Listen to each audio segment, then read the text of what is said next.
Hey gamers, I'm back. Sorry that was so quiet. Hi friends, guess what? It's time for some more Disco Elysium. If you weren't here yesterday, congratulations. You didn't really miss much because I mostly just harassed children.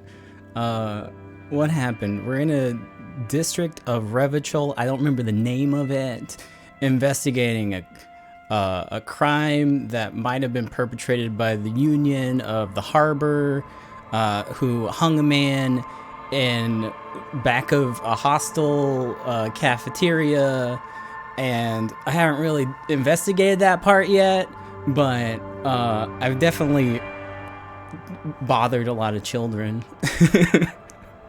It was a really long stream yesterday and didn't really do much. So let's get back into it. Oh yeah, I guess the last thing that happened is I found my clipboard, I opened my clipboard, I found a letter from a woman that meant something to Harry, I guess is what we're going with for now, Harry. And then I passed the fuck out. I don't think I learned her name. I don't know if I finished the letter.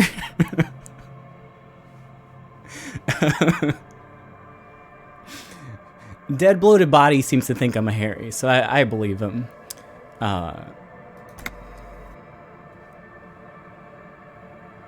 He seems pretty smart, but it's a really cool game. I like this a lot. It's just, I thought it was gonna be like a detective mystery, but it's just like introspection. That's the whole fucking game so far. It's been very entertaining. Oh, my Thai, thank you. Game. There we go. It's my favorite Thai, thank you. What was the last thing that I did? Oh yeah, I'm digging out bottles. I found a horrible mug that I need to sell. I don't know where the pawn shop is, but that's probably a good place to get started. How do I map? Church. Oh. Yeah, so I didn't actually find a real map. I found this little tourist postcard thing. Martinet, that's where I'm at. Do you have anything that I can do? No. These are all things that I'm bad at. These are things, yeah. Well, reaction speed, shelf of crime novels. Maybe I can do that. Reaction speed, is that something I can do? Fuck no.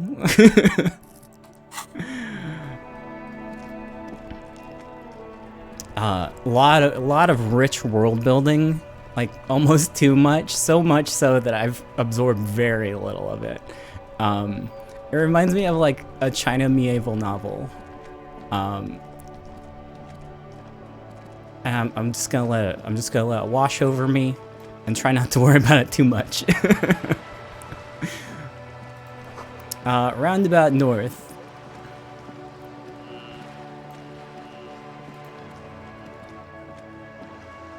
Oh yeah, let me go check on this bookshelf. Hey Billy Bob Bojack, how are you?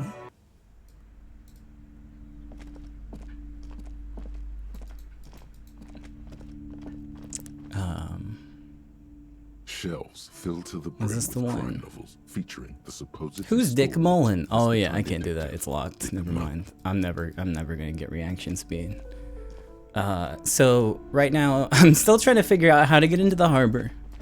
Right now my options are violence towards the Simony supremacists, which I guess also undermines the Union, which seems kind of bad.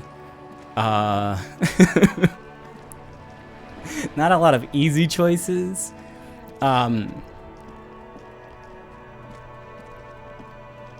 Or I think that's currently my only one. I think that's my only option right now is to knock out Measurehead. I haven't found another solution. I'm still looking for cigarettes though. Maybe that'll help.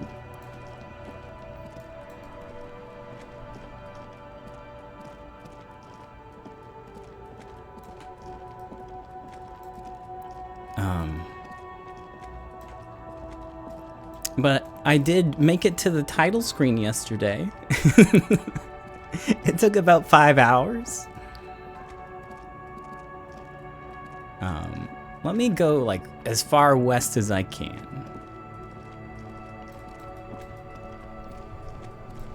Did I get scooted over a little bit? I think I might have moved myself. Okay, there we go. You can see how bad off I am.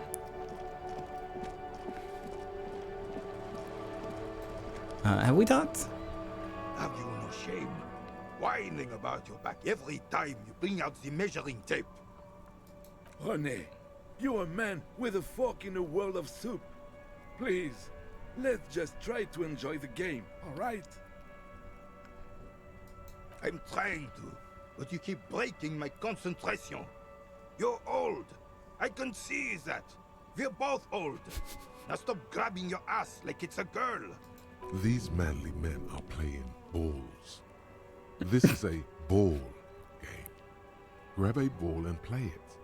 Don't ask questions. Shoot first. Ask questions never. Shouldn't I ask what the game is? What game it is first? No, you got this. Hell yeah, I got There's this. the ball. You're the game. Grab the ball and show him how it's done. Fuck.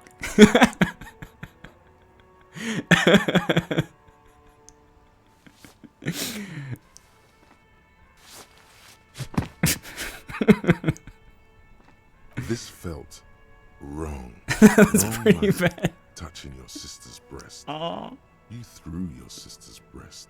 damn. Mon Dieu! Good job, officer. That was an excellent throw. No, thanks.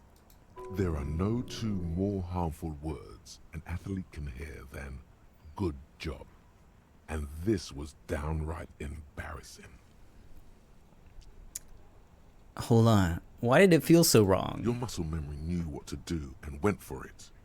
But there were gaps. Okay. Yeah, gaps you tried to fill with thinking. We don't think in sports. We do. You're It right. felt like you Oh, were no. first or a lunge. There was definitely gonna be jumping. I shouldn't have asked. Maybe you scored a point, but this is a fiasco. Oh, no. I've got one more morale till I die.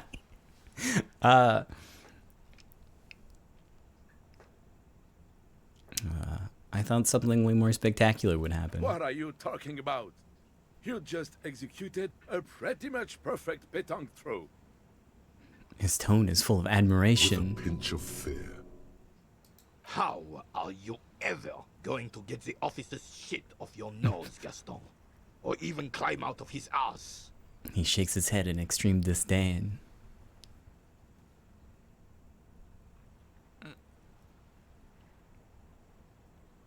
That's just how Johnny Ballgame is. Extraordinary. Right.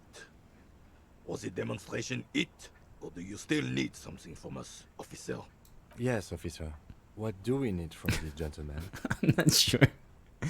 Do you know anything about the man hanged in the back of the whirling in rags? Unfortunately, I don't. Unlike most of the locals, I have no qualms about assisting law enforcement. But this affair has passed me by completely. And most of the locals? In Martinez, the union is the law. So can you really blame them? But you don't have a problem with cops. Cop is a pejorative term. I don't have a problem with policemen. On the contrary, I admire the effort to bring order to our streets. So again, you don't know anything? If I knew, I would not be afraid to tell you. I simply don't. I'm an old man, not a coward. The daily business of the riffraff no longer concerns me. This is a man with a lot of past, but little present, and almost no future.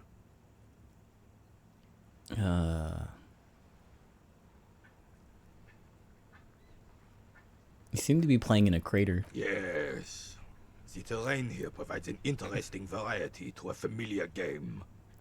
Was it made by a sea monster rising from the depths? No. It was left by heavy artillery fire. Heavy artillery fire, you say? That's the best kind of artillery fire. Very interesting. Okay, it's a crater left by artillery fire, but why? Why what? Why was heavy artillery used? Because that's what happens when communards hijack your country, execute your supreme leadership, and turn your capital into a slaughterhouse.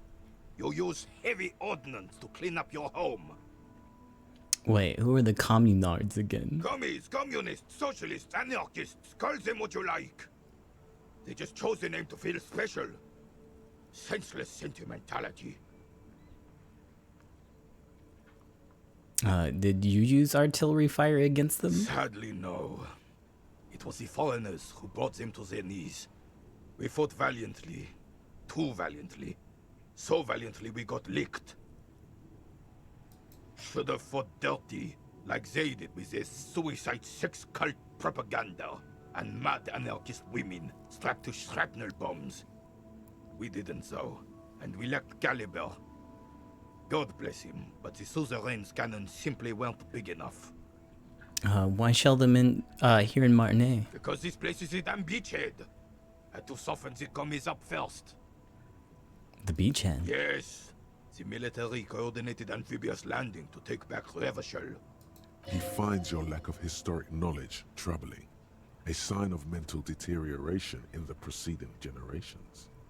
Martinez was used as one of the three Hey, Soup. footholds in Revachol during Operation Deathblow in 08.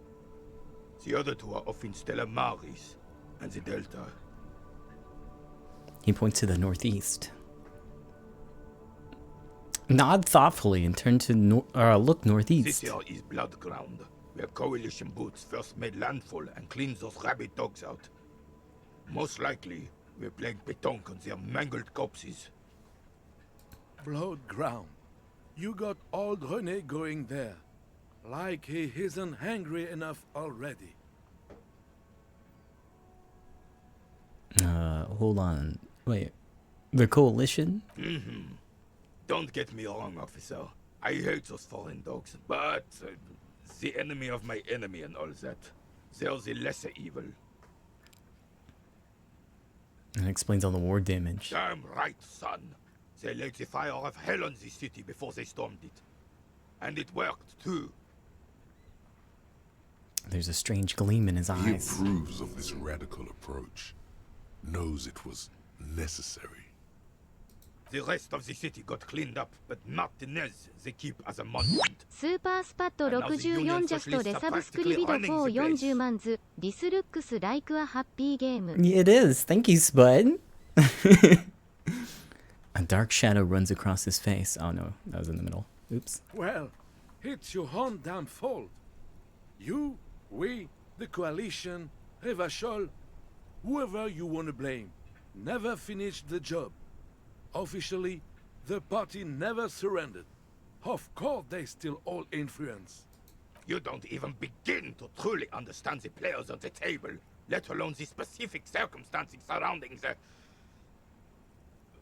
What do you think?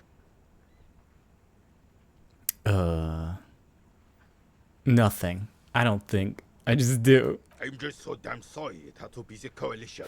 After 8 years of fighting those hyenas, boiling cats for food and drinking piss in the mountains, I would have preferred if the Right Honorable King Guillaume returned through Revachol, or even if that damn clan Frisel had risen from the grave and led us. Sadly, that was not the case.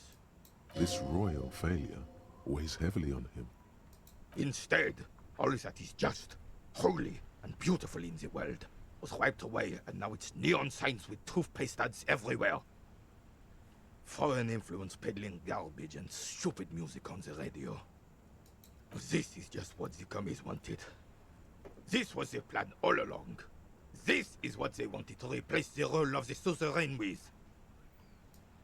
Damn Frisel. He was the king we couldn't protect. The Carabineers failed him, and the crown. He died in the hands of the Hyperlay, in a very public execution. トリックテアジャストでサブスクリビド413万ズ Hey, thank you so much. Better, but the damn commies drove him into exile. What exactly is the suzerain? The suzerain is the king. Has everyone forgotten already? They've forgotten already. Soon, they will forget everything. him too. Then he chooses anger over melancholy. It's no use talking to you. Yeah, you're I right. was still in Daddy's balls when it happened. When we took our last stand against the filth and rode the cavalry straight into gunfire. What's composure under?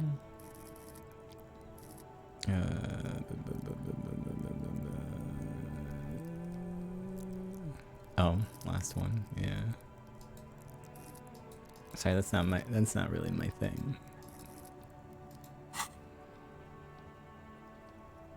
I saw the statue of Felipe near the roundabout. Ah, yes. King Philip III on his steed. A reminder of what Revachol once was. Oh, absolutely. At the mercy of a cocaine-snorting tyrant who emptied the treasury so he could sleep on a bed of gold. Cocaine? Cocainum?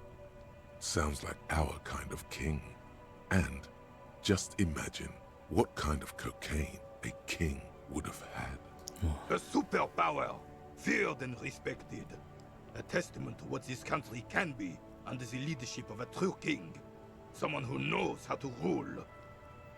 How should a true king rule? Decisively, without fear of offending the sensibilities of the frail and weak-minded among his subjects. This is something the insurgents never understood.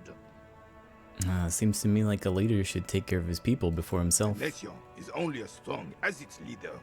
That's why it was such madness to try to... Don't get started on that again. What happened, happened. There's some weariness in his voice now. He's heard this rant many times before. The Carabinier. Hey, what was it about cocaine? But Oh, old Philip was a big fan of the purple nose candy the nobility loved so much. A cocaine connoisseur of sorts. His egocentricity is borderline legendary. You can't even take the responsibility for yourself. How could you fathom the responsibility weighing on the shoulders of a ruler? He asked, obviously annoyed. That's why the Philippian kings use cocaine. For clarity of vision. To aid in their work. Regnum cocainum. Revachol's finest years. He seems to grow taller, brimming with pride about the I'm past. satisfied with this explanation. Sounds good to me. Of course. Clarity of vision. Awareness. Philip III was even brought into this world with the help of cocaine.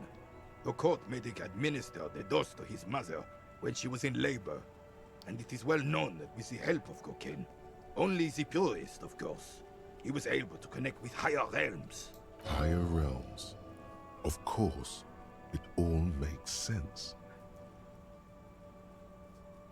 Such responsibility requires a boost every now and then. I sometimes need one too.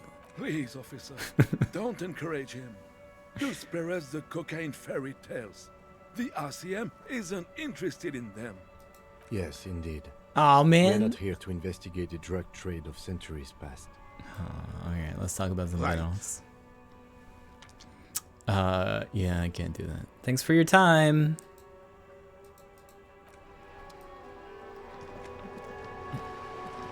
What's this? I guess I'll be walking all the way around.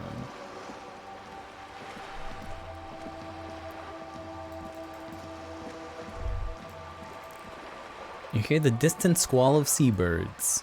You got any trash for me? Hell yeah. How's my money doing? Where's that at? Where can I... Items? Clothes? Anywhere in there? Did I use it? Is it gone? Is it on this page?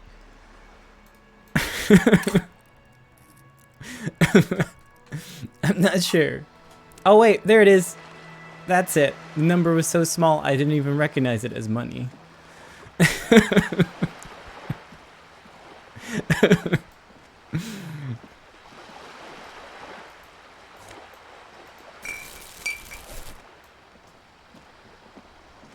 Oh, what's... I want to look out here.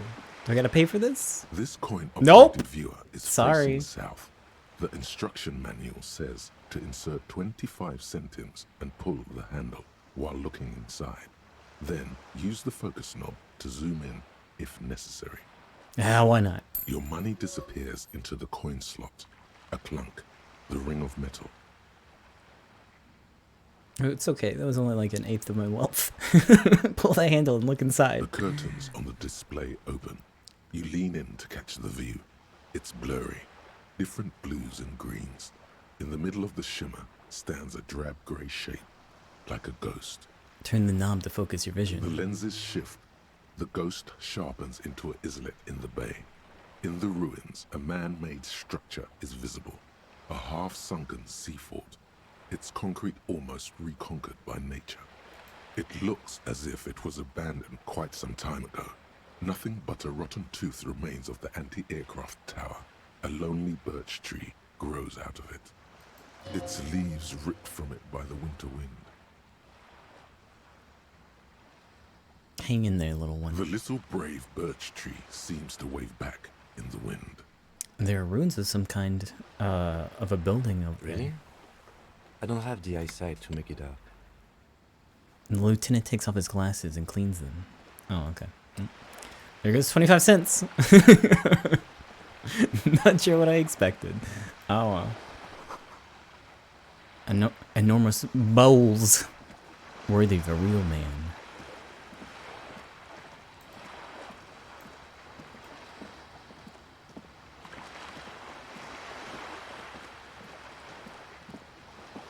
Have I been over here? Yeah, I have. Some of the way. Oh, I keep forgetting to check. Oh yeah, let me in the trash. Oh yeah, I think I need the pry bar for this. Oh! Cool.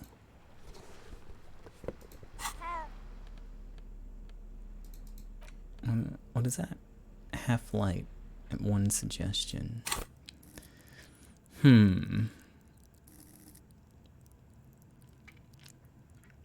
Suggestion. Oh, okay. I'll hold on to it. Yeah, you better keep walking.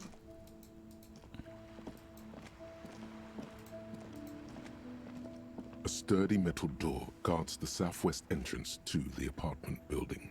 It's locked. Knock. The door rattles against your knuckles, but there's no response. Knock again. The door rattles again, but this time you hear an elderly woman's voice calling out from inside. Stop banging on the door. I'm not letting any more strangers inside. Hold on. Who am I speaking to? Doesn't matter who I am. Now go on, get out of here. This is the police. Open the door. The police? Everyone knows the police don't come round here. Please let me inside. It's cold out here. No, I already told you.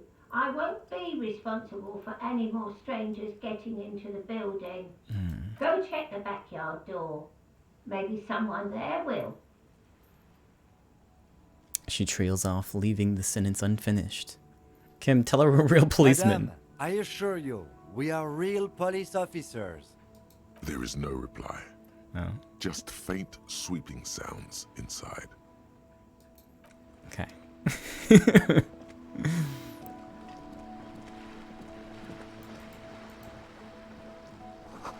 Looks like there was more construction here. Once, decades ago.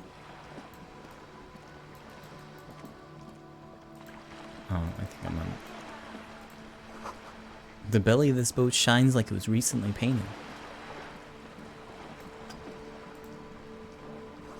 Docking reserved for residents of Rue de Saint Ghislaine. Ghislaine. Oh, hey. Nice boat. Shadows on the water. Green plants under the calm surface. A striking woman leans against the cabin top of her sailing boat, smiling as you approach. Her green raincoat glistens with droplets. A silk scarf is tied around her throat. Good evening, officers. I'm Joyce. Hi, Joyce. Joyce L. Messier. I represent the board of Wild Pines, the owners of the harbour. You gentlemen must be from the RCM. Joyce L? What does the L stand for? Dayton, my maiden name.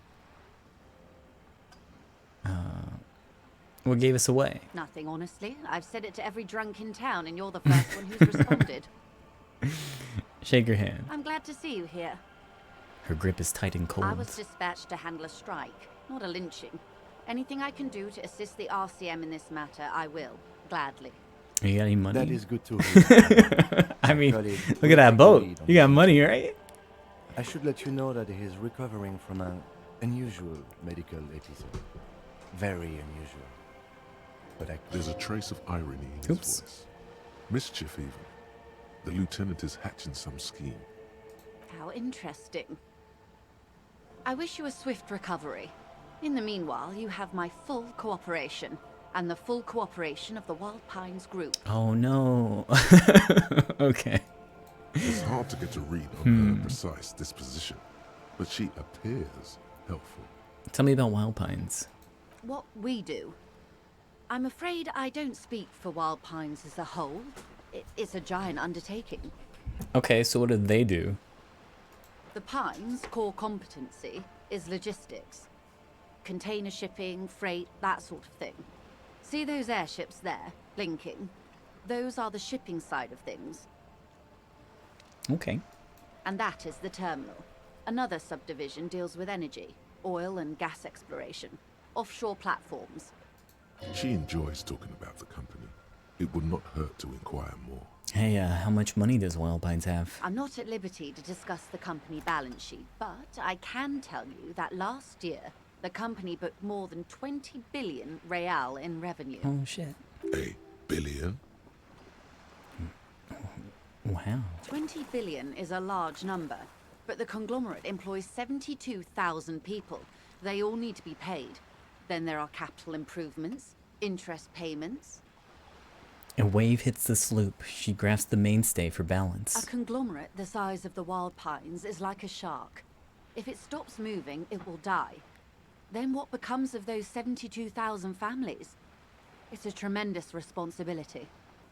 Where does Wild Pine get all these billions? They started as an exploration and cargo fleet conducting trade between the Samaran and Insulindian Easterlers 250 years ago, when Pine ships explored the South Seminese and charted Lomantang on behalf of the suzerain. Centuries of care, deliberation, and madness have gone into this endeavor. Vessels pass through the great unrest to re-emerge with apricots in tow. The logic of the system is totalizing. It's taken everything from its employees to build it. What does such a huge system want with a place like this? You mean aside from being the terminal's legal owners, who are responsible for moving 8% of the world's cargo?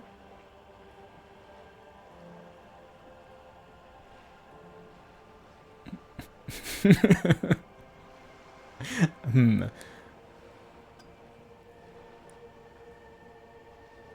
Eight 8% of all cargo in the world. That's quite the endeavor. There are no minor cogs in the system. Each terminal must be accounted for, lest the entire system break. Every hiccup in such a system means thousands lose their jobs, the world over. I'm here to assure that doesn't happen.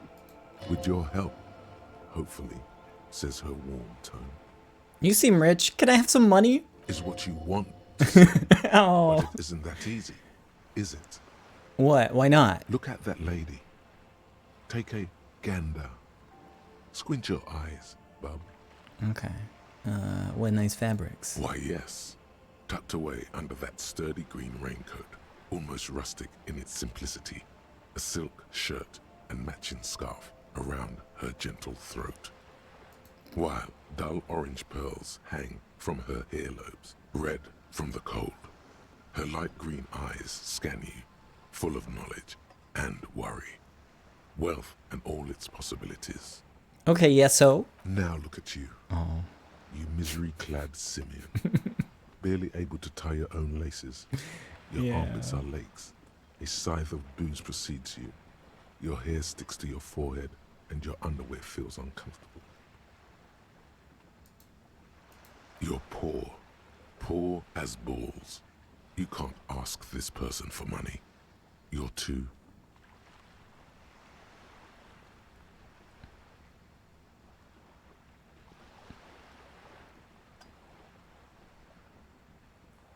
I'm not ashamed. Oh, but you are. Nope.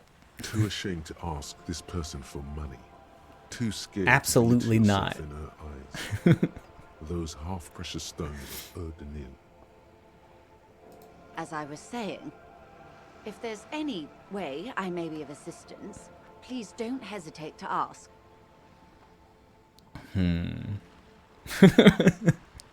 Volition.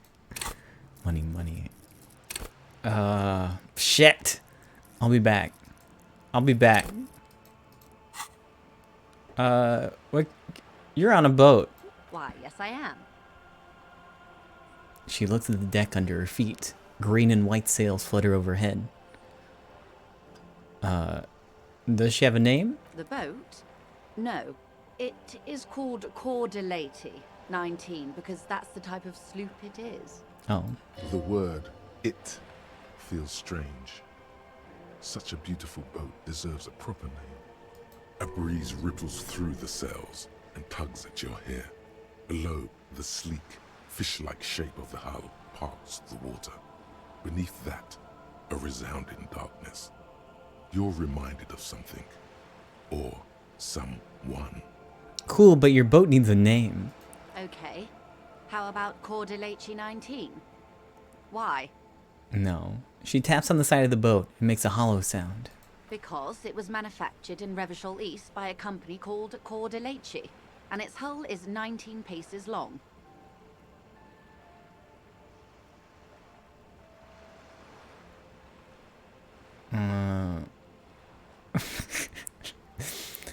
How about Dolores? Why Dolores? I don't know. Feels pretty. Well, it means nothing to me. I think I'll stick with the factory name. But thank you for the suggestion. Okay, but what kind of boat is it? It's a pleasure craft. A 19 pacer. Oh. It also happens to be rated for Category 1 racing. Though these days I mainly use it for business. How do you like it? My sloop? I like it a lot. It's the eel's hips, baby. I'm enjoying this part of the interview. It has so little to do with the murder we're investigating. I really do, the lieutenant thinks. Is she thrown off yet? He's looking at the woman, assessing her. Not a lot of people on boats, are there? Of course there are. We're on an archipelago. How else are you supposed to get around? There is a pinch of defensiveness in her voice, but it is playful. Wait, we're on an archipelago? Yes, we are. We are on Le Caillou. Caillou? I thought we were in Revachol. We are. And the city of Revachol is on the island of Le Caillou. Oh. Still, haven't seen anyone else sail a boat around here. I haven't seen anyone else drive a souped-up Capri Kenema motor carriage either. Oh. Actually, that motor carriage has been specially issued to serve as a patrol and pursuit vehicle. It's for crossing long distances in the greater Revachol industrial harbor. It's not a toy. Neither is this. A toy, I mean. It's a machine for crossing long distances in the Bay of Revachol, between the city and the islands. Alright, I think I have a handle on the boat thing. Good. What can you tell me about the strike? Everything. Right up to, but not including, trade secrets. What if I want to hear about trade secrets? First, you'd have to repeal the Emergencies Act of Trade in Elements. That gives me the right to silence. It's quite the octopus. Wouldn't want to disturb an octopus. Better let it be. I'm glad you see it that way. To repeal the act would mean repealing the coalition government. The one that leases you the right to police West Revachol. But I am derailing us. You wanted to know about the strike. What's your role in this? I believe the official title is Senior Labor Negotiator. In practice, I'm a grocery clerk. I relay the union's demands to Wild Pines and return with Wild Pines' counteroffer. Hey, Beyonder. And how are the talks going? They're not. That's the problem. The union stopped all negotiations a week ago, after that awful lynching took place. Now they won't even let me into the harbor. There's a 2-meter-20 racist behemoth blocking the gates. Oh, you mean Measurehead? Yes, Jean-Luc Measurehead. How were the talks going before the lynching? Let's say I was not making the kind of progress I'd hoped for when I first arrived. Oh. And when did you first arrive?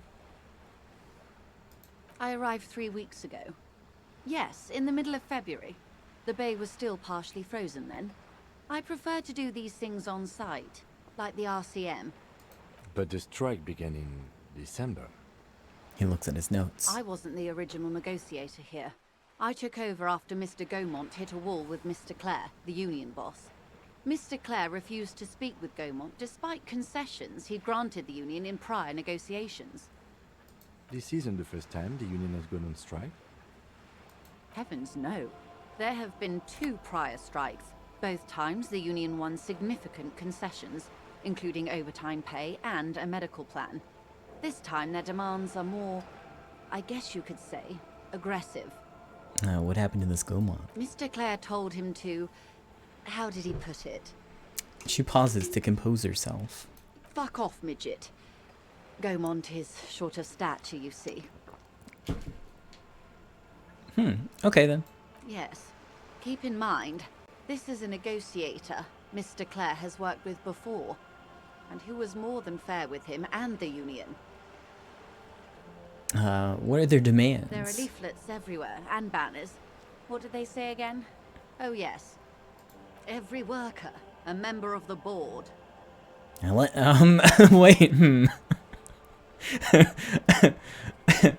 I don't want this to affect my chance at getting at that money.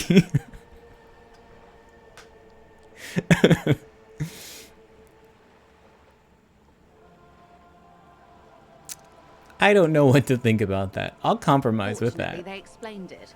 Every time the Wild Pines group makes a decision about anything, it needs the signature of each of the 2,200 workers in its Martinez terminal.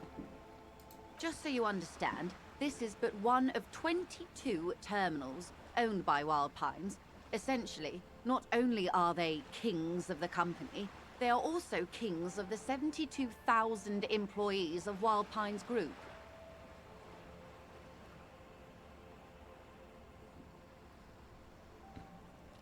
What are you gonna do? I'm not sure. Naturally, I assume that was just their opening position, a hard-nosed tactic with a side of mockery. But there's been no follow-up, just the same nonsensical slogan repeated over and over again.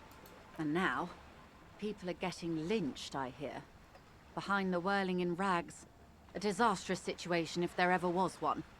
Excuse me, from whom did you hear about this lynching?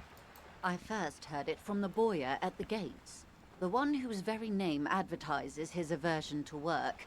I think he said it was, "Call me mañana." This checks out. The scabs at the gate. Did he put them there? The scabs? You mean the huddled masses of Jamrock, come to plead for work where the union refuses to?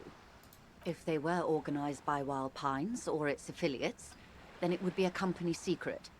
I could not share it with you. Not right now, at least. Tell me about the union boss. Everard Clare is a man of the utmost integrity. If you can say one thing about him, it's that he always puts the interests of the workers first. Really? Of course not. Everard is fantastically corrupt. I imagine he has a thick, viscous goo where you and I have blood. Huh.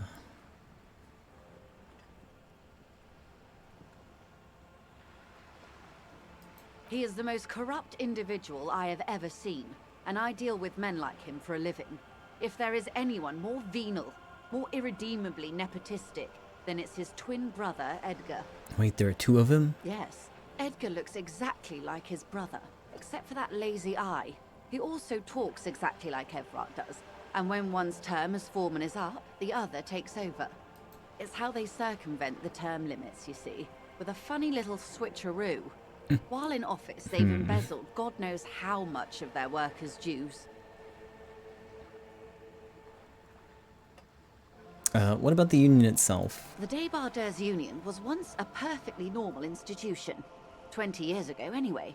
It must not have been easy to establish under the Emergency Act, but they did it. I can respect that. Organized labor at its best, as they say. Then something happened in the local chapter elections. The brothers Clare came and transformed it into a... how do you say? She hesitates, looking for the right expression. A mob.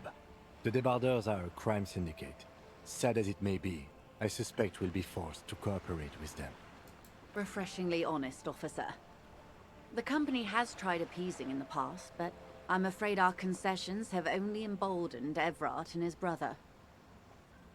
She turns to you. And your opinion, detective, if I may ask? I'm a curious and talkative person, you see. Would you say the Debardeurs Union is...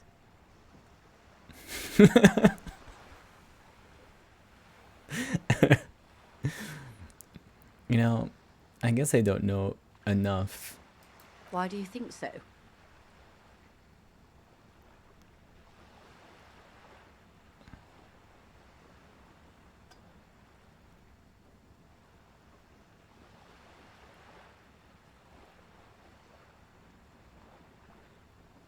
Between Everett the Human Leech and Measurehead, I'm gonna fucking lose the money. Well, I suppose that's one way to look at it. They're an interesting composition, albeit vile. But enough about Everard. What else can I do for you? Is this something happening in the elections? I'm glad you asked. There was a woman, the previous forewoman of the Union. She disappeared. Oh. Disappeared? Yes. On the last day of the local chapter elections, her daughter phoned in and said she wasn't running anymore. Or coming to work. Ever. End of story. Eerie. Downright haunting, if you ask me. The Wild Pines suspected foul play, but what could they do? It was a union matter. The point of the presentation is, these kinds of things happen around the Clares. Watch out when you're dealing with him. Thank you for your concern, ma'am. We'll be just fine. Alright, that's all I need. Of course. How else can I help? Can you tell me about the lynching? Wait, hold on. Hey! Apparently, doesn't matter. Doesn't matter what I said. Quite a few things, I'm afraid. Never mind. I'll say whatever the fuck I want now. Worry lines crease her forehead, but it's more than worry. In her eyes, a hint of, is that guilt? The information I'm to share with you includes sensitive trade secrets. For the sake of my employer, I have to ask for your names and badge numbers. Of course, ma'am.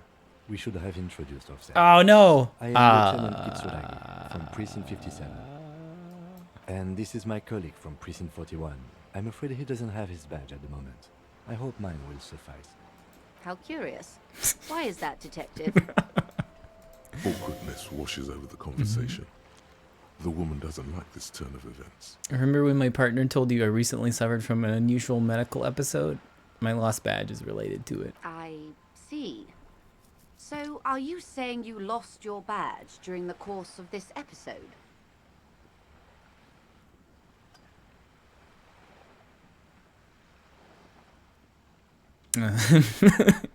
Yes.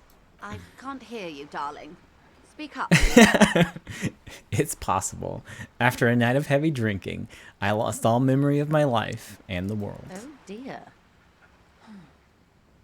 Some kind of encephalopathic amnesia.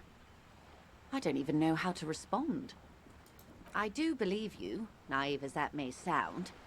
I simply can't imagine what you gain by faking such a condition. As I said, ma'am, his technique may be very unconventional. Wait. But he is an officer of the RCM. When did I get this? Was this recent? Oh, okay.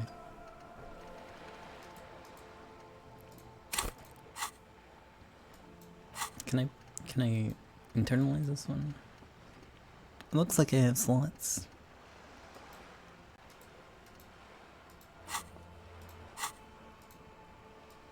Of course, I sympathize, but I'm afraid I simply Sure, I'm can't asking about the share cargo. anything Okay, I didn't more see until anything. I've seen that badge.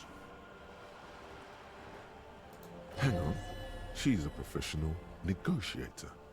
She should be open to some sort of mutually beneficial arrangement. Can't be retried.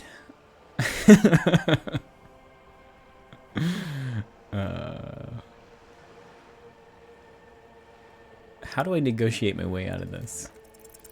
She's a negotiator. Just float a favor at her. Insinuate. Surely there's some other way to demonstrate our law enforcement credentials. I will be frank with you. If I'm going to break protocol, I need to be able to justify it to my superiors. They're going to want to see something very tangible. You're in, but expect her to drive a hard bargain. Like what? Reports from inside Terminal B suggest it's a hub for the local drug trade. This is an open secret in Martinez. The Union controls the terminal, so it goes to reason. They're profiting from this trade. The company has tried looking into this matter before, to no avail. Perhaps someone with your authority and resources might turn over the right stones. Or you can recover your badge. Though if I may be blunt with you, it sounds like that may be a lost cause. Detective, a word in private before we continue. Excuse us for a moment. Rigorous self-critique.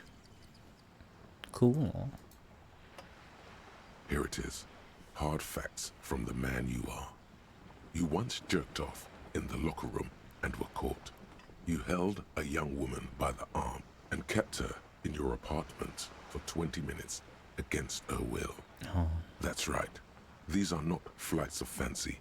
These are real deeds, Harry, emerging from the darkness of your past. You tried shooting a fleeing suspect in the foot, but hit him in the pelvis, crippling him for life. And, above all, you let life defeat you. All the gifts your parents gave you, all the love and patience of your friends, you drowned in a neurotoxin. You let misery win, and it will keep on winning till you die, or overcome it. Oh boy, what's my bonuses? Int and Psi red check failures heal 1 morale. Okay.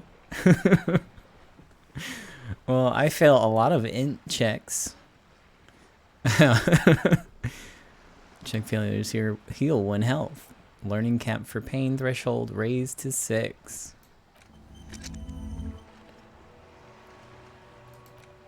Oh. I guess I have this one too. White Morning. -1 authority. Okay. Do I need that right now? Hold on. 1 second. You're back. Good. What can I help you with? What was this? Volition? Okay. Do you know something about these tattoos? Let me put this on first. Oh, I guess I have to exit the conversation. Thank you, that's all. Of course, detective.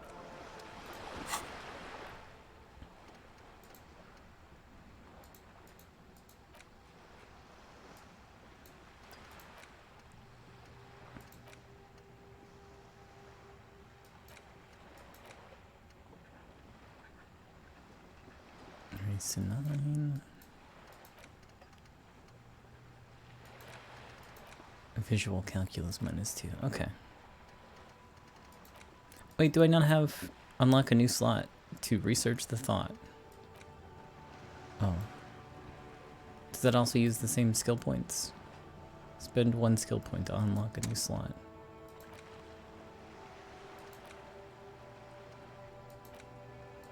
If I forget something, can I relearn it?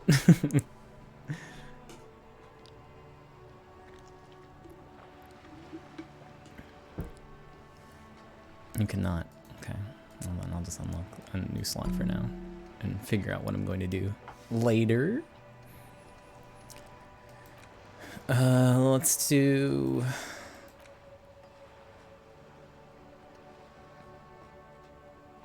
There's nothing on this one.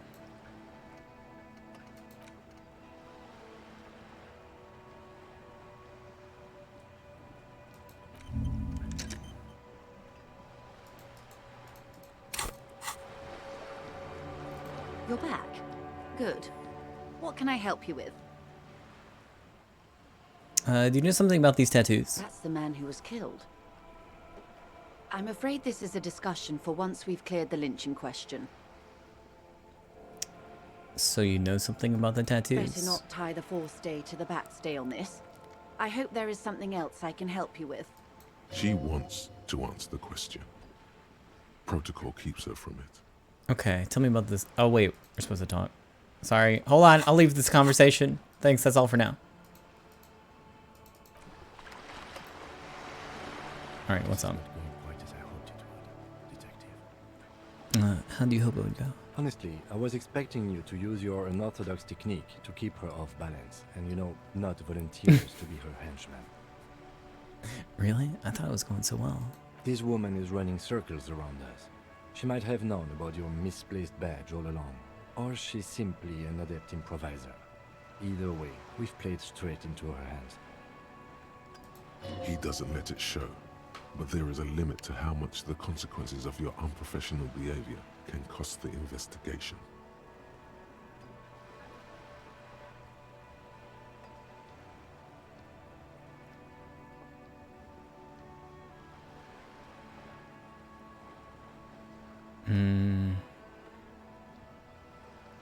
Could you find my badge? Oh, that would be fantastic, but do we have the time?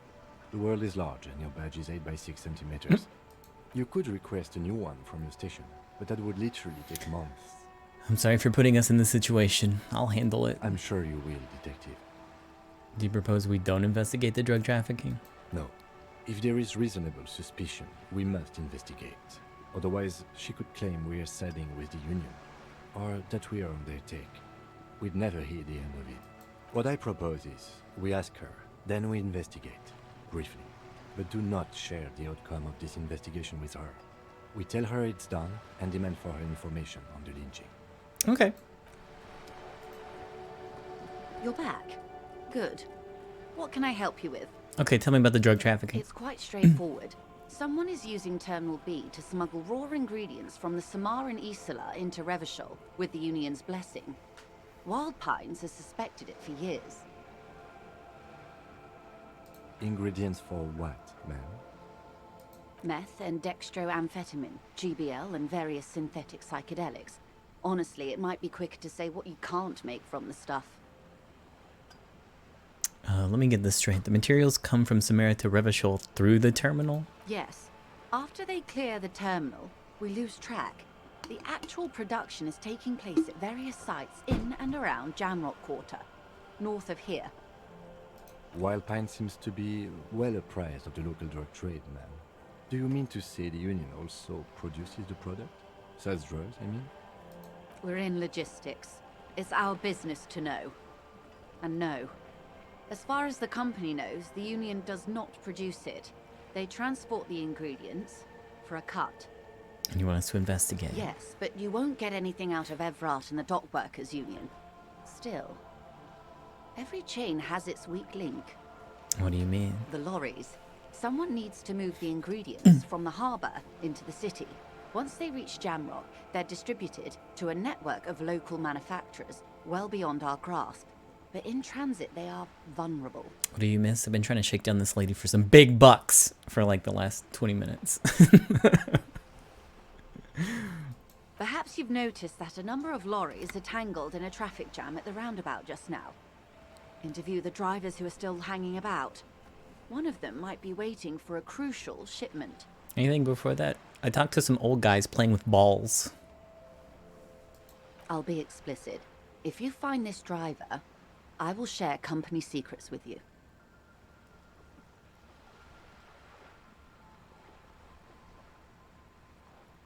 Why didn't you come to the RCM earlier? We did. Oh. On more than one occasion. Oops. Apparently, there's some sort of inter-precinct disagreement about whose jurisdiction Yeah. We know the company has launched its own probe into the Union's alleged involvement. We also know it's come up empty. It's not just the RCM. No one's been able to find any hard evidence. Well, here's your chance, officers.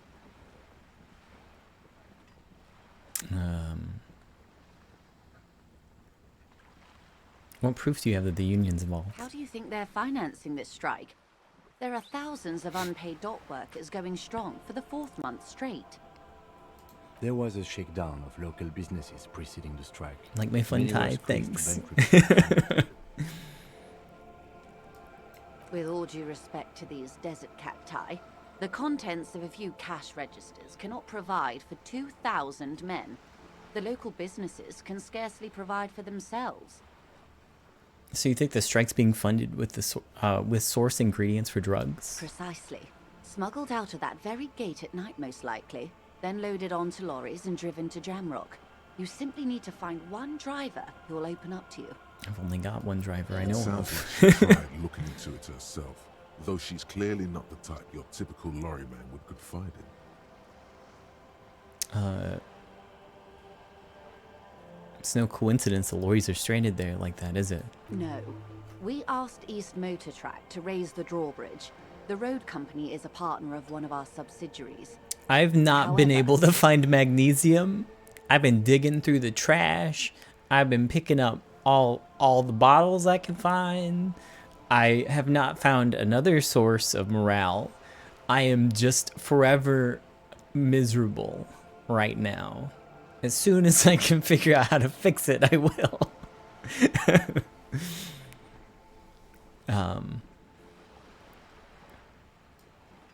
This is a limited time opportunity. Once the complaint has been processed by the trade committee, they'll have no choice but to lower the drawbridge, and the operation will continue. Thousands of liters of raw ingredients will pour onto the streets of Revachol. Not the east across the river, but the west. The vulnerable, the weary. Well, at least this solves one mystery. What is that, Lieutenant? Why I had to call East Motor Track and beg them to open a drawbridge for me. I'd wondered since I first drove in, on my motor carriage. I am sorry for the inconvenience, Lieutenant Kisaragi, but we need them trapped here. This is a unique opportunity. I'm sure you understand. Okay, made my mind up. Yes? We'll take the case. Probe the drivers, see what it yields. Excellent. According to my reports, there are at least 3 lorry drivers lingering near the roundabout. Hopefully one of them will know something. It may come to nothing, or it may just blow the case wide open. I can keep the drawbridge up for a few more days at least. You should have the time you need. In the meantime, let me know if there's any other way I may be of assistance. I need to fail int. This is a white check. I'll get a chance to retry it at least. Hold on. I think Psyche should repair my morale if I fuck it up. Let me double check to see how that works again. Yeah, +1 to morale. Hopefully I don't lose morale in the process. Only failed red checks heal. Oh. Well.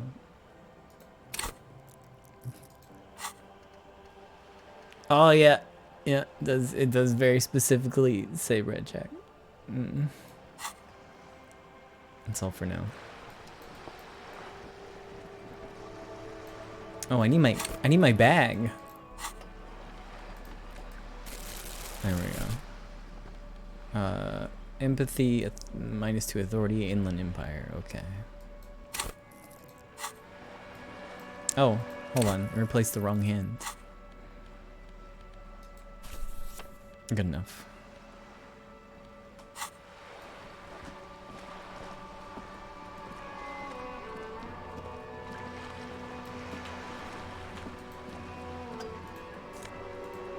That's okay. I got cans and bottles. I'm gonna be all good. Magnesium! Oh yeah.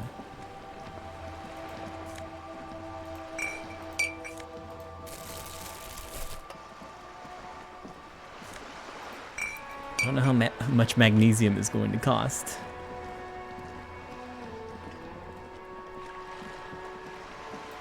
Let me check this one real quick.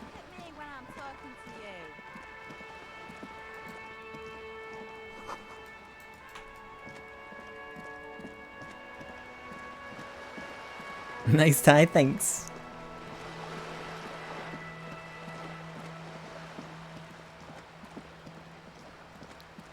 Oops. Oh. If only I didn't waste that 25 cents earlier. This viewer is facing southwest. Its coin slot is full of fossilized bubblegum, rendering the machine permanently inaccessible. Look inside. A thick layer of graffito covers the lenses. You spell out the word Onuk written on the other side, with N and C scribbled backwards. Shift your focus to the background. Under the graffito, a sea of blues and greys appear. Behind the water lies a coast studded with concrete and reeds. On it, a church on stilts, lanky weather-worn wooden planks, an X-shaped cross topping its tower. The church looks old and weather-worn. There are no lights in the windows. Poor little viewer. The metal feels cold and wet under your palm. It looks unhygienic. Vandalism. Probably some kids. The lieutenant inspects the rigged lot. Or slot.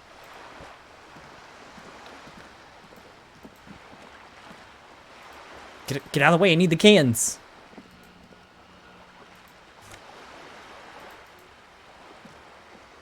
Take off. Please. I just want the can. Okay.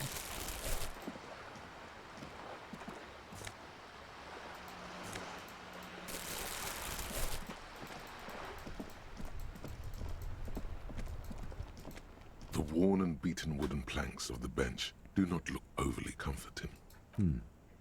We can sit on benches after we've solved the murder. Let's go. You can revisit the bench if you ever need to pass the time when Lieutenant Kitsuragi is gone. Oh, cool. Thank you, tutorial agent.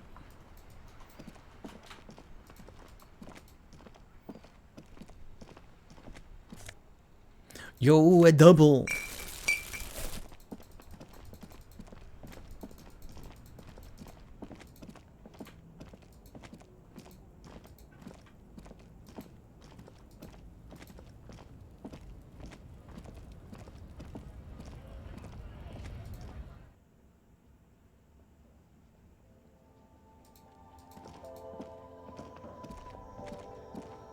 The tear machine stands in the... Your bottles clunk into the machine, and the money appears with a satisfying jingle. You're a richer man now. Big money. Can I have some drugs? A small cabinet on the wall is filled with various medicine bottles, nasal sprays, and blister packs. They all bear the Saint Baptiste Pharmaceutics logo. Just ask me if you need anything from Saint Baptiste. We don't stock prescription meds, but we do have Nosafed, Duramine, Magnesium, and Hypnogamma. What do those products do? I don't know. Let's see. Nosafed is a nasal spray. Duramine is a really good painkiller. Magnesium is a dietary supplement. Hypnogamma is... She stops. I don't really know what Hypnogamma is. I guess it makes you feel less shit. It's recommended to use after lots of partying, studying, or exercising. Can you be a little more specific? No. Sorry. I'm not like a doctor or anything. Nosafed heals +1 health. Duramine heals +3 health. Magnesium heals +1 morale. Hypnogamma heals +3 morale. Okay. I'll take one of these. Okay, here. I hope Saint Baptiste makes you feel better or something.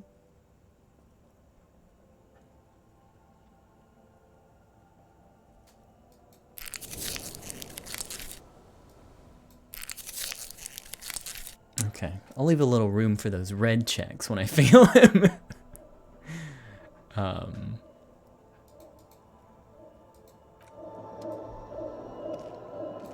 I've collected a lot of cans. That's what I've mostly been doing, is finding cans.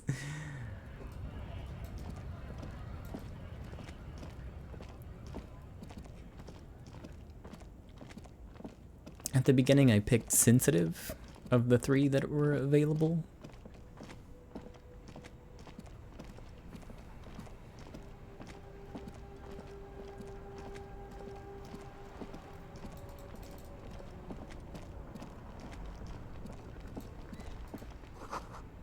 an ancient fountain. It doesn't pump water anymore. There's a tree in it. Oh, I haven't been down here at all. Whoa, what do you got? You selling? You see a Samaran street vendor surrounded by a motley assemblage of goods. When he realizes you're looking at him, his face breaks into a wide, welcoming grin. The name Sileng is embroidered over his breast pocket. Happy shopping, officer! Everything's cool here. He gives you a thumbs up. What's so cool? Everything's cool. The goods are cool, the customers are cool, the place is cool. And one more thing, officer.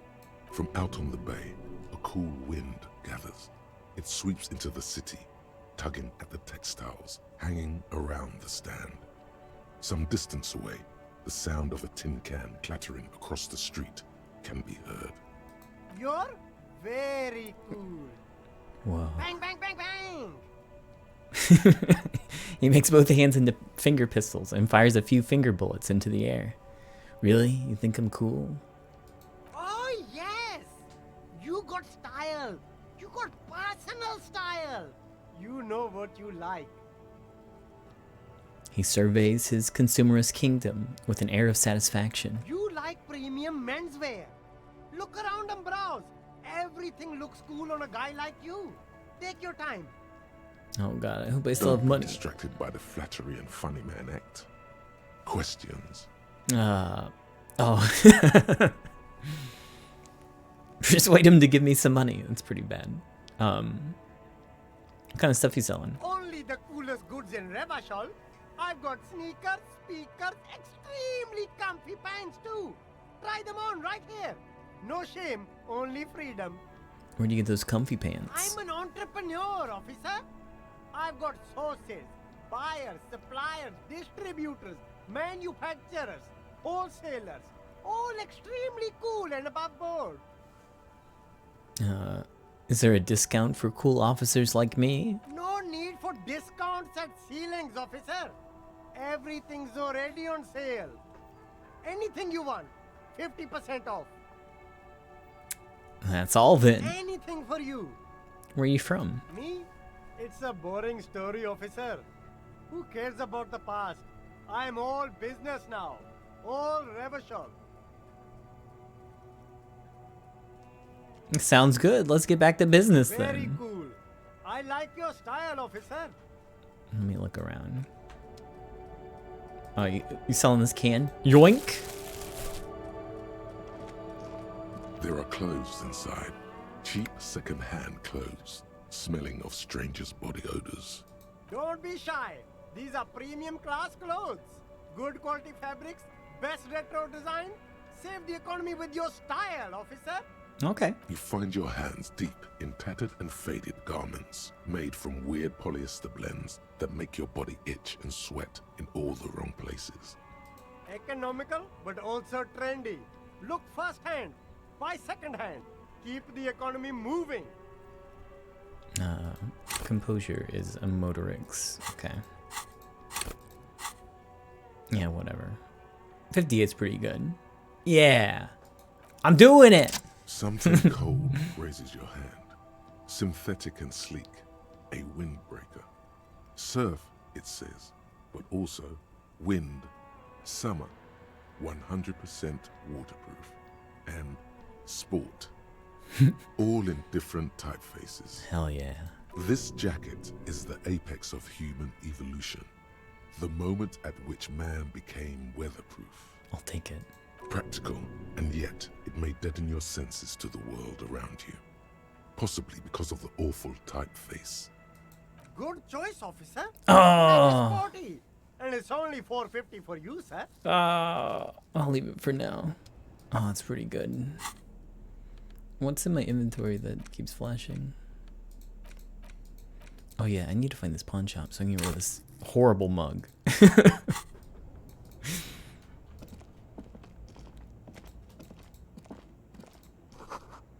A helpline to the company that controls the drawbridge.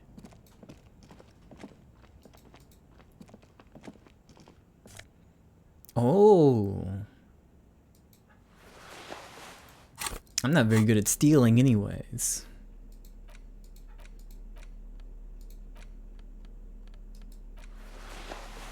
go. Suggestion.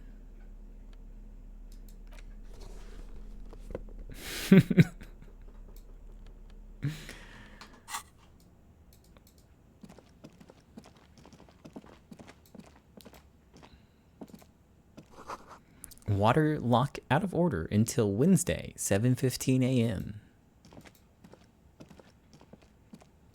Evening, officers. A burly man hangs out by the waterlock, carving up a generous serving of salami with an old hunter's knife.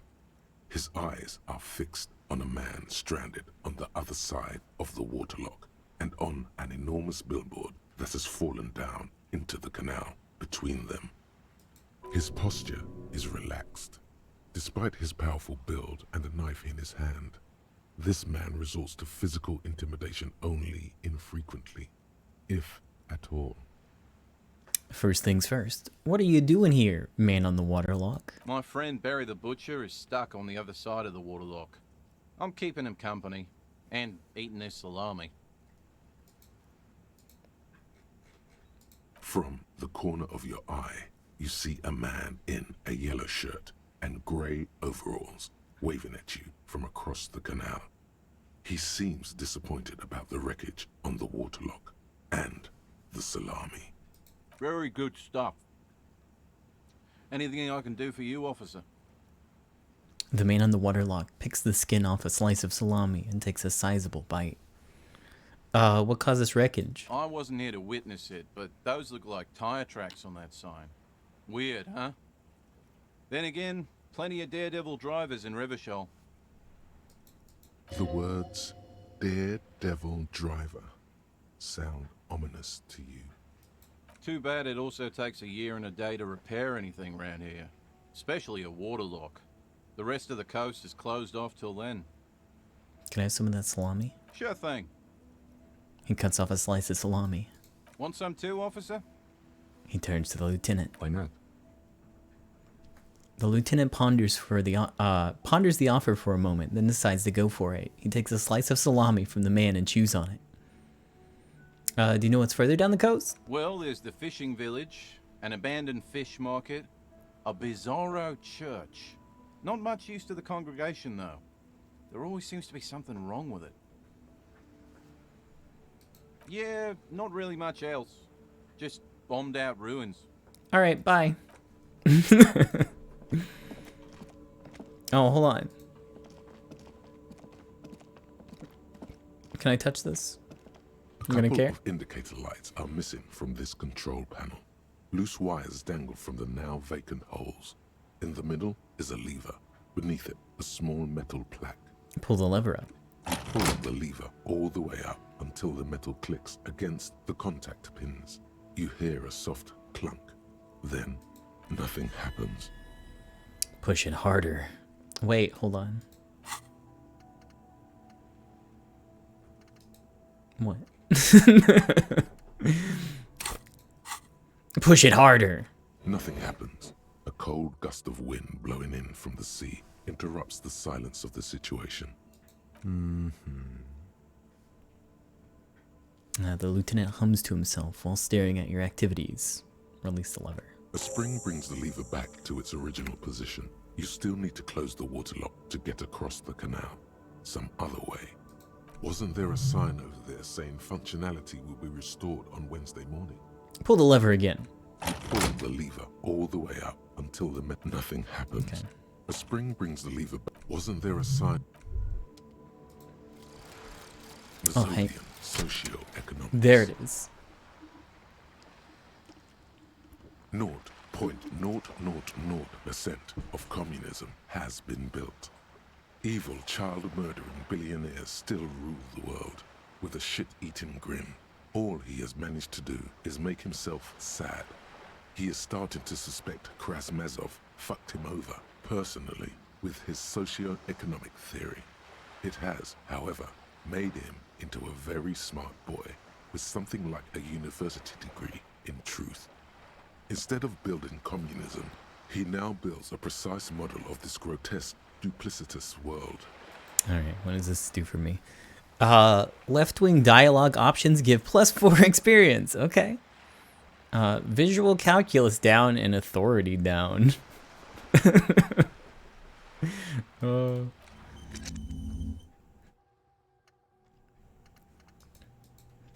I don't know if the 4 experience is worth it.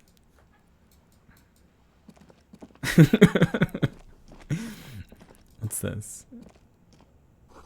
Yeah, Roy's Pawn Shop. Whoa.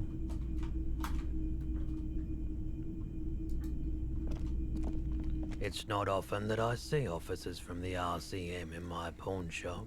The man at the counter turns to you slowly. What can I do for you? His courtesy is not insincere, but he prefers being alone with his projector, just watching the movement of light across the walls of the shop.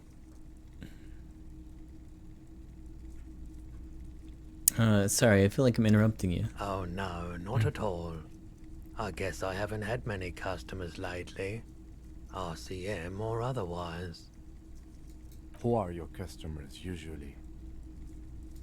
All kinds of people come through here. Locals, travelers, people looking for a deal, people looking for a keepsake, people who are terminally bored. As you can see, I have a wide selection of goods for everyone to choose from.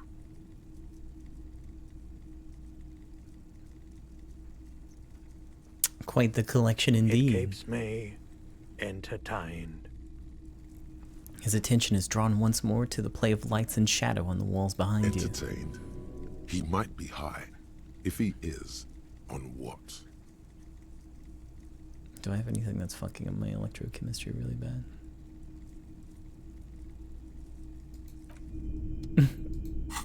Let me see. I think I have something that improves electrochemistry. I'm a liar. Fucking liar.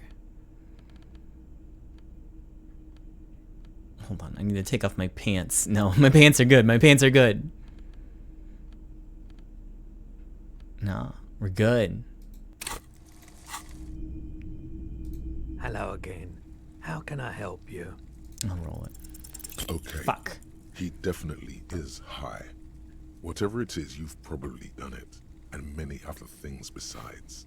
But you can't cut through the jumble of sensations to get to the answer. A guarded man like him wouldn't tell you if you asked out loud. There's something I like to sell. Let me have a look. I'd like to sell my clothes. I'm not purchasing any more clothing at the moment. He looks you up and down quickly. And especially that tie. It swallows photons around it. I have no need for necrotic objects. Your mother is a necrotic object! I'm fun!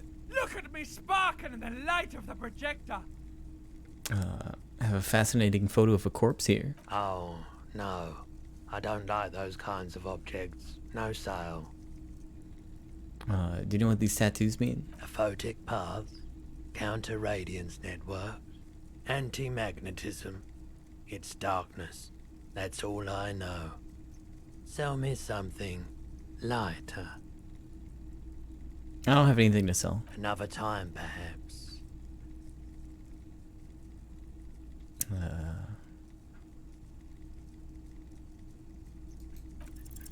Feeling warm and enthralled by the movement of light, while the mind continues to race forward. Lucky bastard. He's probably on Pyrrolidon. It's tough to come by on the street. Pyrrolidon? What's that? A drug developed by the military to treat and prevent radiation sickness. It has psychedelic side effects, and it makes your eyes turn yellow.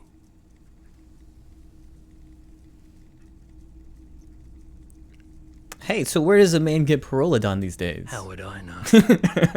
There's a note of indignation in his voice. Interesting. Those triangle patches on his vest, you have a feeling they mean something, like they're similar to the halogen rectangle on your jacket. Say, what's with the triangles on your vest? I was with the Emergency Relief Brigade. You know, after the People's Pile disaster. Had to take Perolidon for radiation sickness. That's what you were hinting at just now, wasn't it? He's taken it for mental and emotional, not physical pain these days. The People's Pile, what's that? A bad idea. Some poor leftist built a particle decay generator in hopes of bringing affordable electricity to underserved communities. It malfunctioned. Radioactive waste everywhere. Probably some of it in you too. Tell me more about the Emergency Relief Brigade. We were an all-volunteer force. Self-organized. Tried to help the fire brigades contain the spill. Tough son of a gun, this one. Respect. I lived by the river since I was a small boy. The Esperance. Didn't have the art to let it all go to shit without trying to do something to help out. There wasn't much the volunteer force could do, however. We wasted years in the river mud. Years getting sick. He looks at the spiraling light and stops. Must have been tough, radioactive cleanup. There's a reason why everyone's tried to forget any of it ever happened. And why no one has tried to repair or replace the pile. So much disappointment. And early deaths. Cancer mostly. And we knew all that was coming even as we were cleaning up as best we could. Whose fault was it that the generator failed? No one's. Everyone's. He sighs and shakes his head. So much bitterness. A bunch of poor people built themselves a primitive nuclear reactor, hoping for the best. What do you think is going to happen? How do you end up running a pawn shop? The cleanup happened 15 years ago. I was young then. Later, my second aunt died. Left me this shack and all the assorted junk in it. So I came to Martinez. People told me don't go there. It's a shithole. I said, people, we just had a nuclear pile meltdown. I'm gonna get as far away from Forburg as I can. Still in the same city, but... Thank you for telling me. I like the theory more than the story. Outward movement, not vortices. Yeah, you gotta get in on those vortices, my man. You might be able to aid in our investigation. I doubt it, but I can try and answer any questions you may have. Know anything about the recent hanging? I do my best to keep my distance from all manner of butchery. Bad for business. Bad for everyone. Think you can help me get a corpse out of a tree? The corpse behind the hostel, I assume. I don't have a truck with a mounted platform or anything of that sort myself. Ask around the harbour. There might be some workers there who'd be willing to help. Yeah, actually, that's all I got. The pawnbroker's gaze is already fixed on the dancing colors. Care to share your Perolidon with me? Have you tried it before? It's almost like he's worried for you. The lieutenant steps away, pretending to admire some of the knickknacks on display. Looks like he doesn't want to get involved. Go ahead, he thinks. As long as you can walk straight, I don't care.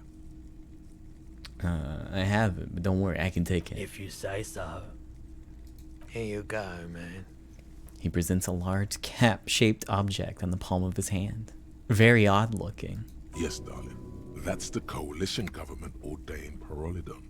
Straight into your guts. Not so sure about this. Wait, why wouldn't I be sure? Because it's an anti-radiation drug, and you're a cop. Not a post-apocalyptic scavenger. Thanks, man. Of course.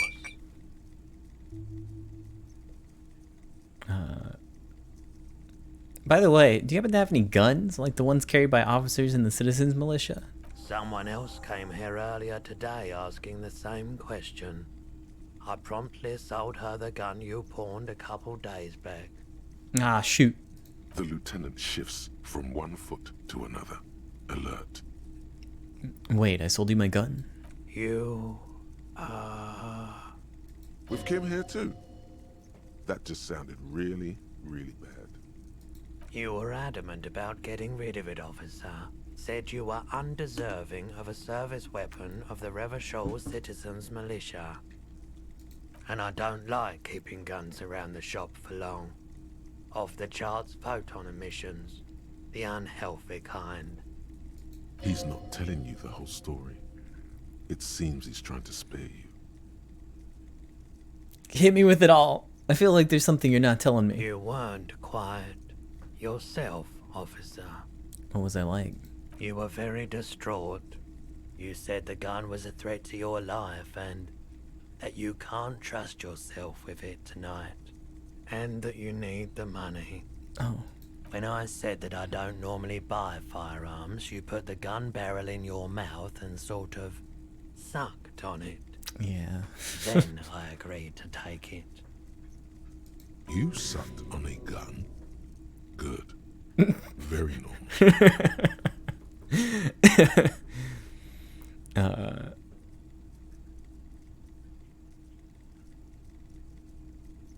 How much did I sell the gun for? 15 real.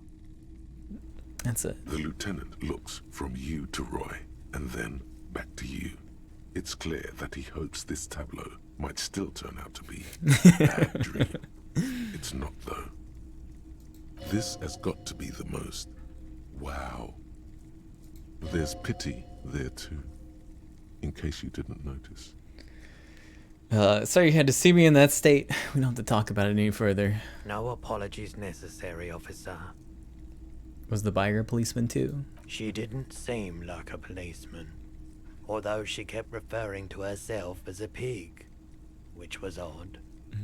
I found her interest in the gun a bit obsessive, but I was just happy to get rid of it, and of her. Truth be told, she was terrifying. Right, so let me get this right. You sold your sidearm, issued by the Citizens Militia, and now a civilian is running around the streets of Martinez with it? Miraculously, his face does not reveal what's happening inside.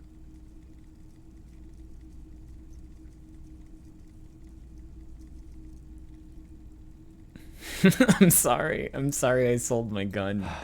Yeah, it's not good. I do hope we manage to clean this mess up somehow, while also keeping our focus on the murder investigation. Yeah. This mess. He means your mess.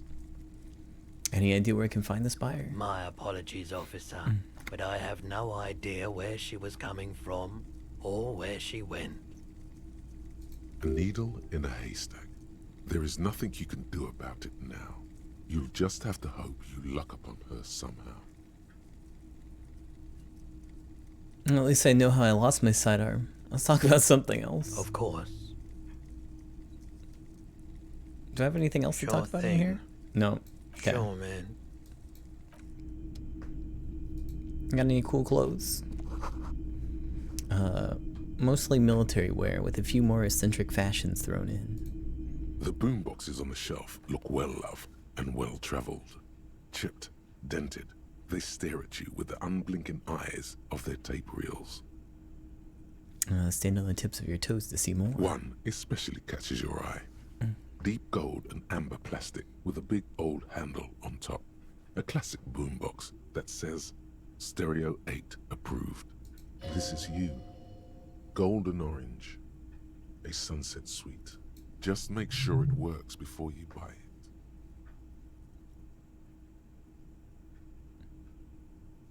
Shopkeep, the Stereo 8 approved machine here. Is the Harman Welsh W2, made in Vespa, designed in Seoul, plays all reel-to-reel formats, 2mm, 8mm, 12mm. It's even got a little radio in there. It'll set you back 12 real. Nah. What I really want to know, could this device come handy in my police work? If police work means playing tapes, sure. You can use it for that. Or any other time you'd need to play a tape. Like a beach party. With sand and sun and seagulls dancing on the breeze. Theoretically, could I bring this to a beach party? Theoretically, yes. But we don't have time right now. It's generally murder investigation first, then beach party. You're right. Work first, party That is later. the unofficial RCM motto, yes. That's all.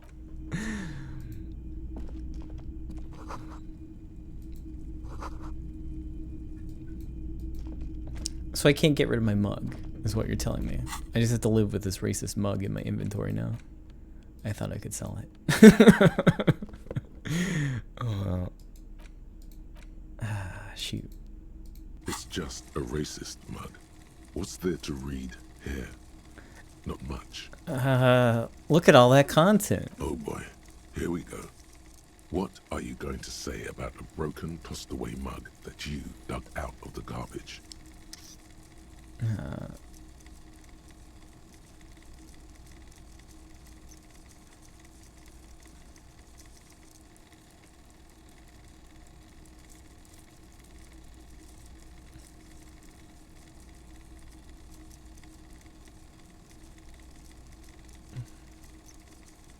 I'm going to use it as an example of what not to do. It was in the trash. Why not just call it out when you see it? Or do some volunteering work. Just finish your case, detective. Oh, I got the mug now. That's mine forever. And then I can sell... Oh, please. How much for this racist mug? Hello, hello. Let me... Sure. No. doesn't care. Another time, perhaps. Shoot. Alright, well, it's my racist mug now.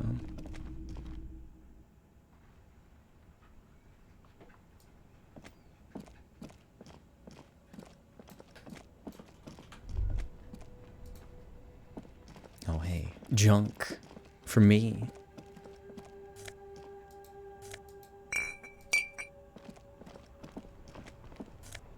Yo, what's... Nosafed? Easy.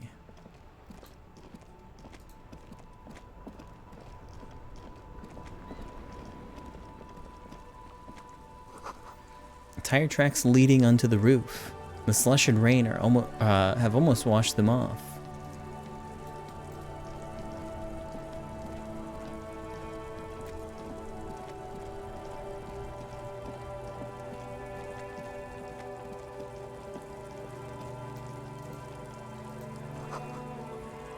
Hot air rises up from the sewer, sour, acidic, and strangely comforting. Let me see if I can get money now.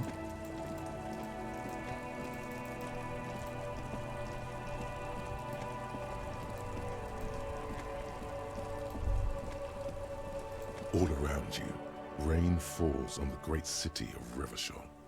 Rain drips from the eaves and floods the gutters, washing the filth away. The spring thaw must be here. The snow is melting. What am I doing? Looking up at the sky, cold water dripping from your hat. What do I see?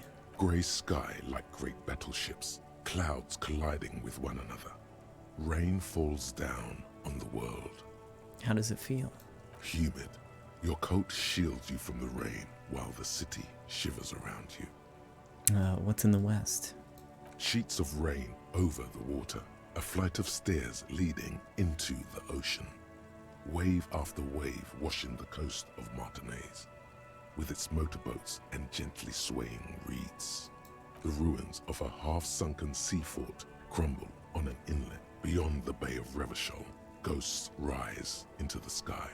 Who are you, ghosts? The skyscrapers of La Delta, the financial district. Faint golden light seeps from the office windows. Will you ever go there? Will I? No, you are just one of the hundreds of thousands who watch them rise across the bay from Martinaise every day. What's down the shore? Urban coastline, rain dripping off Eternite-covered roofs. Cinder blocks left over from half-finished construction. A defunct research and development building, once seized by revolutionaries. An old wooden church stands on stilts above the water. And beyond that? Coal City, end of all lines. Run your fingers through your dampened hair. Your hair is an oily mess flecked with ash from neighboring coal plants. Smokestacks rise somewhere in the distance. What's in the east? The great gates of the industrial harbor are locked. A chill runs down your back. You shudder like an animal trying to shake water from its hide. Clench your teeth to stop shuddering. Behind the gates, heaps of supply crates, red and blue metal shipping containers, slick with rain. The Greater Revachol Industrial Harbor is an artificial mountain range. Immense wealth resides within, and immeasurable poverty in its shadow. And before that? You, on the Martinez Plaza, a small dot looking up at the sky. Droplets form on your eyelashes. And beyond that? La Drusienne, King Dries passenger harbor. Cruise ships flanked by dock arms. Cranes watching over the mouth of the river distributary. What's across the distributary? Couronne, the lower middle class. Distributary after distributary cuts the city blocks in half. 7-story buildings trail off into the rain. What's beyond the Couronne? A silvery curtain of rain over the houses. The class divide. What's in the north? Capeside apartments. Tower blocks crowd one another. 4.46mm bullets still lodged in their war-torn stone walls. Hallways collapse from the mortar hits of a war that was lost long ago. Clotheslines go to waste in the rain. Radios play. And closer? A yard. Rain falls onto the roof of a woodshed. Coal leaks into a puddle beneath a dead man's feet. He swings from a tree, bloated. Droplets of rain slip from his cold cheeks. And what's in the south? A traffic jam. Rain thrumming on the roofs of motor vehicles. Inside, drivers watch water streaming down their windshields. The statue of a king shudders. He too is cold. The canal bridge has been raised. What's on the other side? The road ascends. A raised motorway loops above the ghetto. Beneath its concrete columns, a sea of rooftops, woodwork, and tar stretches northward. 4-story buildings as far as the rain can fall. The snows melt in Jamrock. What's Jamrock? Revachol is the capital of the world. Jamrock is the capital of Revachol. Droplets form on your eyelashes. It's home.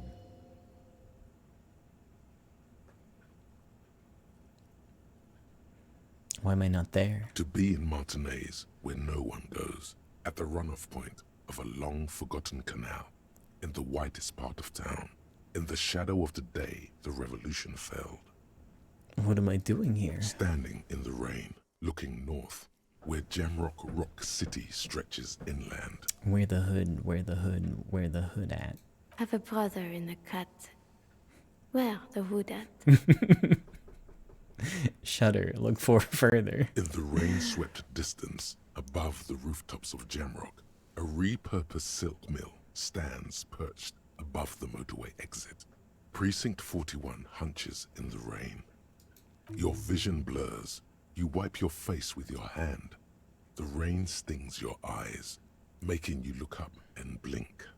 What's above? Coalition aerostatics hang like apparitions under the cloud cover. Way up there, where rain forms, rotors flutter silently. Your sight clears. Motherfucker. This rain will not let up anytime soon. At least we are dressed for it. Let's keep moving. Oh, hold on. Oh, never mind. I was just still there for a minute. Gotta get my money.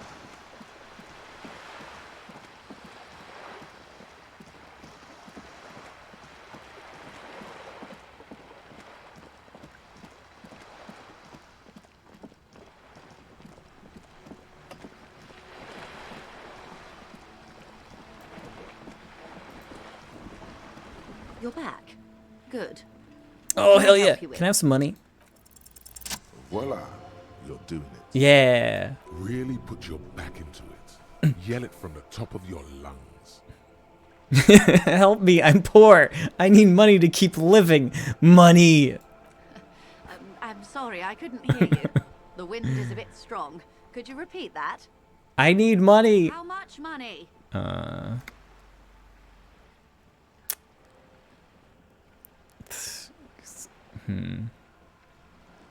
feel like 130 is the reasonable amount.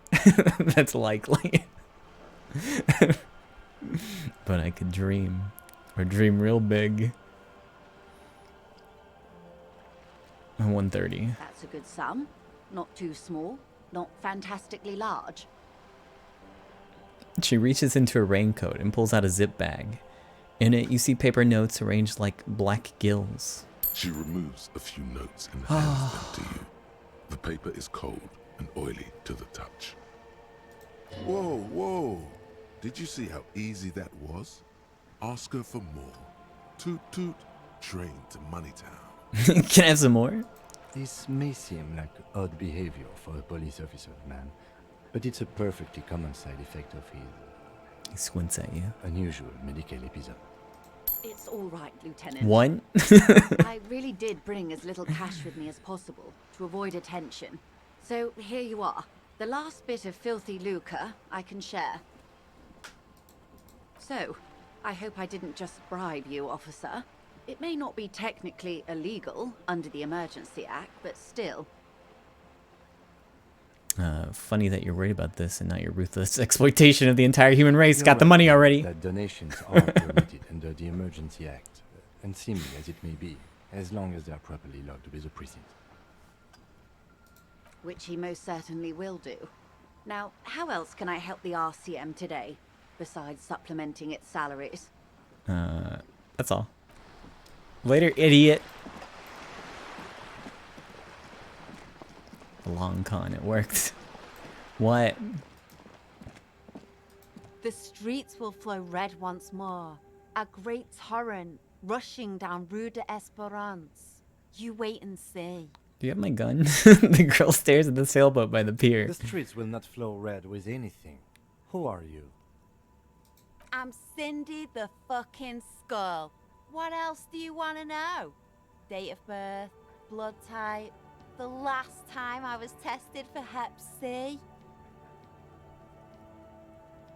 Let's start with your blood type and go from there. Go where? Accosting a minor? Oh. Listen to your partner, pig man. Keep your grubby hooves off little old ladies. Despite the attitude, she puts the brush aside. She's grown frustrated with her work and welcomes the opportunity to challenge authority in other ways. You keep looking off to the side. What are you looking at? The lieutenant is desperately searching for another handkerchief. She turns her head to face the coast and nods disdainfully toward Joyce, performing maintenance on her boat. Hatred, disgust. It's difficult to tell which of the two is more present in her girlish features. The woman on the boat does not notice her staring. That is on her. Someone's got to keep an eye on her. You mean Joyce? On a first name basis with her, are we? Piggy's moving up in the world. Hold on, what's a Zon? It's where they grow whores like her. And they're whoremen. Why all the negativity? Have you got a crush on her? Aching for an opportunity to defend her honor. What are you doing to the wall? Can't you tell? I'm painting a beautiful mural. It's pretty good so far. Graffitio visible from low orbit. I haven't really started it yet. I'm waiting for the right words. She studies the wall, suddenly pensive. You don't know what to write? Have you ever tried your hand at graffitio? When faced with a blank wall, most people write unimaginative stuff, like pigs go home and Mona was here. We rarely see pigs round here, though. Just union cats. And my name's not Mona, so... She wants it to be something true and total.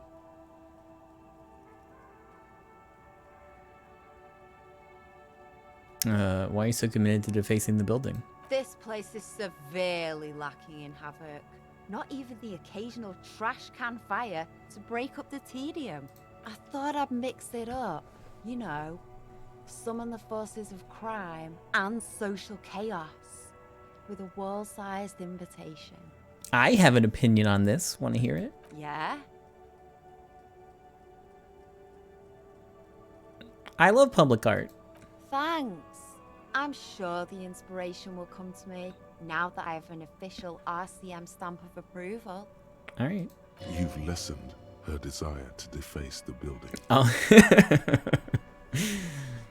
Do you know anything about the recent murder? I ain't no snitch, pigstein. Go forth and forage in someone else's shit. No shortage of squealers in these parts. Actually, there is a shortage of people who talk to us in a normal, calm, informative manner. We weren't put on this earth to make your life pleasant, fucko.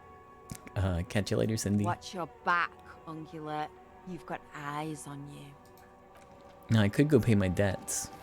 Or I could buy a sick-ass tracksuit.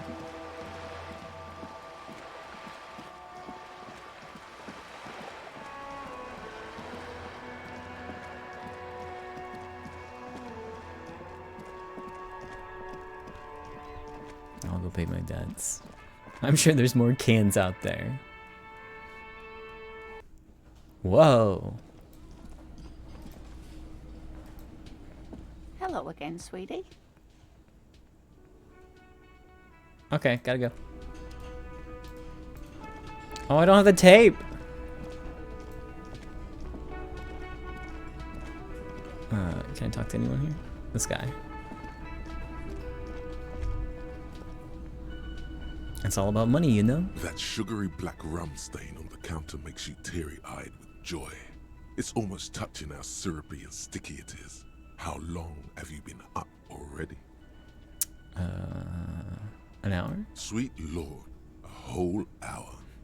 And you haven't thought about rum and lemonade in all that time? You've truly extinguished all trace of yourself.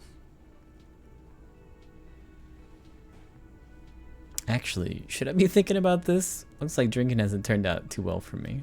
Maybe you haven't turned out well for your drinking. Have you thought about that? Get a goddamn rum and lemonade into yourself, boy.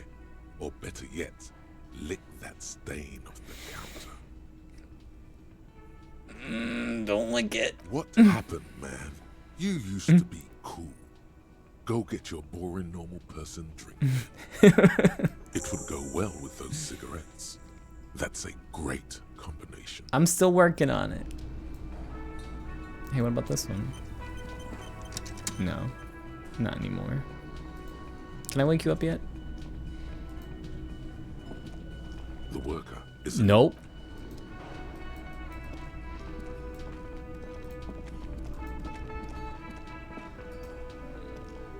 Can I help you? Here's your trash container key. Thanks. I hope you found what you were looking for. Found the victim's clothes. How strange. I certainly didn't put them there.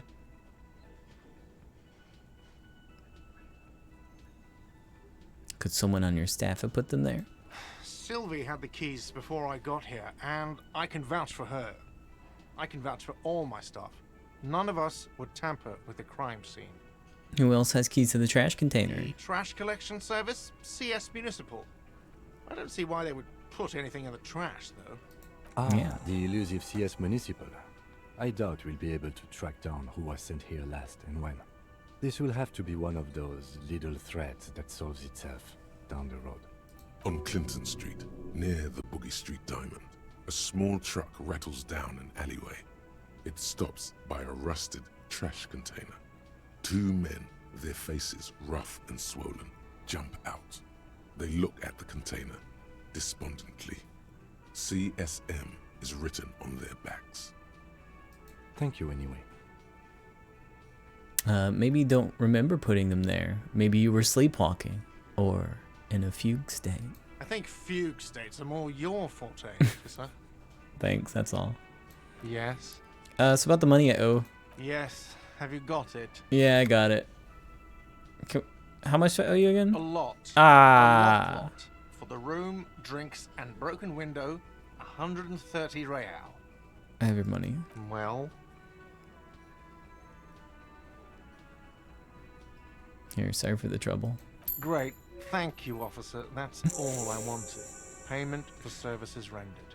If you continue to stay here, I just ask that you please pay your nightly bill in advance starting tomorrow. He's not sorry about his behavior for your sake. Now that you have money, he really wants to make sure you're not angry with him.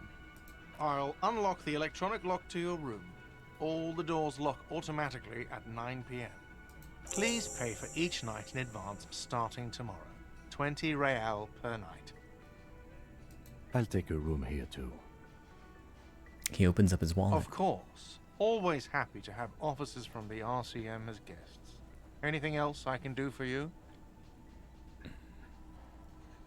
I need a drink. Can you pour me one? Do I have a shaker in my hand? Is this a shaker? He sounds irritated. You sound irritated. Why? All I want's a drink. Am I wearing a little bow tie? Am I wearing a bow tie and doing this? He shakes the imaginary shaker furiously. Am I smiling? Do you see me smiling and shaking my little shaker? No. Do you know why? Why? Because I'm not a bartender. I'm a cafeteria manager. Is there anything else you wanted? No, I'm good. Like what? I've seen something here at the Whirling. What thing? I saw that the sign, the mess hall is reserved for the Union. Yes, not the whole damn Union, thank God. Just the nastiest and loudest faction. They come here in the evenings. Dumb, unruly types. Think they're big shit. But they're good customers. They place big orders and always pay on time. We should find out who this Lord faction is, occupying the booth. Loudness means talkative, and we need info. How do we find them? We don't. We have to wait. They'll show up sooner or later. Men get hungry, even men on strike. You glance at the clock on the wall behind the manager. Huh. Why isn't anyone in the mess hall? Good question. He turns to the cafeteria manager. They're probably getting drunk or protesting something somewhere. Or laying low after the, lynching. Whatever he may feel about you, he can't miss the opportunity to throw you a look of what he assumes is shared understanding. Go with it. I think I see. Yeah. The Union guys think they're untouchable. They probably fucking killed that guy or something and now think they can hide out till it all blows over and it's fair weather again in Martinez. I have a feeling we'll make their acquaintance sooner or later. What? By the way, you should come back to this thing-based questionnaire if you see anything interesting in the Whirling later. Okay. Another thing. Great. Yes? By the way, I'm gonna sing karaoke here. Absolutely out of the question. No. You wait and see, cafeteria manager. Absolutely in the question. First we find a sad banger. Then we sing this place to shit. Goodbye. Alright, back to no money. Still no cigarettes. Oh, what's up? We should think about calling it a day, maybe. The nights are still miserably cold this time of year. Yes, my hostel room calls. We can pick up where we left off tomorrow morning. Are you still gonna follow me though? Okay. Yeah, I don't know. I'm gonna pay 20. I should have just kept the money. Never slept.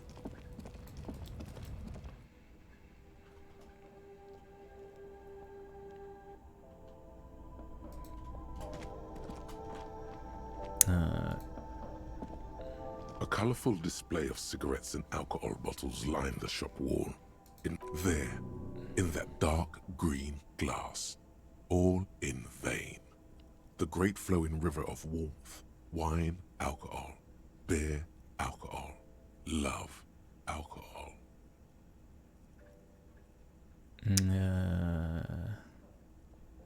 Say nothing. Just take it in. I'm obliged to inform you that both alcohol and cigarettes damage your health, but I guess you already know that. Don't ask. Don't look. Don't do anything here. Just go away. Get back to work. Know this.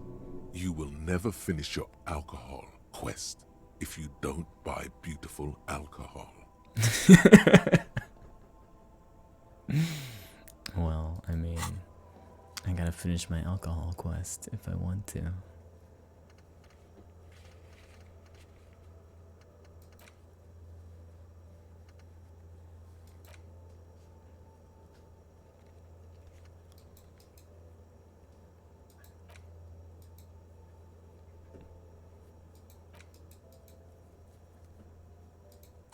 Sorry, I can only afford one right now. Give me the cigarettes. Here you go, mister. Where's my cigarettes? Tools. Intellect, -1 health. I'll need it.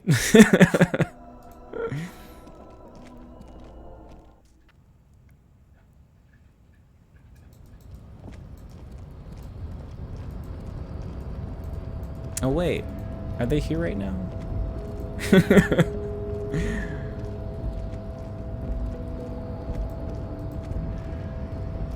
Ah, fuck.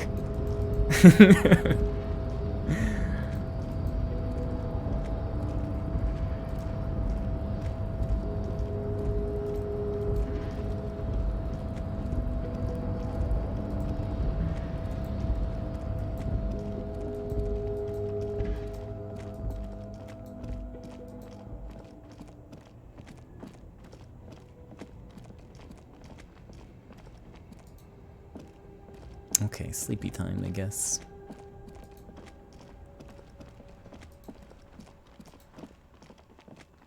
It's too dark around the corner of the screen.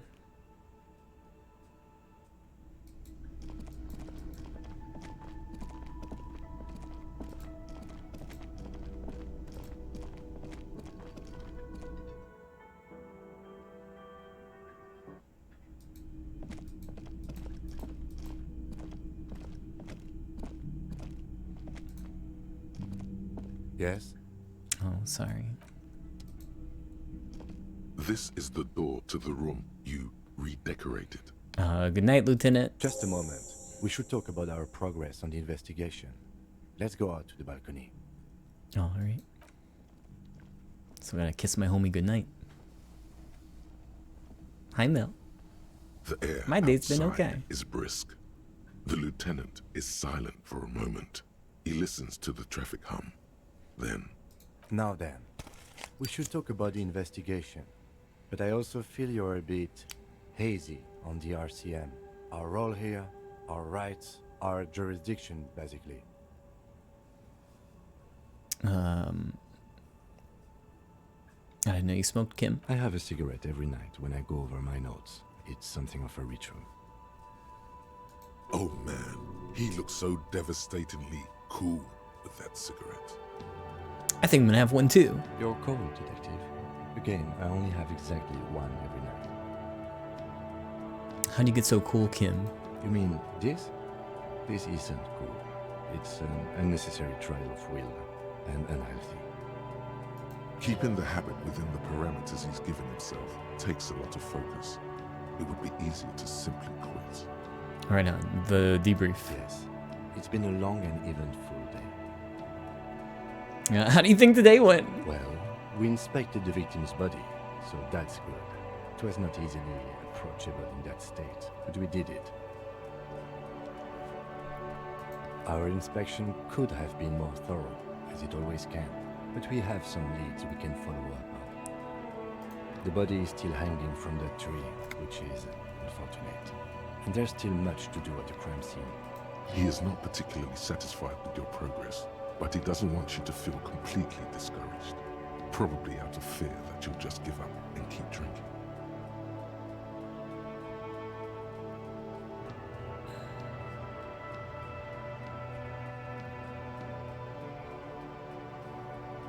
Don't worry, Kim. I'll be in much better shape I tomorrow. look forward to that. As for the interview, we weren't able to find the union leader, Everard Clare, much less interview him. So that's on the to-do list for tomorrow. We tried to interview the weapons rep, but she asked us to do something for her first. Fine, so be it. I have a feeling Joyce knows how dangerous the situation really is. We have to get her to talk to us. Above all, though, today was exhausting. What's with all the running? You run a lot. Is that a standard Precinct 41 practice?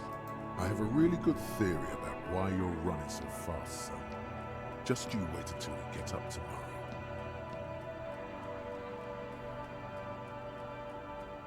I'm training for a long distance run. I want to raise money for charity. It's impressive, especially for a man your age. Ah. And in those hills. Nice shoes, by the way. I like the green. Goes with the orange. He looks at your snakeskin shoes and smiles suddenly. Thank you for the compliment. We could manage it even in wooden clogs. There are uncanny running reservoirs in this body. God knows why. So what are her powers exactly? The RCM? They're quite limited, actually. The power officers of the Revachol Citizens Militia exercise most frequently is imposing fines of up to 1,000 real for offenses, in accordance with an interdepartmental schedule. 1,000? Why not more? The RCM's primary role is to ensure safety. We are not really supposed to play any part in the economic structure of Revachol. Wouldn't that be an easy power to abuse? Yes, although indirectly, as citizens can always request records from their local station. Officers of the RCM have been known to take bribes of less than the prescribed fine amount. It undermines trust in the RCM. Okay, what else? We can arrest people, of course, but rather than bringing someone in directly, it's preferable to serve a station closely. It prevents confusion and overcrowding. How do you be sure that the arrestee will show up? You can't. Those who don't show up become fugitives, though, and have fewer legal rights when they are eventually caught. It's about power projection. Thus far, they seem to mostly show up. And if someone resists? We are permitted to use whatever force we deem necessary, even lethal. Have I killed anyone? That's an improbability. Perhaps even impossibility.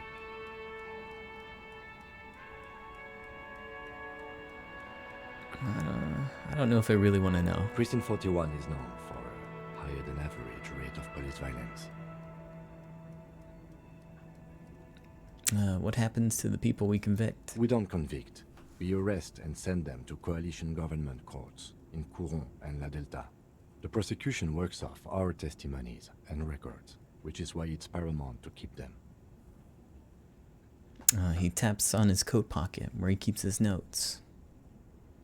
Wait, so if I kill someone while on duty... You have to supply compelling evidence for why it was necessary to use lethal force. In these cases, your partner is usually your witness. Not a good position to be in, by the way. Internal Affairs handles these cases thoroughly, by cross-examining you for inconsistencies.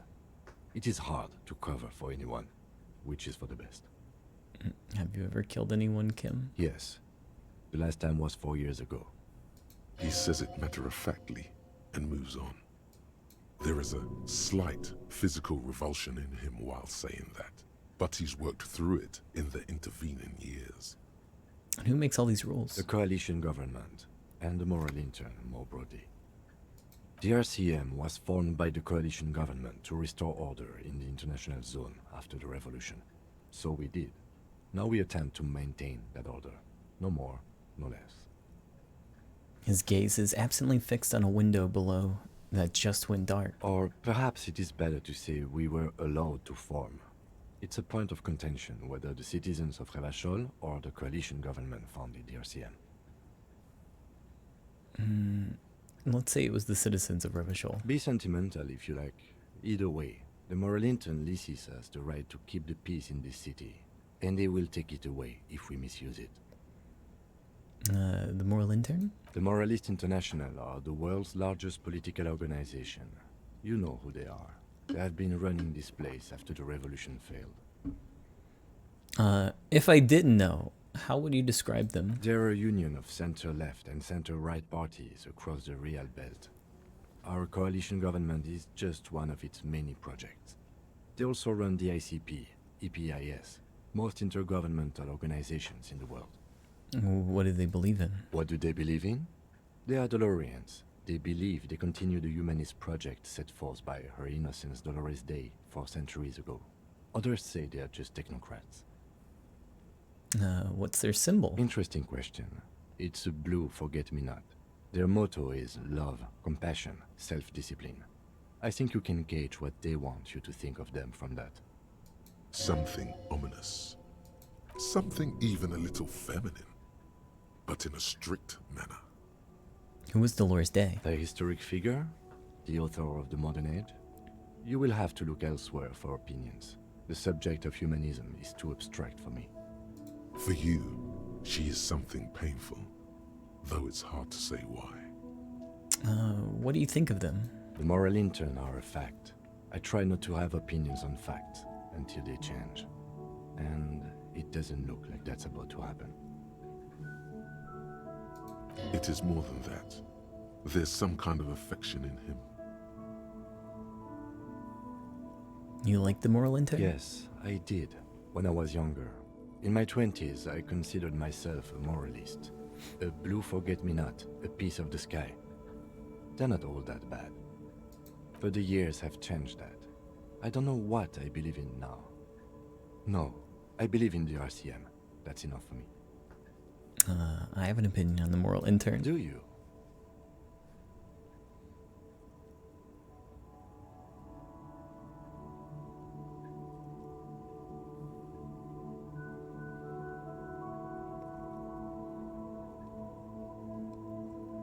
Oh, man.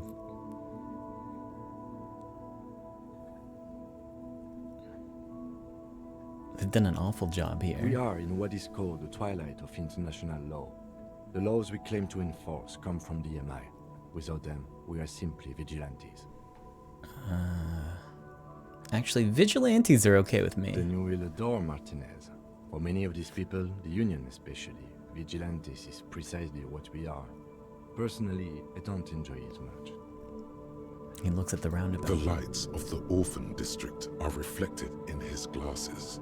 The red and golden orbs of the motorway sliding like pearls on a string from east to west as Revachol commutes back to the suburbs. Tomorrow is Tuesday. Monday is over. Say nothing. The dying lights of the city shimmer below. Slowly, like luminous clouds, they pass on his lenses. The lieutenant looks at his slim cigarette, contemplating the next drag. This soldier is the highlight of the day for me, he thinks. This little stick right here. They really don't like us here. And the mouth on that kid, Kuno. It's different inland, in Jamrock and the GRIH. Why are they like this? It's our fault for leaving this place to the dogs, to the Union, to the company.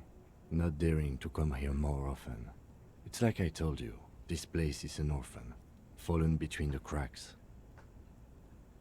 And then Jamrock and the GRIH? We run this city.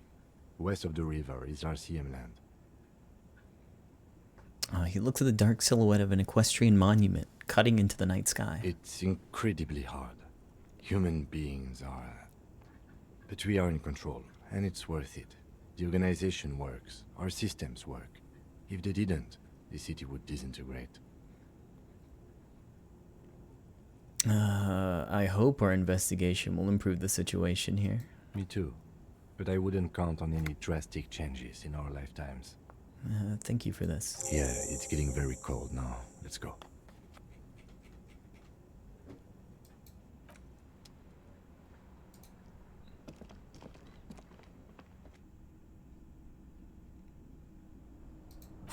What updated? Oh.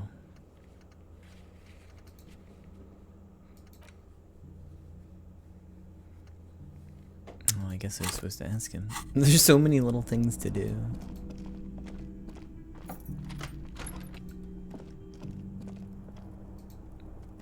Good night, sweet pea. Yes? Oh, okay. Yes. Bye.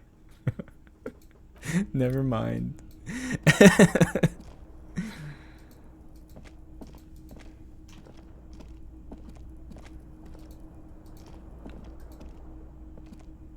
The fan stands still.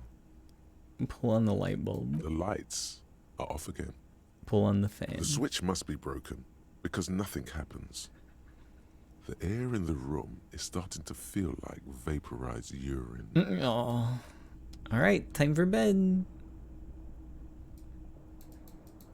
Oh, is this a shared door? Oh.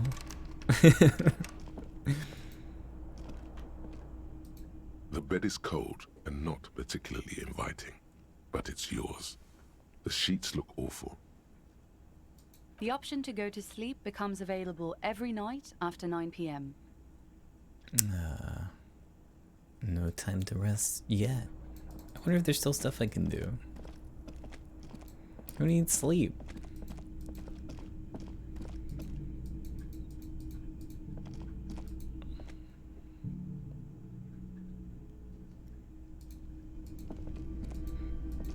I don't actually know how time progresses in this game.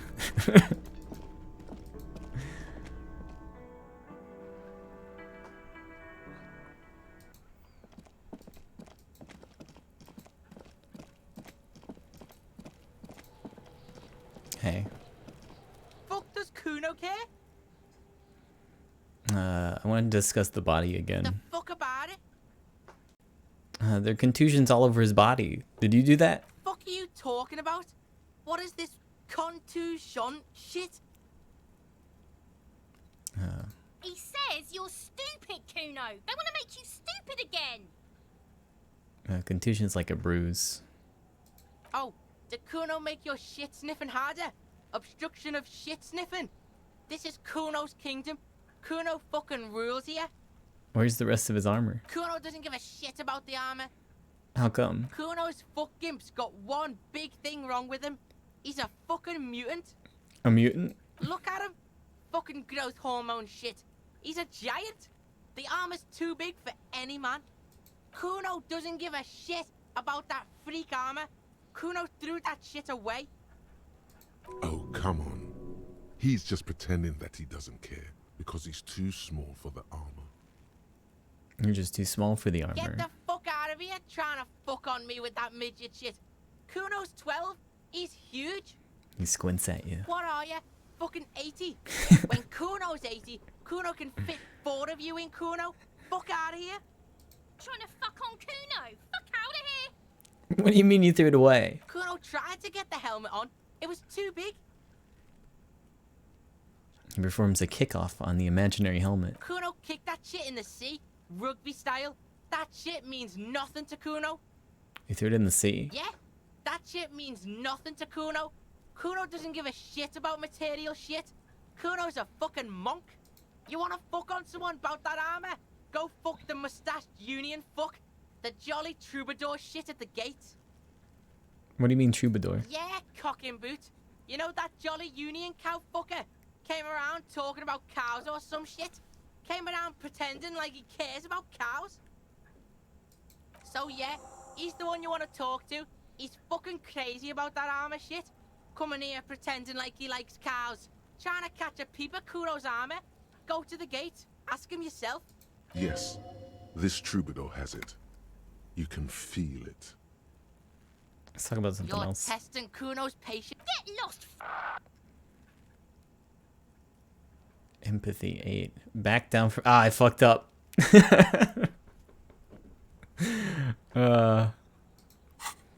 I have a skill point though, but I don't think that's gonna help much. I could try, and then if I get it wrong, and then my morale fucking tanks.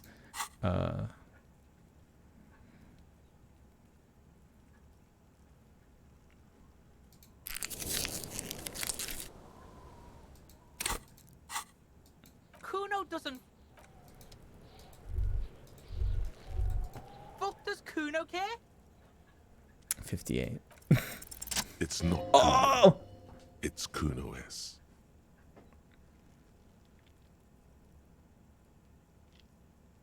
Act on it. Try to separate them. Psst.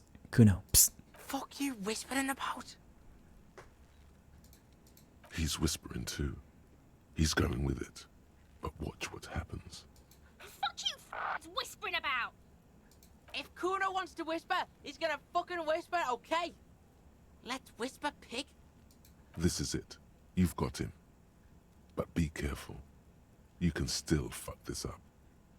Don't make Kuno look bad in this.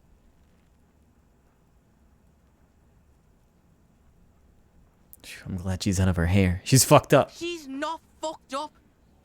Everyone's fucked up. Stop judging shit. Wrong move. But he's whispering still. You haven't lost him. Just don't mess up again. Or you will. There are no guarantees here. I don't think that's gonna work. It's okay. The pig's trying to pit us against each other. I'm not gonna let him do that. Idiot.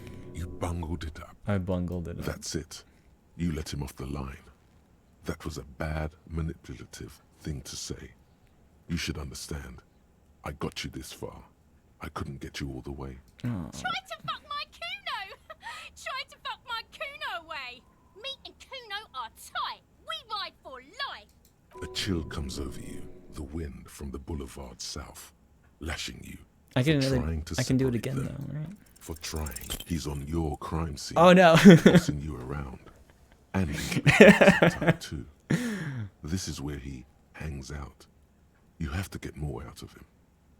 He could be useful.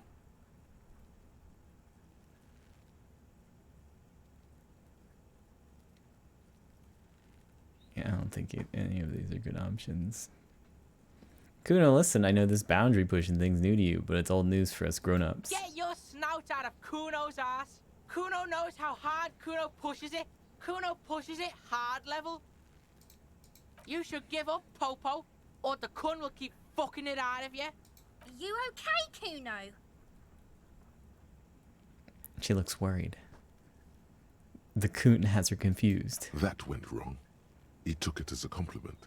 Then he had a minor seizure. Okay, well, I'll have to try again later.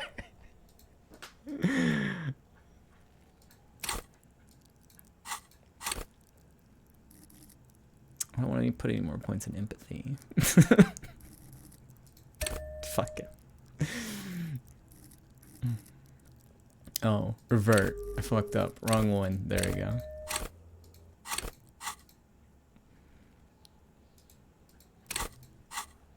Okay, I'm off. Kuno does. Wrong skill. I fixed it! Fuck does Kuno care? Okay, that's pretty good. You were too pushy last time. Think this through. Try to really understand the psychological bond Kuno has with Kuno S. So what's the deal with Kuno S? Just look. While Kuno has no problem being near you, she always hides behind the fence, afraid for her life. Like she's done something very bad. All in all, Kuno respects madness. You cannot hope to outdo her on that front. You must win yourself a few minutes with him alone. How? Kuno S is by far the worst of the two. Kuno has no problem being near you, but the other hides behind the fence, afraid for her life, like she's done something very bad. All in all, Kuno respects madness. You cannot hope to outdo her on that front. Alright. Fuck you, try it again. He's whispering too. He's going with it. But watch what happens. Fuck you, whispering about. If Kuno wants to whisper, he's gonna fucking whisper, okay? Let's whisper, pig. This is it. You've got him. But what's up with her? She's you terrifying. can still fuck this up. Crazy scary. Crazy? You don't know the half of it. She's not crazy. She's insane. Dangerous. She's smoked a man. She's done people in. Probably even pigs. Stop talking to him. Kuno, I'm fucking warning you. You're gonna get us into shit. She understands what you're trying to do. Yo, see? Did Kuno not tell ya? Kuno told ya. Kuno talks to whoever he wants. Talk, pig. Kuno's got it under control. He hunches down again. You did it. They're separated. He's even turned his back to her, so she can't read his lips. What do you mean she smoked someone? Kuno means she killed someone. That's right. She's a killer. Like, actually a killer.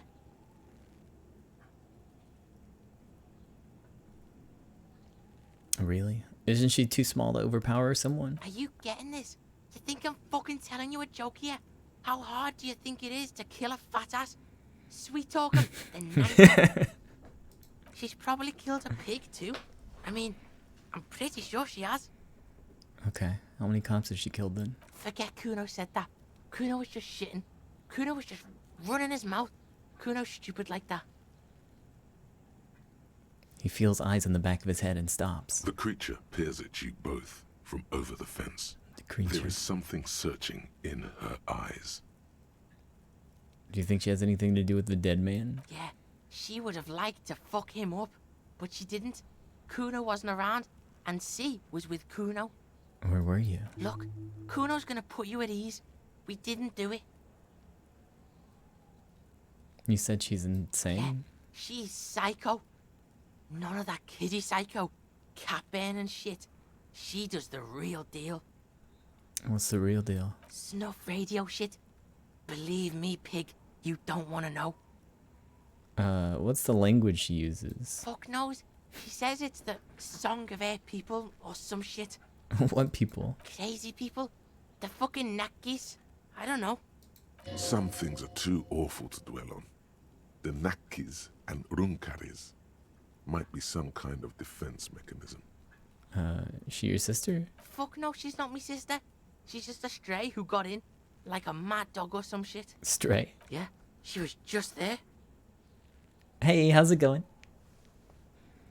He points at the apartment building behind the fence. What was that, Kuno?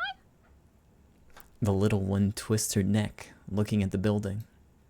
She was in the hallway, dripping wet, by the fucking shoe rack, in the dark. Why was she dripping wet? Kuno's got no fucking idea. Her hair was all wet. I think she pissed on the floor too. She was there for 3 days, in the corner, every time Kuno went out. You said she got in? How? I don't know. Someone left the door open.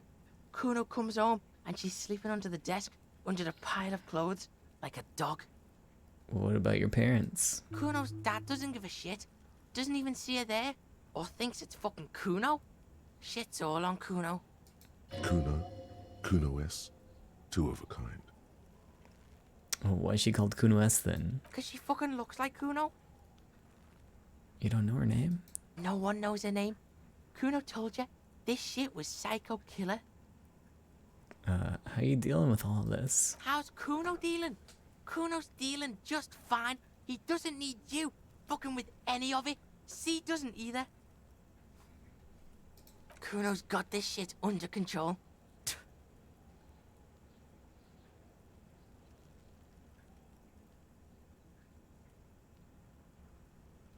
I'm gonna fuck it up.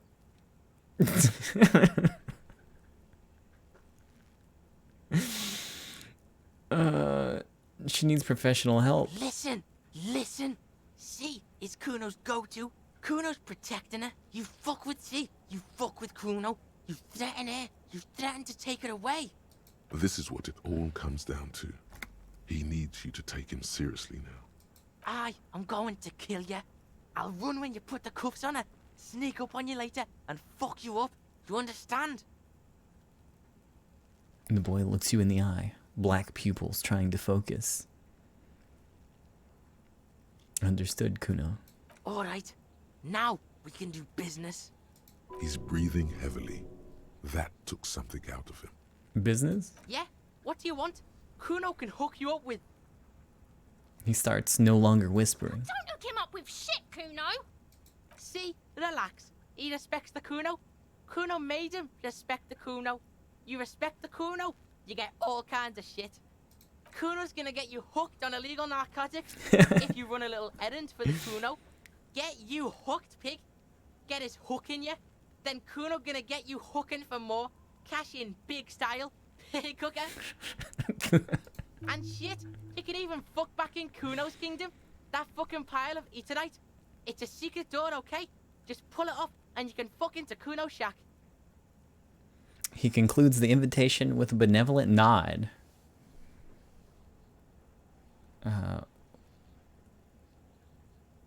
What was that about running you an errand and illegal narcotics, Kuno? Kuno gets it from his dad. Kuno and his dad are major suppliers. That's where Kuno gets his lightning on. Problem is, Kuno and his dad had a little falling out. Now junkies clawing at Kuno's door. Streets going mad. Kuno's gotta throw his dirty popo man at it. Okay. Dirty popo man is you. In there is Kuno's violent dad on steroids. Kuno's dad does steroids and speed. If you can take him, you can have half of the speed. Oh, that sounds like a good deal. Okay. Who's your dad, Kuno? Kuno's dad is a fucking monster. He's the most violent man in Revachol. He doesn't give a shit about a single thing. He drinks too.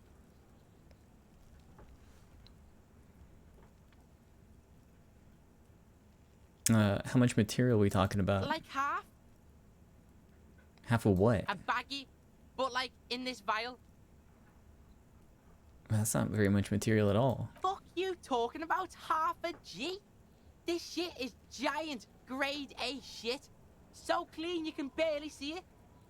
You can barely see it because there's barely any. Okay, Kuno's listening.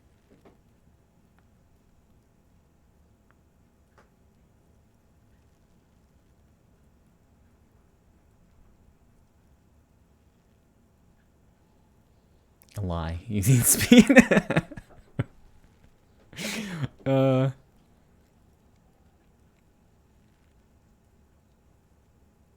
Alright, I'm going in there. For the speed. Alright, pig. You can plug him, but you can't stop him. It'll only buy you time. Kuno's violent dad's got Kuno's key. So you need to fuck your way in there. Go to the pier side. Bang on the door till the cleaning gimp lets you in. That's how Kuno does it. Then you go to room 12 and kick down the door. Police violence style. That's what Kuno does. And then it's action time. You're locked in the room with violent fuckhead. That's it. I'm gonna die. Next time Kuno sees you, you better have his shit. Oh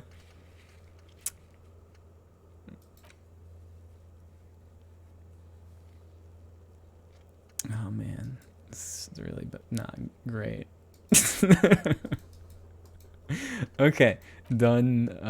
Where is this one? Is that the only one? Okay.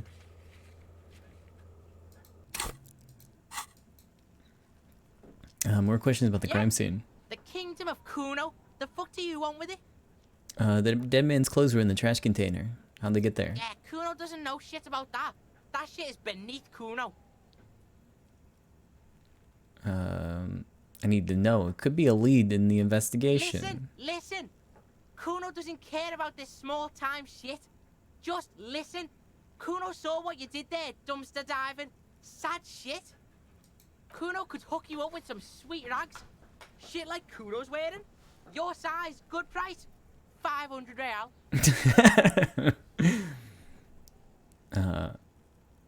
Alright, entertain me. What's so great about these pants? Pig, these are found modulars. Liquid fit, performance crotch, urban survival shit. Made in Mirova by scientists. Pants scientists. Believe it, you need this shit. He unzips his jacket to give you a quick peek at the plastic wrapped pants. They are graphite black and look brand new. These could drastically improve your chances of survival in the urban wilderness. I need those. Coach Physical Instrument endorses these pants. They are tartan ready.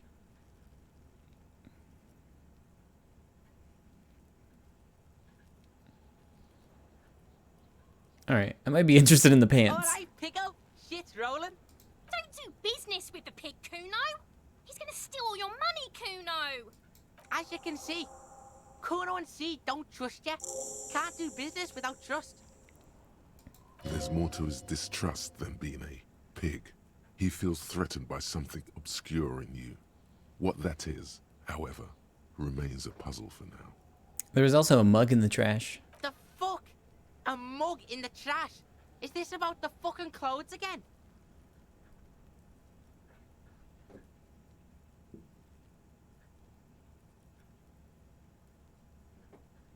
Hey, does this racist mug have anything to do with it? Yeah, Kuno sees where this is going. Kuno's got that fast brain. You saying you pigs are after the mug fucker because he's the clothes fucker? I can't hear you, Kuno! Speak louder, Kuno! That's exactly what I'm saying, Kuno. Someone's tampered with the crime scene, cleaned up some of it. Shit, that's tense. Someone's going to the beat-down basement, huh? Mug guy gonna get tied to the radiator. He nods in approval. The kid may have something there. He's already come up with an interrogation technique, too. Kuno doesn't know who put that shit in there. And if he did, he wouldn't squeal. But if you find out, maybe you can... Stop turning into a pig, Kuno!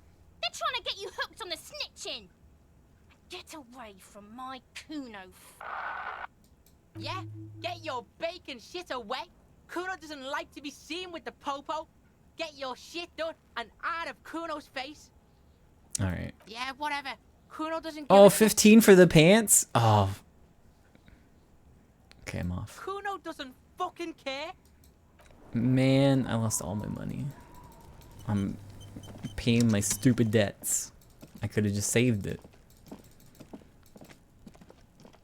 Got a cool tracksuit. Got some nice pants.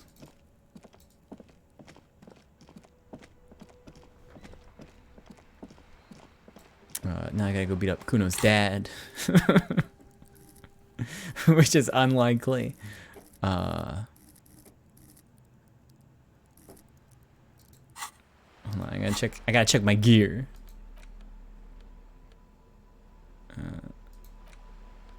Wait, what was this? Oh. Oh, nice.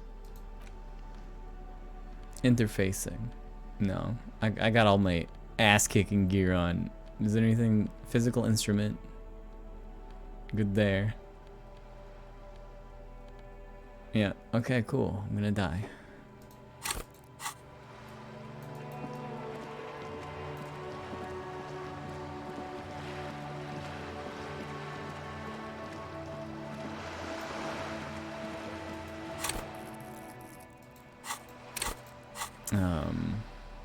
Hold on, what's my clipboard? -2 authority. I don't think empathy's gonna help right now. Put that away for a minute. Intellect.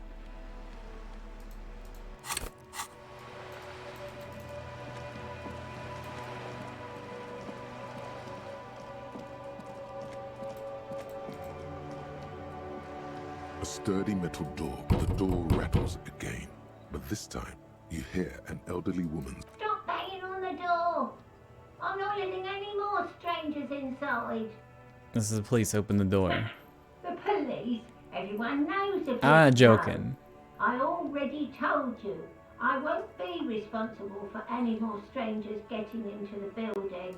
Go check the backyard door. Maybe someone there will.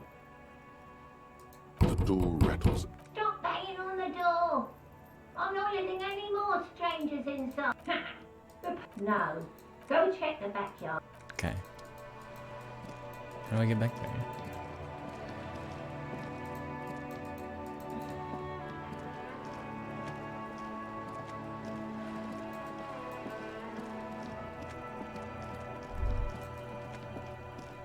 Oh. That smoker up there could be a witness. Talk to him. I'll talk to him later. What's that noise down there? A pry bar time. Yoink.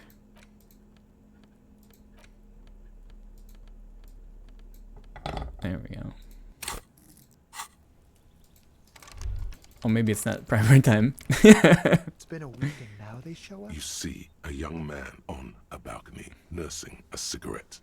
His eyes have been following you for a while.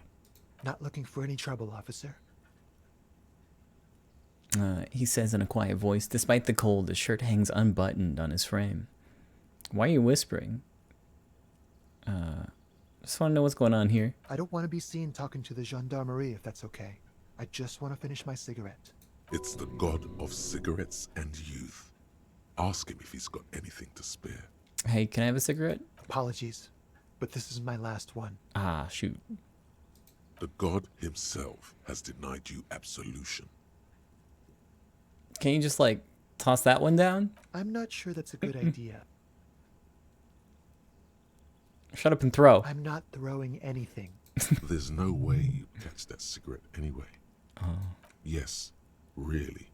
Don't even try. You'll just embarrass yourself. Alright, that was an obviously bad idea. As you wish. Is it really that important?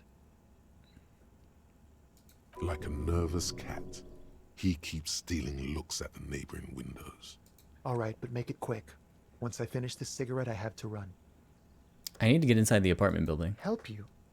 No, sorry, gendarme. I have to run. Can you tell me your name? My name? My name is Martin Martinez. Yeah, okay. Martin Martinez? Good local name.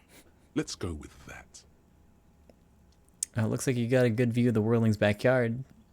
I'd even go so far as to say that the view is a little too good, my dear gendarme.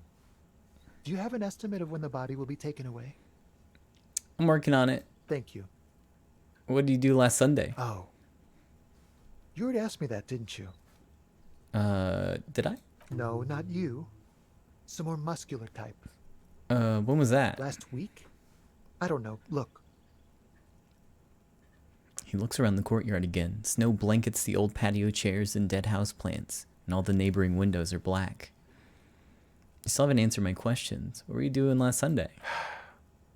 I had a friend over. What kind of friend? It was my Sunday friend. A Sunday friend? How intriguing. What's your friend's real name? He doesn't reply, gesturing no with his cigarette. Under the dull and darkening sky, the neighboring windows stand silent. All right. No. We won't. Okay. He takes one last drag of his cigarette before stubbing it out on the snowy balcony with a dying hiss. Now, if you'll excuse me, I really need to get going. Hey, -1 for bumming. Aw, dang it.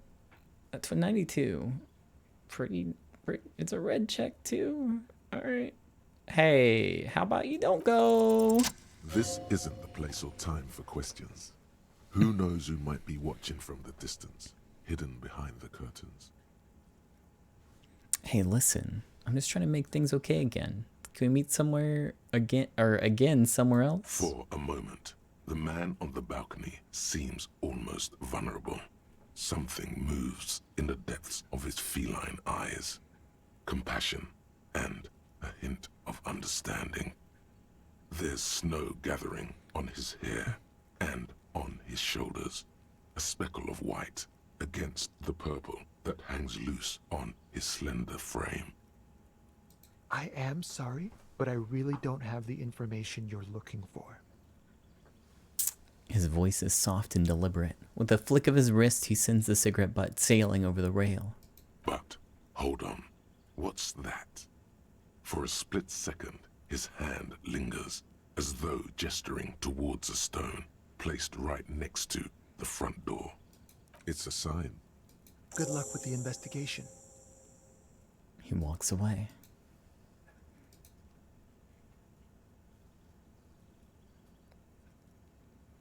That's okay. I've messed up most of my other checks. Turns out being a police officer requires some amount of strength and intelligence. That's like most of the things I've got going on right now. I do have a little bit of strength, but some of these other things, dang. Can't be good at everything, I guess. Can I highlight rock? A stone like any other, lying in a whirl of sleet and mud. Maybe there's something under it. All right, it's speed time. A stone. Turn it over. Like there's a key beneath it, rusty from the dirt. Put the stone back.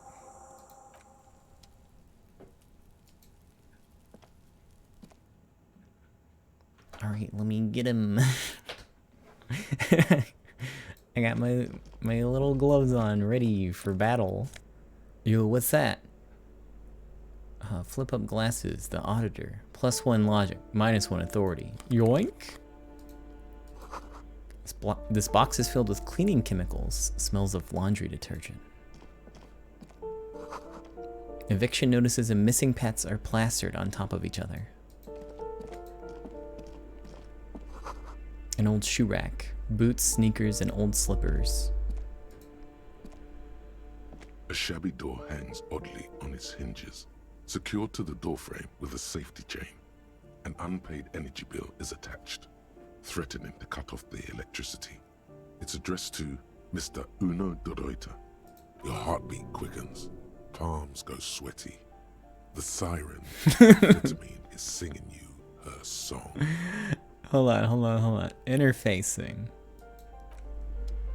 One moment. Let me get my interfacing gloves on. I'm about to make that 3 a 7, maybe.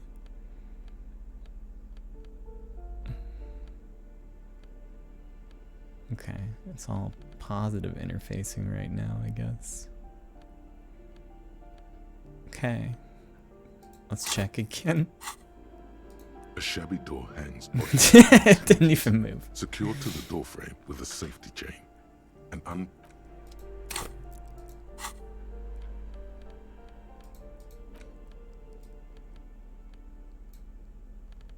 Hey, put it in your hand. Okay. Digging the tie thing. A shabby door hangs oddly on its hinges. Hey, there we go. Slightly better. It's gonna be weird. Unpaid energy bill is attached, threatening to cut off the electricity. Okay, I'm not ready just yet. Let me think about this for a minute. I'll just break into other places real quick.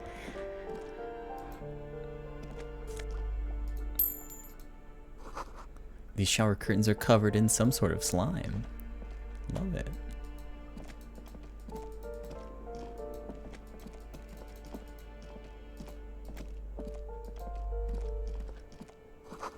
Someone is drawing a 5-pointed star on the wall. This door has been closed with a padlock. A chalk-drawn number on the board says number 11. Examine the padlock. It's a solid lump of metal, but the shackle is deeply corroded. A solid pair of chain cutters would make short work of it. Yes, get those cutters in there and snip away. This weak chain is no match for your might. Well, that's not where I'm gonna get the speed, though. But that could be good practice. Door number 9 is locked. You hear someone walking around inside, rearranging the furniture. The number on the panel says 10. Knock. The walking stops abruptly, but no one comes to the door. You can feel tension on the other side. Knock again. A poor communard, from the looks of it. The room is barely bigger than a closet. Oh, I guess wrong.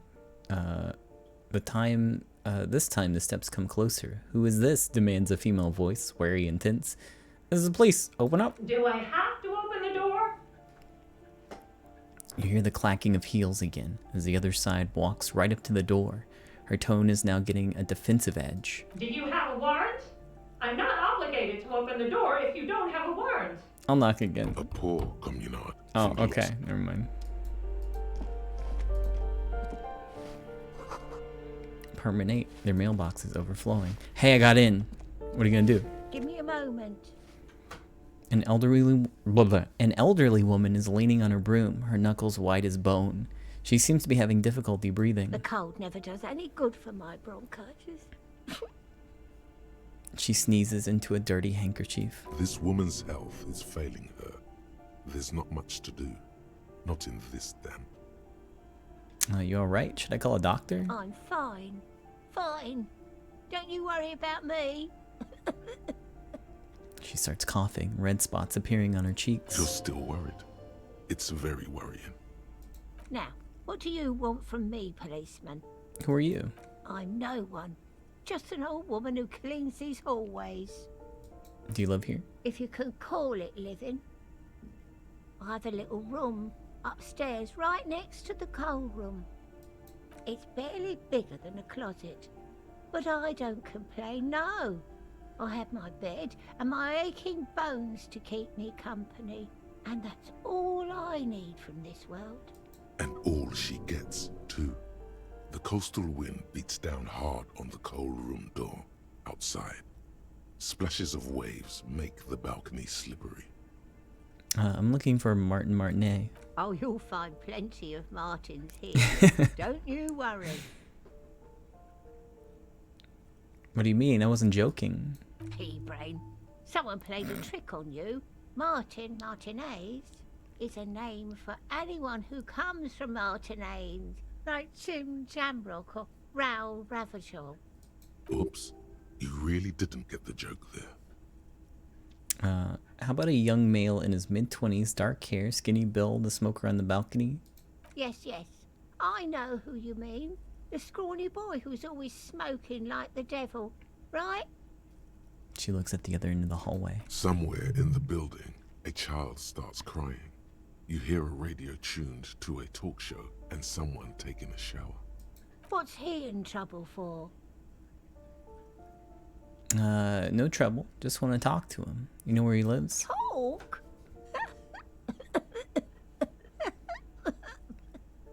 She squeezes her broom, trying to catch her breath. He lives upstairs in room 28. Go to the balcony. It's one of those doors there. He's usually home in the evening. I'm looking for the parents of a kid named Kuno. The waiters are at the end of this hallway, right next to the communal bathroom. A few questions. Ask away, policeman.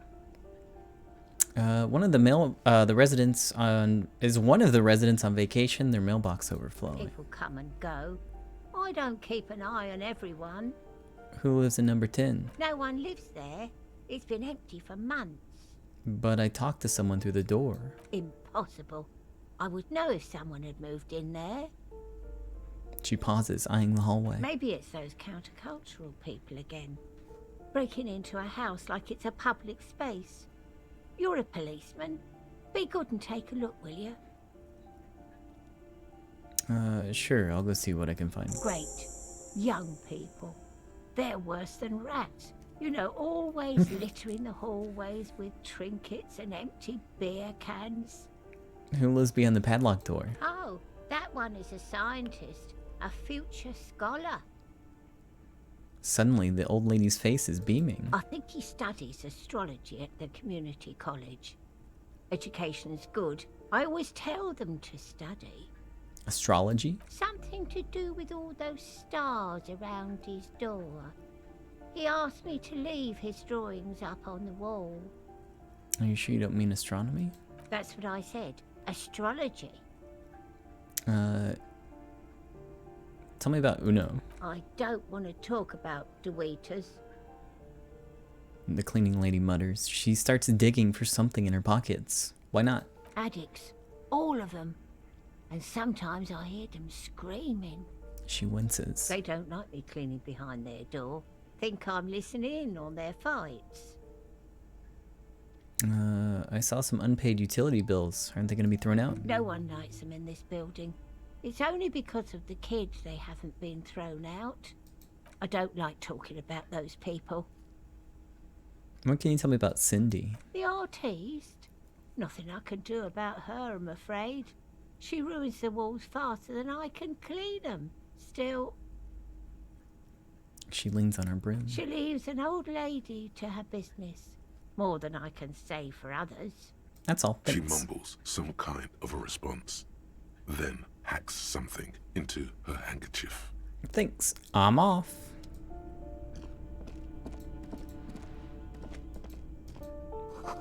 A note reads, foreclosed by Martinez Realty Associates.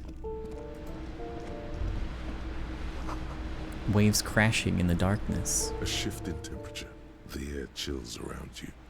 Dust settles on the stony floor.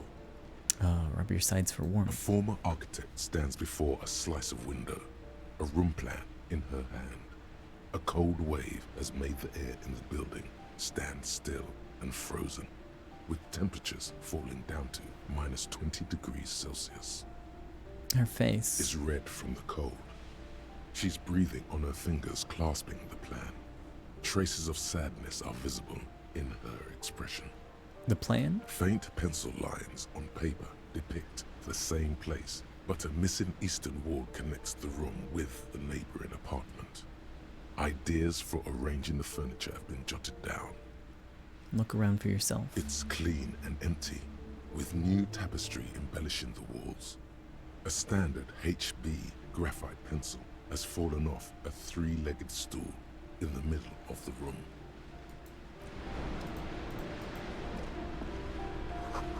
Someone has torn down the wall. An old grocery list on the table and checks.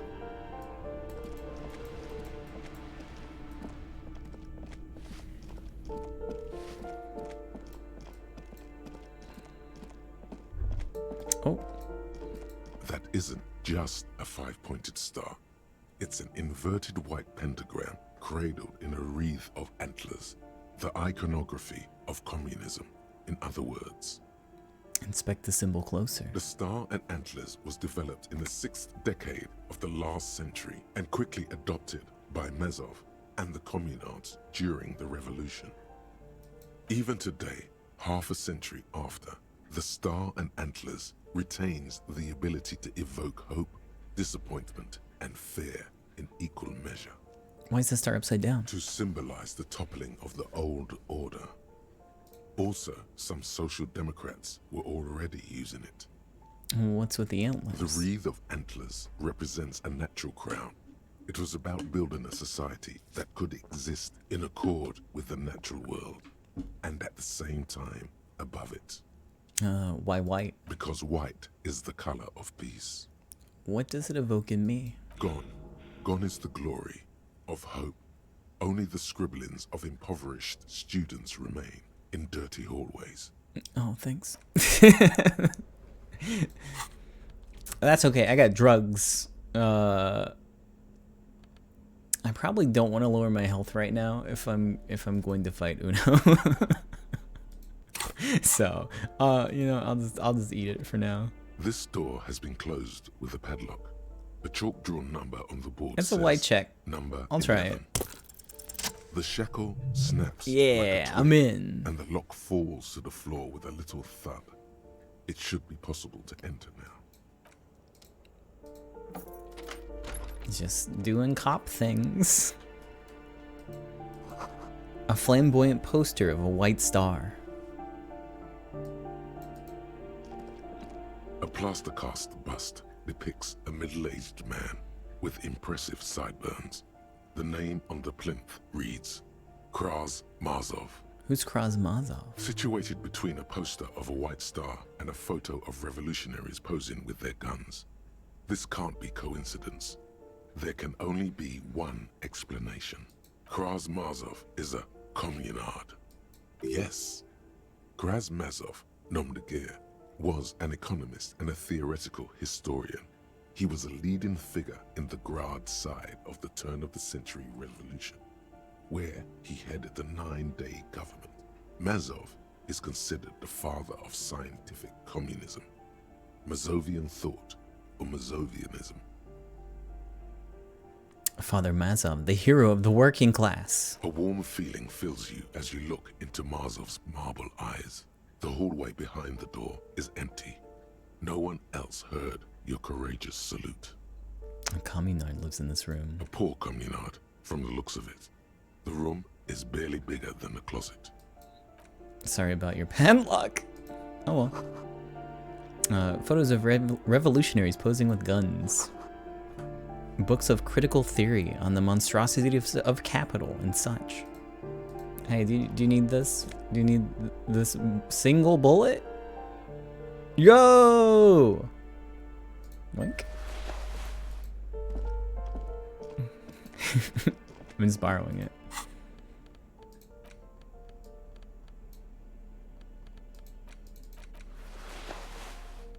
Good luck.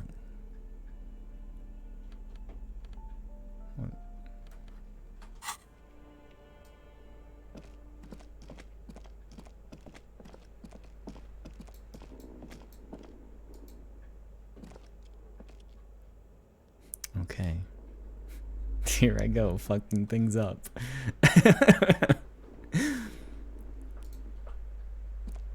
But it is for a little bit of speed. Wait, what happened? Secured to the doorframe with a safety chain. Wasn't my check higher? Energy bill No, it wasn't. It wasn't higher. There's no way that it could have been higher. It's addressed to Mr. Unedited. Cut it. Snip.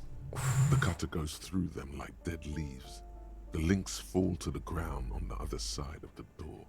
Don't let the quiet fool you. The beast is in there somewhere, ready to rip you to shreds with a broken bottle. You can just go in now.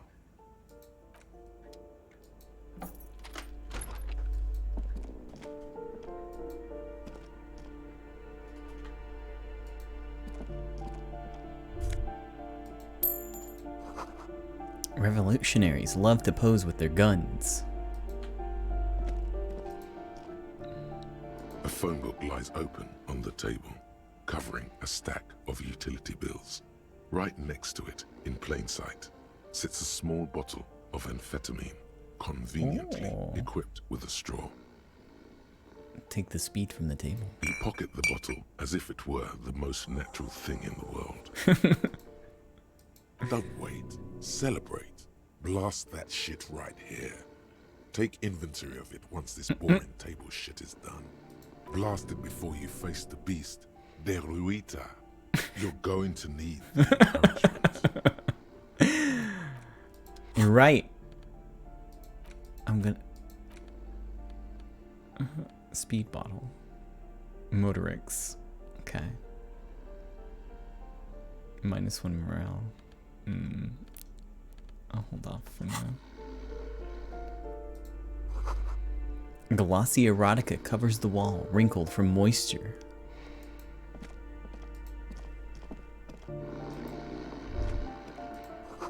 The air stinks with something sour.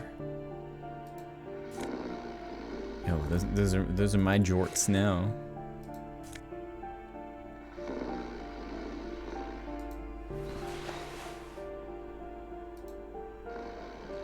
Bundle of clothes heaped on the bed, a stained parka, some towels and a duvet, some socks even.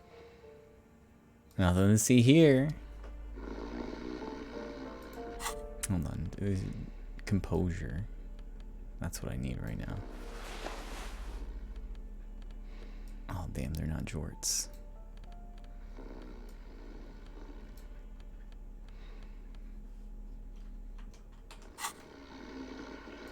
Bundle of clothes heaped on the bed, a stained parka, Let me some see how towels this is and going. a duvet, some socks even. Take down Kuno's dad. Now, when you say take down, what do you... Alright, well, I guess I'll have to kill him. Something underneath there is breathing. It doesn't give a shit that you're a cop. Stop your hand now, or you're gonna die.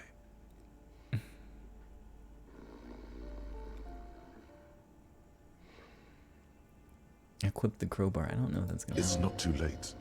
No one's going to blame you for backing out. You don't have to do this. Just get out. Alright, I'm out. I don't think that'll assist me in the fight in any way. Sure, why not? You know what? Probably more than a bag. If the opportunity were to arise.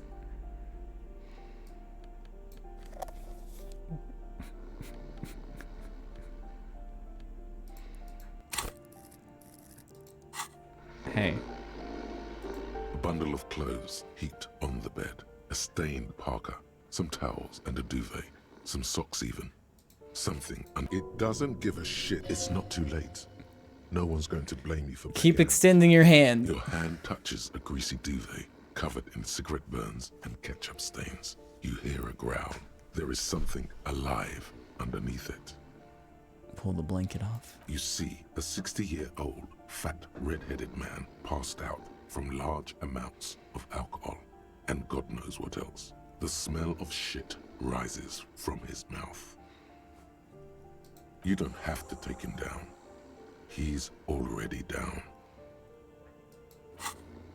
Okay.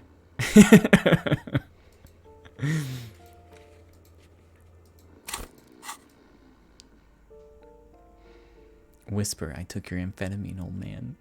Yeah, Hey, I took it. Silence. Only heat emanates from the sleeping body. All right. I gotta go.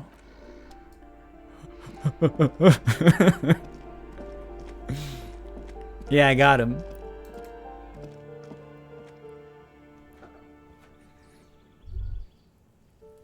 Oh wait, I'm in a different place. How'd this happen? You hear distant traffic. Night is falling on the city. The breaker box is full of cigarette butts and electrical wires.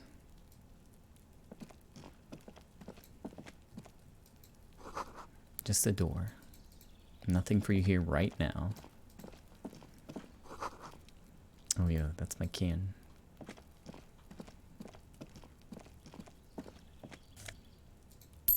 Yoink.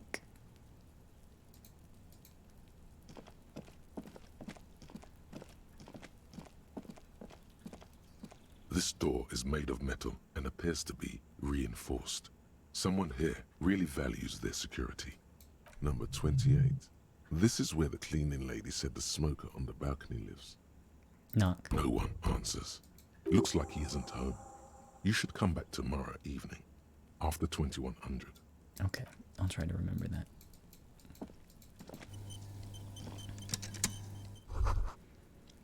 This is the door to apartment 29. Complete silence. Whoever lives here isn't home. Apartment 30. Voices from within, singing along to some buoyant dance track. Can I get over here? To all these bottles? Guess not.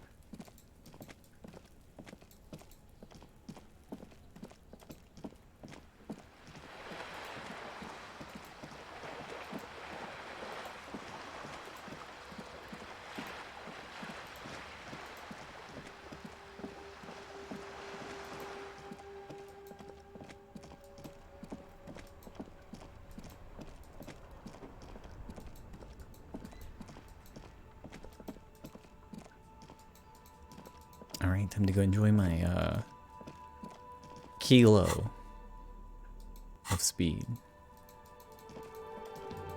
Maybe I can trade it for pants.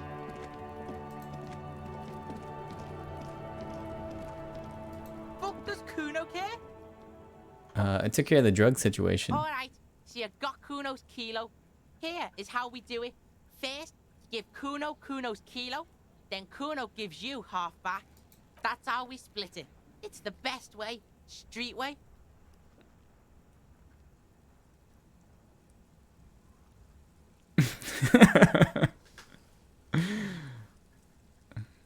Are you gonna ask how I got past your dad? Word on the street is, you sent your little friend in dressed as a hooker, distracted him. That's some sick shit. Tell your little slanty-eyed friend, respect from the Kuno. Kuno wants to hear all about it, but first we split the kilo, then we shoot the shit.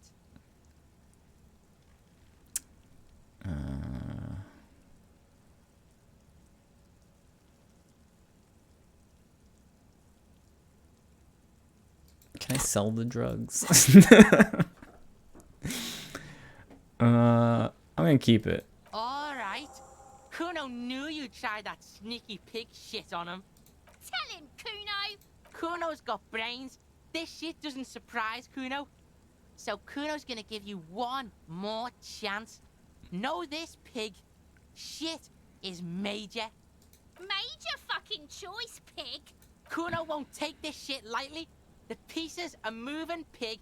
This is fucking domino shit. Tick, tick, tick, tick. Decision time. What's it gonna be? You gonna fuck the Kuno? Here you go. Alright, now we're talking.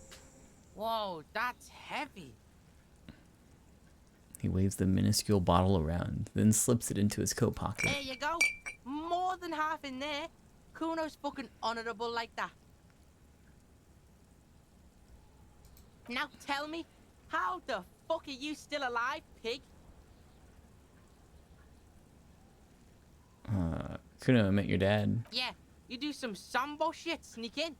Was the Beano-clad hooker thing real? Sambo is an acronym for Samaran boxing, graceful martial arts stuff. Sambo style implies stealth, cleverness, and cool. Just letting you know. Kuno, your dad's a half-dead alcoholic. He was sleeping under some clothes. What? His posture changes. The swaying rooster motion stops for a second. Then he gets it going again, reorienting himself.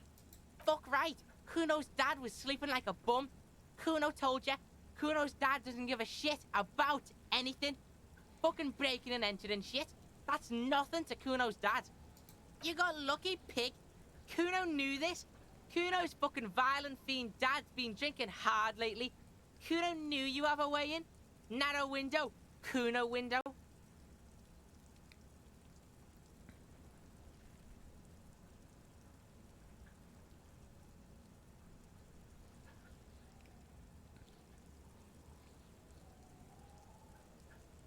Kuno window. Come on, kid, just stop. What are you trying to do?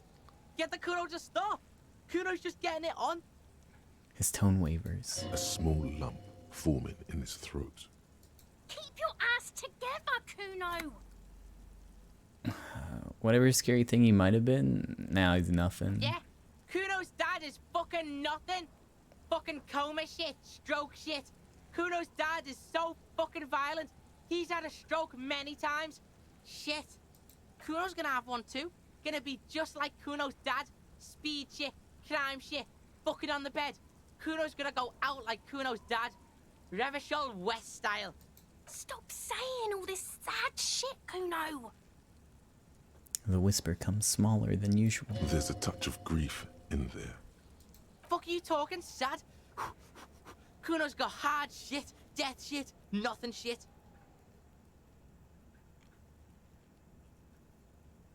You don't have to turn into that. Get your fucking nun ass out of here before Kuno fucks it dead.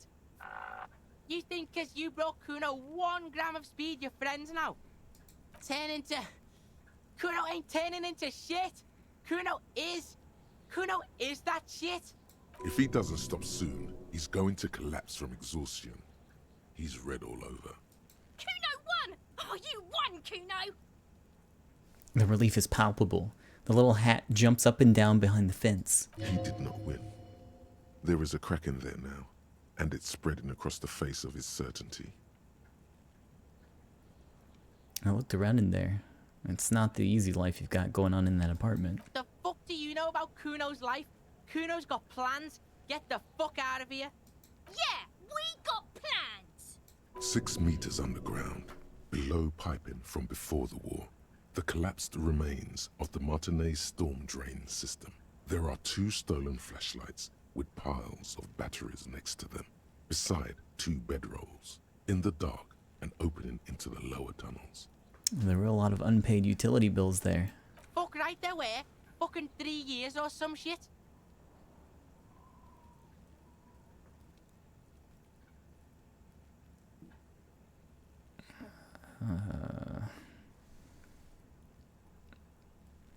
You have to find somewhere else. That's right. It's a shithole. Kuno's gonna move underground. Leroy shit. Ancient shit.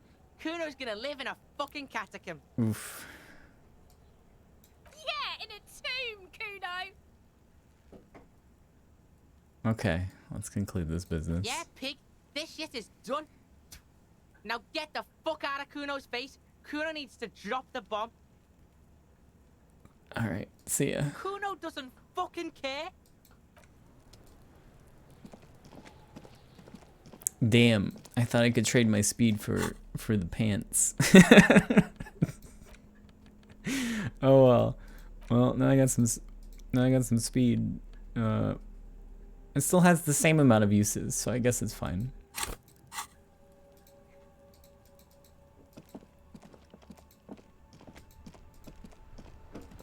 What else can I ruin while I'm still awake?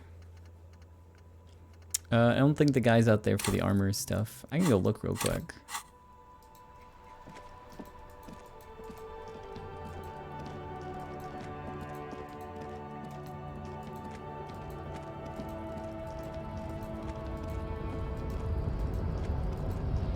It's not out here.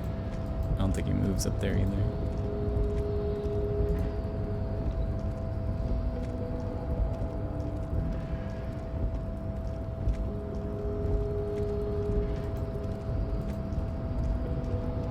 Anybody? Can I go check out this box? No? Okay. Measurehead is pretty powerful. You're right.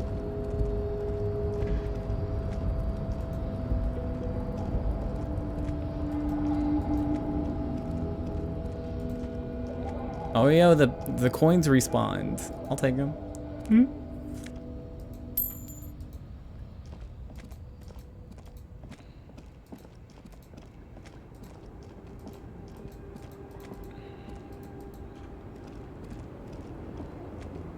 The woman still has her eyes fixed on the photograph in her hands. In the background, the radio plays.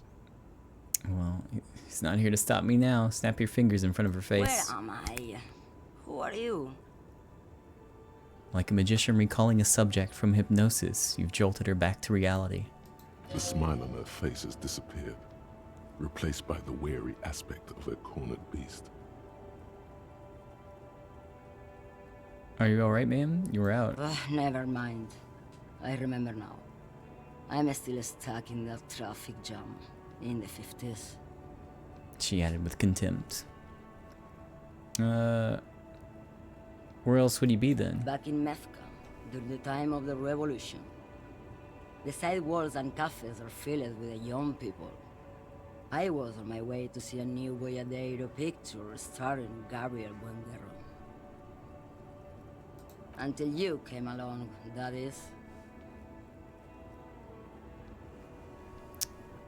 Who is Gabriel Buenguerro? This is Gabriel Buenguerro. She shows you the picture of the lavish, or in the lavish amber frame. A strikingly handsome man looks straight at you, his head crowned with a wide brim hat. His hair is dark as an oil slick, and his jaw the most perfectly chiseled thing you've ever seen. This man's got a hold over her, even 50 years later. You can feel it. He was the biggest star of his day. Girls used to faint in the aisles of cinema whenever he came on the screen. And schoolboys used to memorize all of his lines. She leans back, savoring the world she conjured up. So I take it you were in Mesk when you were young? Someone was. She nods as though her meaning were perfectly clear. Someone? Are those not your memories? They are someone's memories, boy. What difference does it make if it's me or not? They're beautiful. That is all that matters. Beautiful and true. And they will win. They're coming for this, you know? All of this. She seems to derive some bitter pleasure from this strange thought, as if the past will one day wipe the present away, like a tidal wave approaching. Sorry to interrupt your dreaming. I wasn't dreaming. I was there, Lowman. It was early spring, and the man behind the black sun had just come out. The posters were 20 meters tall. Everything was golden. Her eyes narrow, and she appears to take your measure. While you, people, were tearing each other apart over your petty little revolution, in Methk, it was a golden age. Other questions? Why not, Harife? It's not like I have anything better to do in this hellhole. What are you hauling? Diamonds. Diamonds, really? Of course not. But wouldn't it be marvelous if I was? Alright, what are you really hauling? Whatever stupid things they put in the lorry, I imagine. So you don't know what's in your own lorry? I quit concerning myself with that a long time ago. Besides, I don't drive the lorry for the cargo, if you know what I mean. She says that as if something narcotic is the real reason.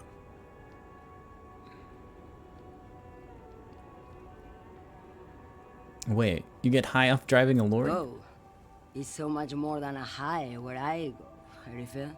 It's low. I go to the bottom. She closes her eyes in reverie. Yeah, it's definitely some kick. Some terrible kick in the dark. A sleep kick. Perhaps you can find out later. What if the cargo's contraband? Then it's contraband, Lawman. What? Do you want to take an old woman in? Be my guest. Lock me away like Bad Hand Hermenegildo. Before I came, you seemed away. What do you mean? You were in a dream, inactive, tuned off. Yes? What about it? Should you drive a lorry if you get like that? Oh, don't worry about me. I'm one of the best camioners around. I drive routes no one else will. What routes? Lomonosov's Land, Udashnaya Zemlya, the Western Plain. She nods and closes her eyes again, letting her mind submerge. A terrible cold comes over her, rattling her teeth as she stares inward. The Transcatolia Magistral. You for 1A. Adestradas du Mirador. All the good ones. The deep trenches. Where the bluebirds fly. She opens her eyes again and shudders.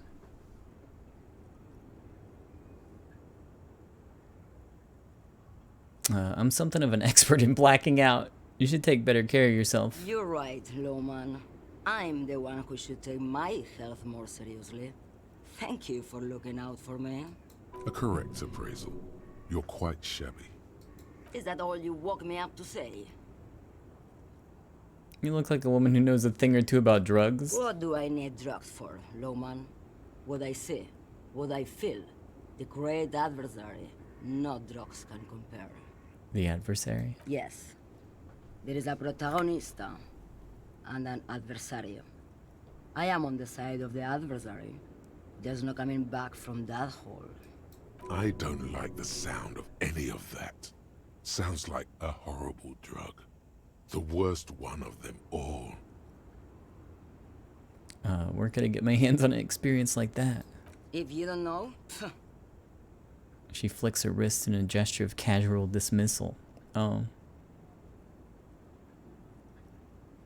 That's weird. I don't know why it flickered like that, but okay. What are you hauling exactly? you're man, Lawman. What of it? Alright, let me put it another way. Are you smuggling drugs through Terminal B? Maybe. Probably not. Makes no difference to me either way. You said earlier you didn't know what your cargo was. Could it be drugs? Just this month, I made half a dozen trips from Saramiris to Grad, on the U41A. What do you think they take from Saramiris to Grad, Lawman? I don't know, that's what I'm asking you. It's diamonds, Lawman, obviously. Damn this. Make her answer.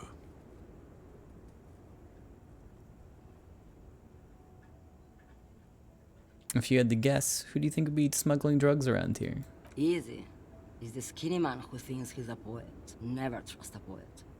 Also, he's the only one I can see from here.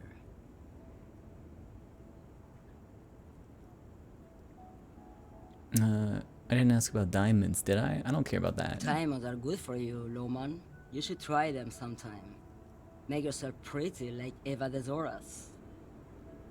Alright, well, if you're not involved with drug trafficking, then why are you still waiting here? Where do you want me to go? This isn't so bad.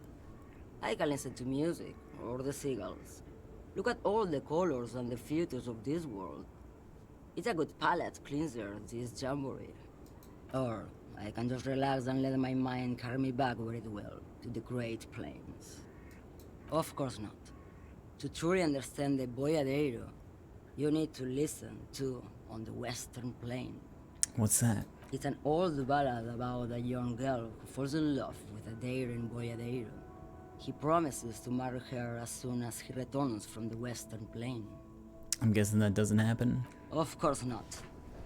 The boyadero returns from the Western Plain a changed man. One night, as he and his beloved are out walking along the river Maigret, she pleads with him to give up his riding and settle down.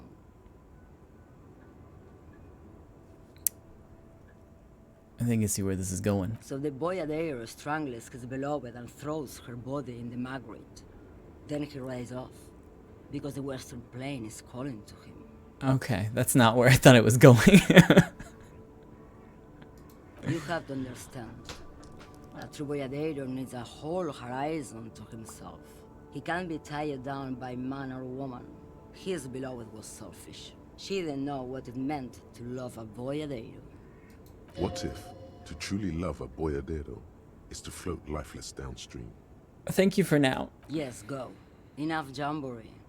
I need to get back to Mesky. Her voice trails off.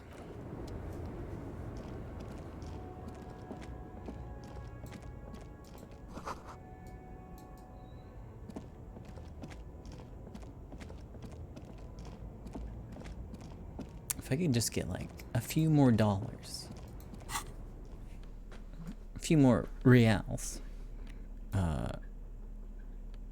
I could get the book that I was looking at earlier. Please, go in my hand. Why won't? Okay. I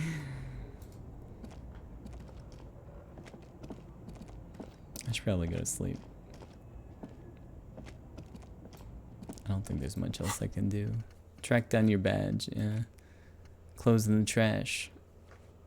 Find this person, yeah. Victim's tattoos. Oh, there was the astronomer. I guess I could go back there real quick. I didn't follow up on that. Sorry, the astrologer.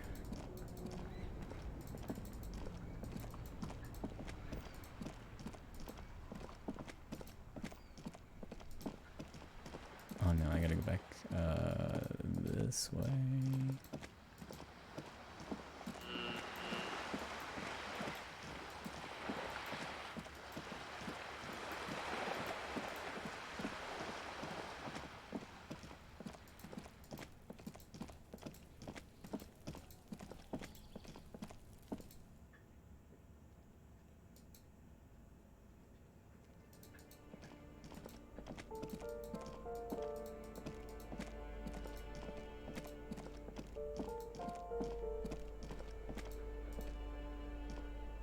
You hear someone walking around inside, rearranging the furniture.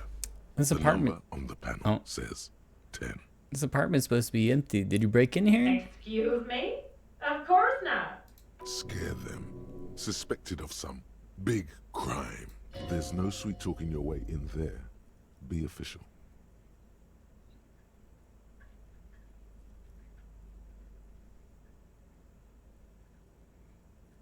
I don't need a warrant if I suspect there's a break-in. Oh, come on. There's a pause before you hear the door being unlocked. Alright, I'm coming in. Oh, hey. Hold on, I gotta loot here real quick. Yeah, you don't need these. Let's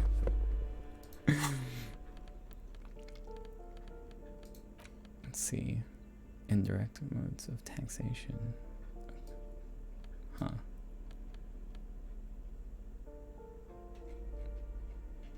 Affluent moneymaker man.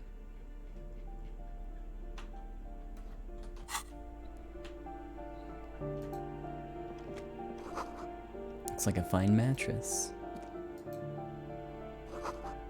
A blister pack of medicine peeks out of the box. You should take it. Okay. I will. Satisfied? My name is Marielle Charpentier, and I'm an agent with Martinez Realty Associates. I am not breaking in, as I have every right to be here. The keys, see? She jingles a set of keys in her hand. Her voice is really cheerful, despite her obviously hating you. Do you want to see my ID as well? You can't legally ask for it, but why not? Want to see my residence permit too? I don't need your ID. I just want to ask some questions. Very well, but please make it quick. I need to be back in La Delta in an hour. What are you doing here? I need to get it ready for the next lease, but as you can see, the previous tenant completely trashed the place. I fucked shit up too. Ha! Sounds like you've spent too much time undercover in some rock band. Who lived here? It was some kind of a moribund old man who used to be a business owner. You'd think they'd make rent. She stops, hesitating. A sudden serious look crosses her face. This story didn't have a happy ending.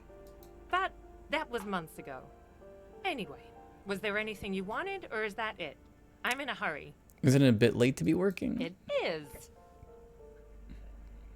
She breathes in and out to the count of 3. It looks like some special stress release technique before she continues. Everyone says the real estate agents don't do anything.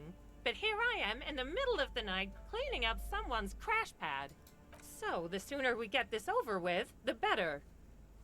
She means you. Time for the next question.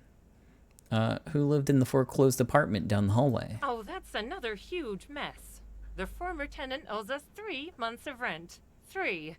We closed the apartment and planned on auctioning off the valuables, but... And again, I have no idea how stupid mistakes like this can even happen. But Ron, when he came to close the door, didn't close the neighboring door. And there's a hole in the wall. A hole in the wall. Can you believe it? And then the tenant ran off with his stuff. He's gone. The money's gone. Just like that. She snaps her fingers. Oh, it irks her.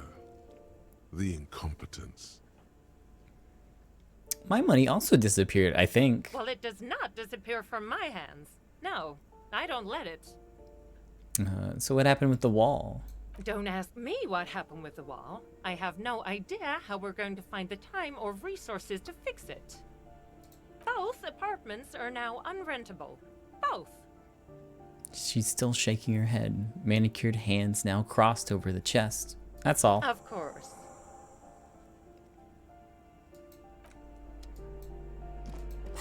Okay.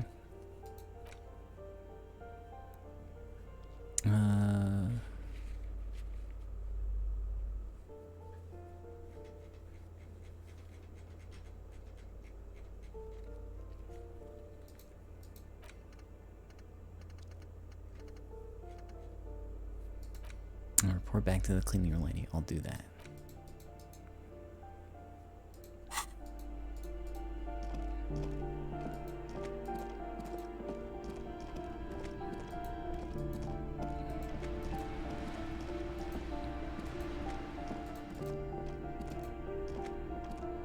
Hey, I need to wake you up at 1 a.m. so I can tell you that it was nothing.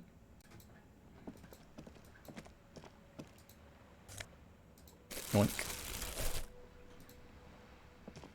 Ooh, the piggies have learned how to saunter up staircases. I didn't think you could do that with hooves. But here you are. That's right, we've evolved. Yeah, I can see that. Cool mutations. She crosses her That arms. smell coming from her paint bucket. It's not paint. It's heavy fuel oil. Is that a heavy fuel oil? What did you think I was using? Aquarels? This shit is pumped out of government vehicles. She did it herself. Pumped it out. She's proud of it too. That's some pretty clever cultural commentary. You ain't seen nothing yet, piggy boo. Okay, see you later, Cindy.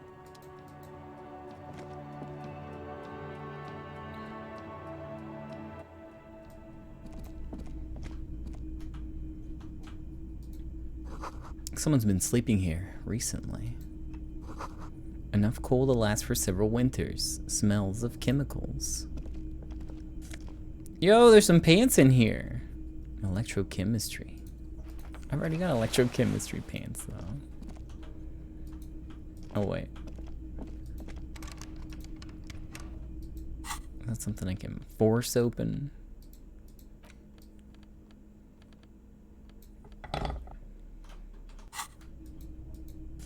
Oh, whoa! Big money.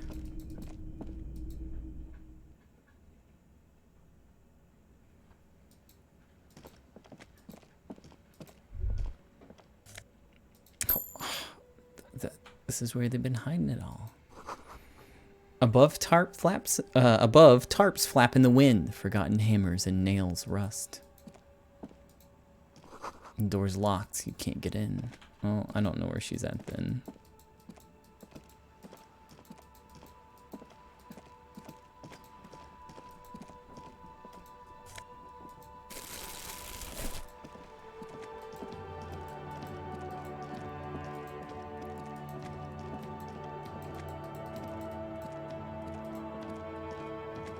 Hold on, let me look in here one more time, real quick.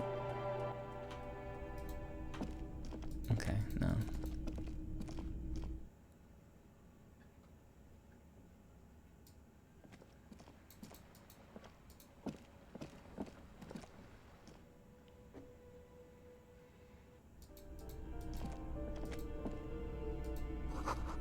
The graffito says, a firing squad for the rich.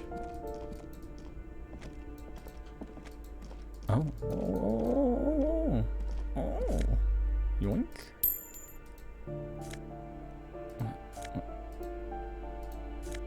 What's this? Postcard, Boogie Street, 46.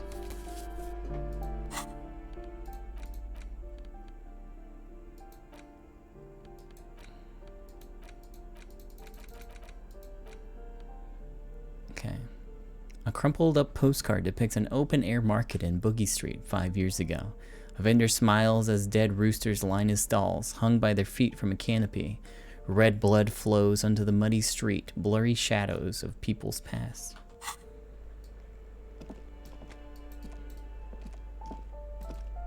She's T-posed in there. I wish I paid better attention to where she said the astronomer lives. Oh well.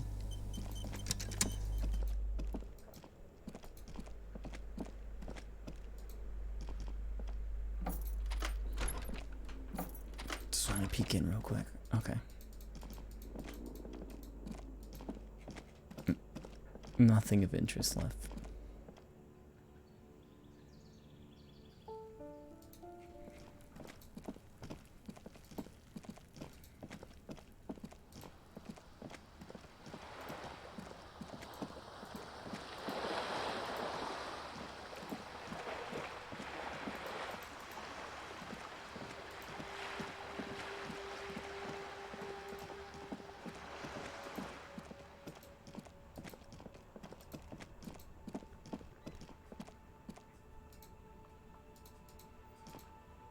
Am I not let in? Okay.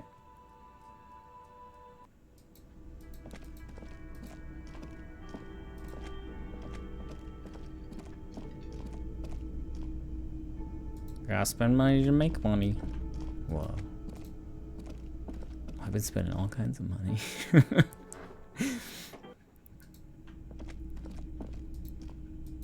Wait, hold on. The door is closed. Try the handle. This door can only be opened with a key or from the inside. Knock again. Still nothing. You should punch a fucking hole in it. Punch the door. You slam your fist into the vinyl. It does not produce a hole. The door sits sturdily in the frame, and your fist hurts. This was all a very good, normal thing to do. Okay. Not to mention, great exercise. I think I should get bonus skill points for that. Alright. Who turned my light back on? The fan stands still. The lights are on. It was The off. lights. It's really bright. Okay. Night. The bed is cold and not. The sheets feel at once coarse and clammy against your skin. The bed sags beneath your weight as you stretch out and finally close your eyes. And then sleep doesn't. And then sleep doesn't come. Because I got teleported into the street. Duh. Why? Maybe it's the bed's fault. Check the pillow. Its synthetic filling has separated into hard lumps. The pillowcase smells oddly. That's fine. Check the blanket. It barely covers your toes, stretching over your soft belly. This is your body here, intimate and warm, breathing. Under your thrumming eyelids, you see a dizzying array of colors. You won't get off this carousel quite so easily. Roll over to the other side. It's a little better. Colors, scenes, and half-formed phrases still litter your mind. Part of you is still trying to solve the case, isn't it? Who killed him? Who? Something to do with, what was it that the lieutenant said? Union? and it's gone again. Your thoughts lost between the slowing brain waves. No more thoughts. Your breathing steadies. A great silence washes over you until your eyelids twitch in your sleep, and images start forming.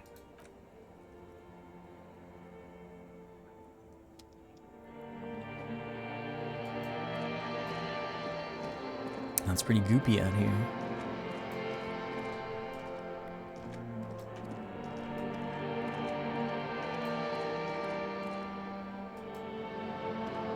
Do you remember the scent of your childhood? What is this? What it says on the can, Harry. Answer the question. I remember nothing. Do you remember your wife's hand on your face? You said who? Do you remember the warmth of her thighs between her legs and in her mouth? Tell me what this is. You know who I am. I'm the bad day. The one where you ask her, and then later in the streets, wandering. It's the worst day of all time, Harry dear. And it's coming. She will hear about it on the phone. Reality will turn into a grotesque nightmare. This will be the last thing you did to her. Tell me, do you remember the love of your life? I was left. That's right, funky baby. And you just stood there. One hand on the bottle and the other on your dick. Watching her go. Let it all be dragged away from you. Tell me, where are your friends? Human beings have friends, Harry boy. Where the hell are yours? I can get it all back. No, it's gone. 3 times gone and never coming back. You failed. You failed me. You failed Elysium. What's Elysium? Everything. The Pale and the Isolas. On the surface. The outer magnetosphere. Burning, furious truth. 8,000 years of written history. You really dropped the ball, Harry. 4.6 billion people. And you failed every single one of them. You really fucked up. I've talked to you before. No, Harry. You were just talking to yourself. That's all you ever do. Even in your dreams. And the act is wearing thin. The spots of the disco ball fade around you. You'll be back in those cold snakeskins in no time. Sweating up the bed. Stinky boy. I can come back from this. You're not coming back from shit. It's me, I'm the stinky Thrashing boy. around in that high conductivity state of yours. Bumping into things and acting like a clown. Who are you kidding? I'm trying to solve this case. You're trying to what? I can't hear you. This is just a word dream now. Jumbled up garbage. The pictures are gone. The bed rises to meet you. A thin, sleep-like state. More glass than velvet, grinding in your head. So something is wrong. Sleep shouldn't be this bad, this dry, this unnourishing. There's something wrong with your thoughts. Some kind of new type of hangover. Oh god, there's another type. Oh yes, party boy. And it's worse than the one before. Just think of the shit you saw. Here it comes too. So soon already. A silent alarm goes off in your head like clockwork. Barely let you sleep at all. Time to get those clothes on, Harry. Time to go to work in the shit factory. Alright, time for the shit factory. Oh hey, got some morale. Cool.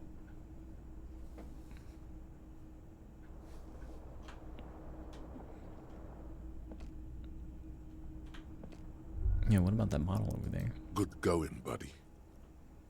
Oh my god, what the hell was that? Oh, just a dream. You have ones like that all the time. You feel even worse this morning than you did last night. What the hell's going on with me? You mean, why are you so tired? Too tired and down to even think? It is worrying, isn't it? You can't be a detective like this. Detectives need to be able to think. Why is this happening? It's just that your heart has finally pumped all the speed out of your system, Buster. Time to get some more. Don't do that. Stay strong. The hangover will wear off. You don't need to keep doing this to yourself. Oh, I do got the speed. Wait, what speed? Speed is a potent central nervous system stimulant. It kept you propped up all day yesterday, despite your debilitating hangover. How else did you think you even got up from this floor? You got up from this floor because of a holy vow you made 16 years ago. With me. To wake up exactly 7:30 every morning until the day you die. Don't be silly. There was no vow. You were high on speed. That was the only reason you got up. You can't detect without it. It's that simple. No, I can take this. I'm not gonna go looking for speed. Are Because you I already sure? got some. Ready to live as this pathetic shell of yourself for days. Basically, a week. Let's be honest, 2 weeks.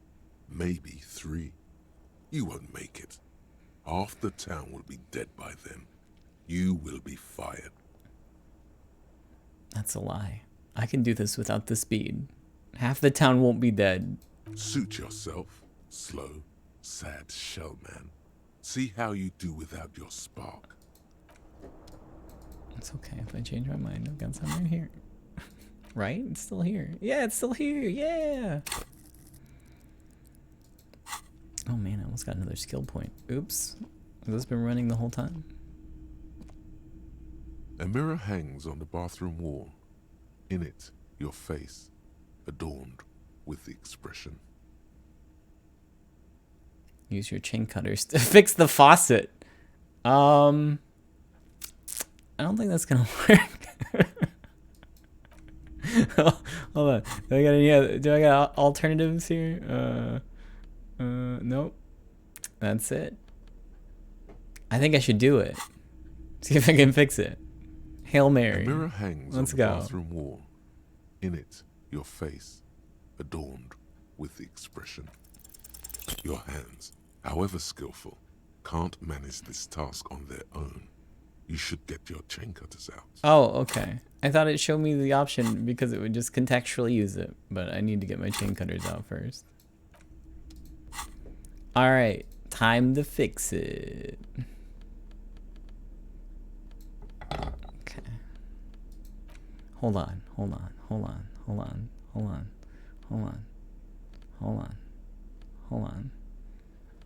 That's as good as it gets, I think.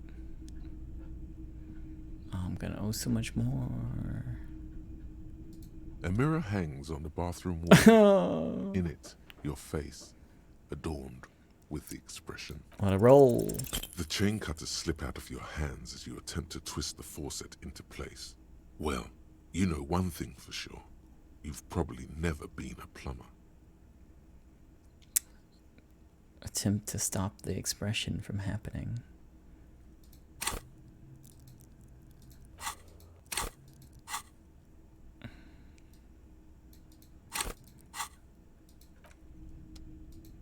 Hold on, I gotta bump up my electrochemistry.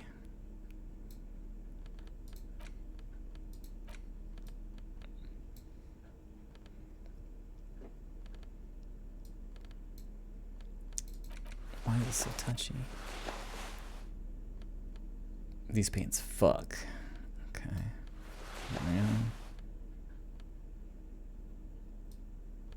Oh, well, these do too. I got a lot of fucking pants. Anything that's like tanking my electrochemistry. Okay, one.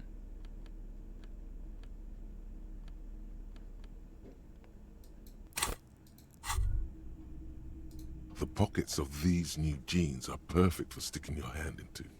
Makes you look cool, calm, and collected. As your hand enters the pocket, your fingers brush against something soft, yet crinkly. Oh, fuck yeah. What is it? Hey, it's a chewing gum. Oh. It reminds you of the fruity juice of apricots.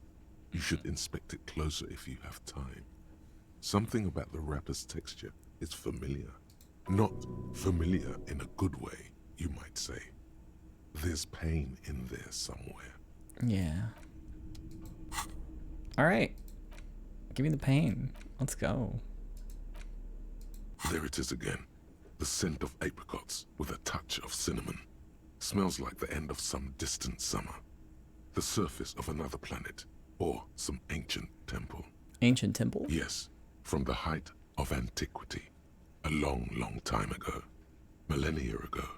On an island of time you can never return to.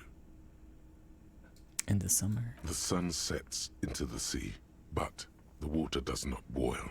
Instead, it turns to liquid gold. For a moment, the world's store of precious metals seems to increase dramatically, and you are rich. There is a movement next to you, the shuffle of a small coat, warm like the evening. But when you turn toward it, there's nothing there. Where'd it go? Why are you talking to a gum wrapper? Okay, this one's almost done.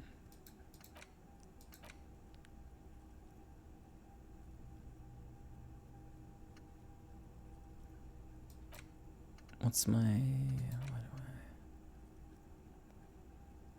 I think I'm gonna drop this so I can learn something new.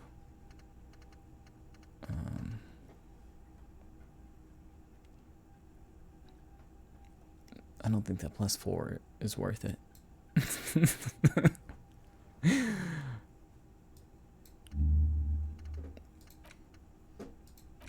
Okay. Take a deep, deep breath. Bitter, citrus, sweet. It seems to grow stronger, like a glow, with every breath you take. Until a blossom of skin and flower petals erupts behind your closed eyes. Made of toffee, cream, and distance. You just had to take a dive. Your heart working overtime, trying to keep up with the panicked synapses firing all over your brain, moving liters of blood through you, panicking. Feels so familiar. What's the new one? Temporary research building, living in the past. We found a trace of the entity who's been stalking you across the plains. Alright, hold on, I'm gonna stop this one. We'll do this one.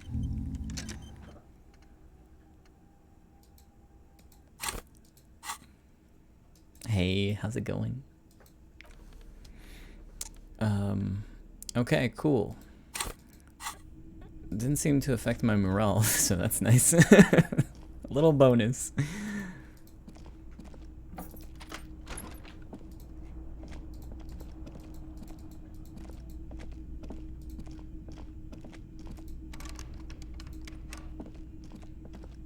The door is closed. No, I'm not gonna fuck with the door anymore.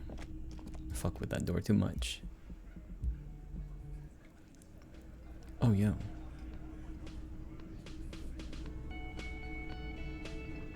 I didn't even know that room was there.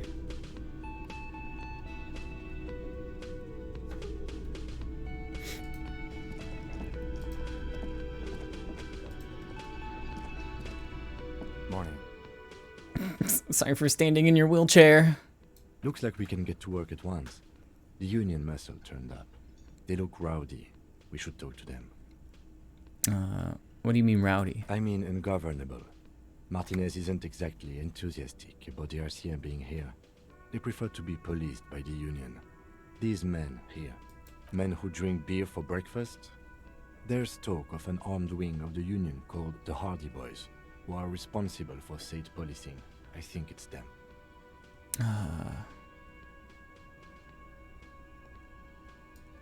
I completely forgot.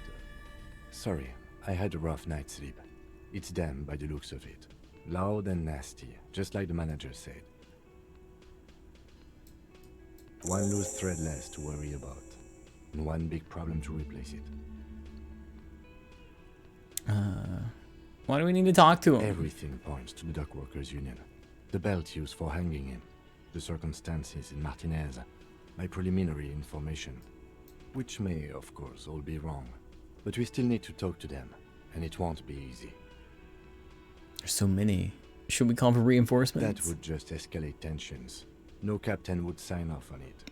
Solving one murder isn't worth a conflict between the RCM and the Debarders Union.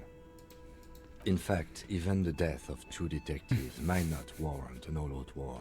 So let's keep a cool head, okay? Okay. He's not exaggerating about that mortal danger. Just calmly factoring it in. Your fists clench and your pulse rises uncomfortably. Alright. Let's roll. One more thing before we do.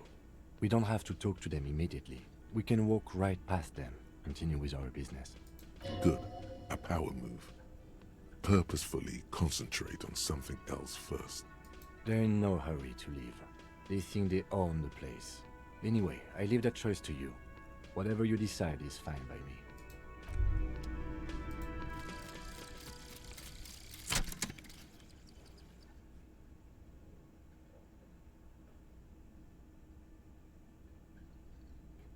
I guess there's no audio for this one. And the little guy gets smaller and smaller as you rise above the dollhouse world. You see him out in the snow, in the streets, in the shop on the corner, and finally in a matchbox house. Sitting by the window, white flowers on the windowsill.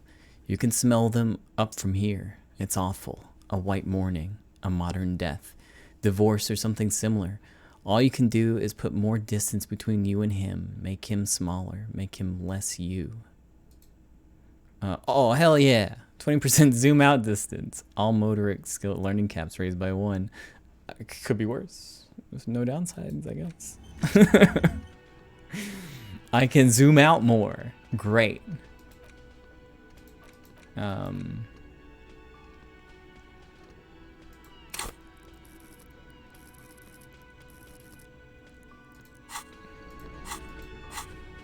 not so sure about rigorous self-critique. I kind of want to work in this other one too.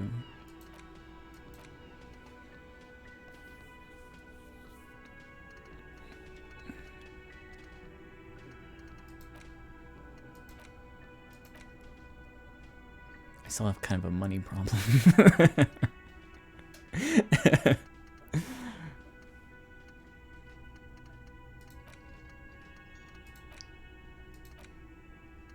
Forget it. Maybe I should just buy another thing. Oh, do I? I don't have any to unlock. Never mind. Maybe I shouldn't buy anything. Okay. Oh, hey. Just a moment. The woman turns toward the back of the to the back of the cafeteria manager. And Turns back to the cafeteria manager. Nearby. The closest phone booth is down the coast. Sorry for the inconvenience, ma'am. The cafeteria manager appears genuinely apologetic. It's fine, I understand. Wait, I'm spending a point to unlearn them? Anyway. Oh, fuck. I didn't realize I'm it. glad to see you again, dear. Oh, no. The lady is distressed. Perhaps something more upbeat might cheer her. I was wondering where my points went just now. Rip. Oh, well. Live and learn. Howdy, Lena. What's kicking? Please don't trouble yourself about me, sweetie. I was just hoping to make a call, but the Whirling's phone line isn't working.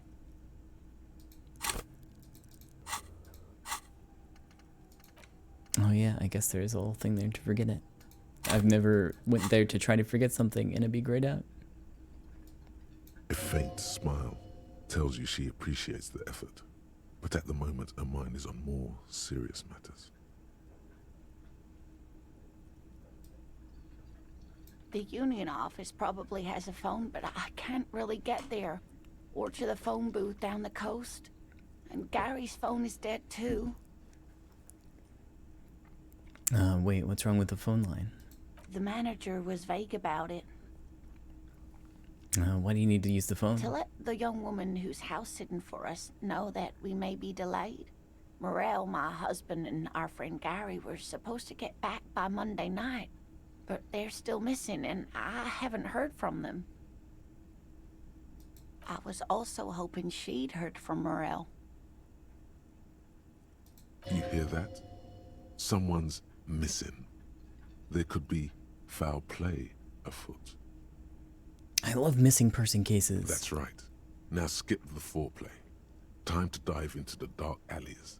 Start shaking down the usual suspects. You know, legwork. Doing some good will alleviate the hangover. At least you're of use to someone.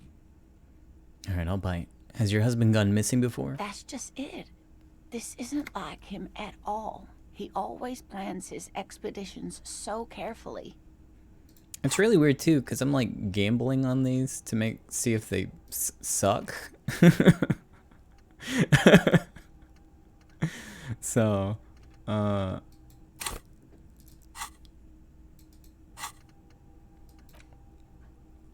I don't know.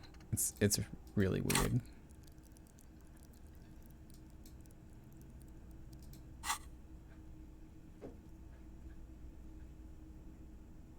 A cold breeze hisses through dense thickets of reeds. Something sweet in it, somnolent. A damp chill goes down your spine.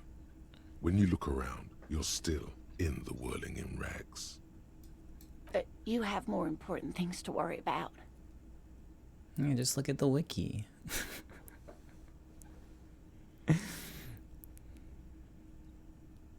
What's the expedition your husband was on? Just some field work, sweetie. Morel is a highly trained scientist. He and his assistant Gary are studying an extremely rare species of insect.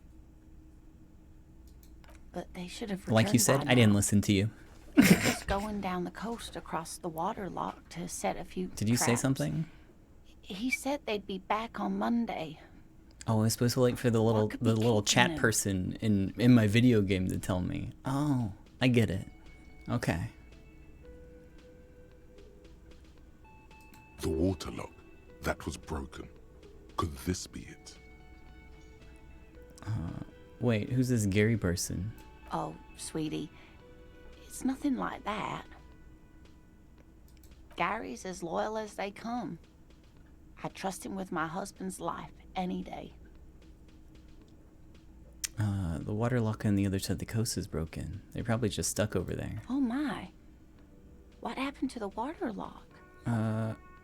Probably just some technical problem. Well, whatever the cause, I'm thankful. To both of you. You've spared me another sleepless night.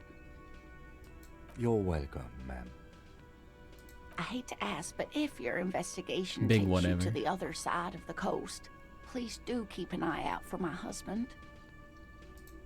This will surely lead to a cryptozoological mystery with that extremely rare insect. Okay. And if you see him, let him know Lena is waiting for him here at the Whirling. He gets so tangled up in his work that he may not know the water lock's been repaired. And it's cold out there. If I see him, I'll let you know, or I'll let him know you're here. When or if I get there. Oh, you're such a dear. Thank you, sweetie. So your husband's some kind of scientist? Oh, yes. A zoologist. A cryptozoologist, to be more precise. What's a cryptozoology? It's a pseudoscience that attempts to legitimize research into mythological beasts and urban legends. That's one opinion, yes. And people are entitled to their opinions. My apologies, ma'am. I did not mean to undermine your hobby. It's not a hobby, dear. It's a subfield of zoology. one specializing in animal species that are so exceedingly rare that many assume them to be extinct or even fictitious.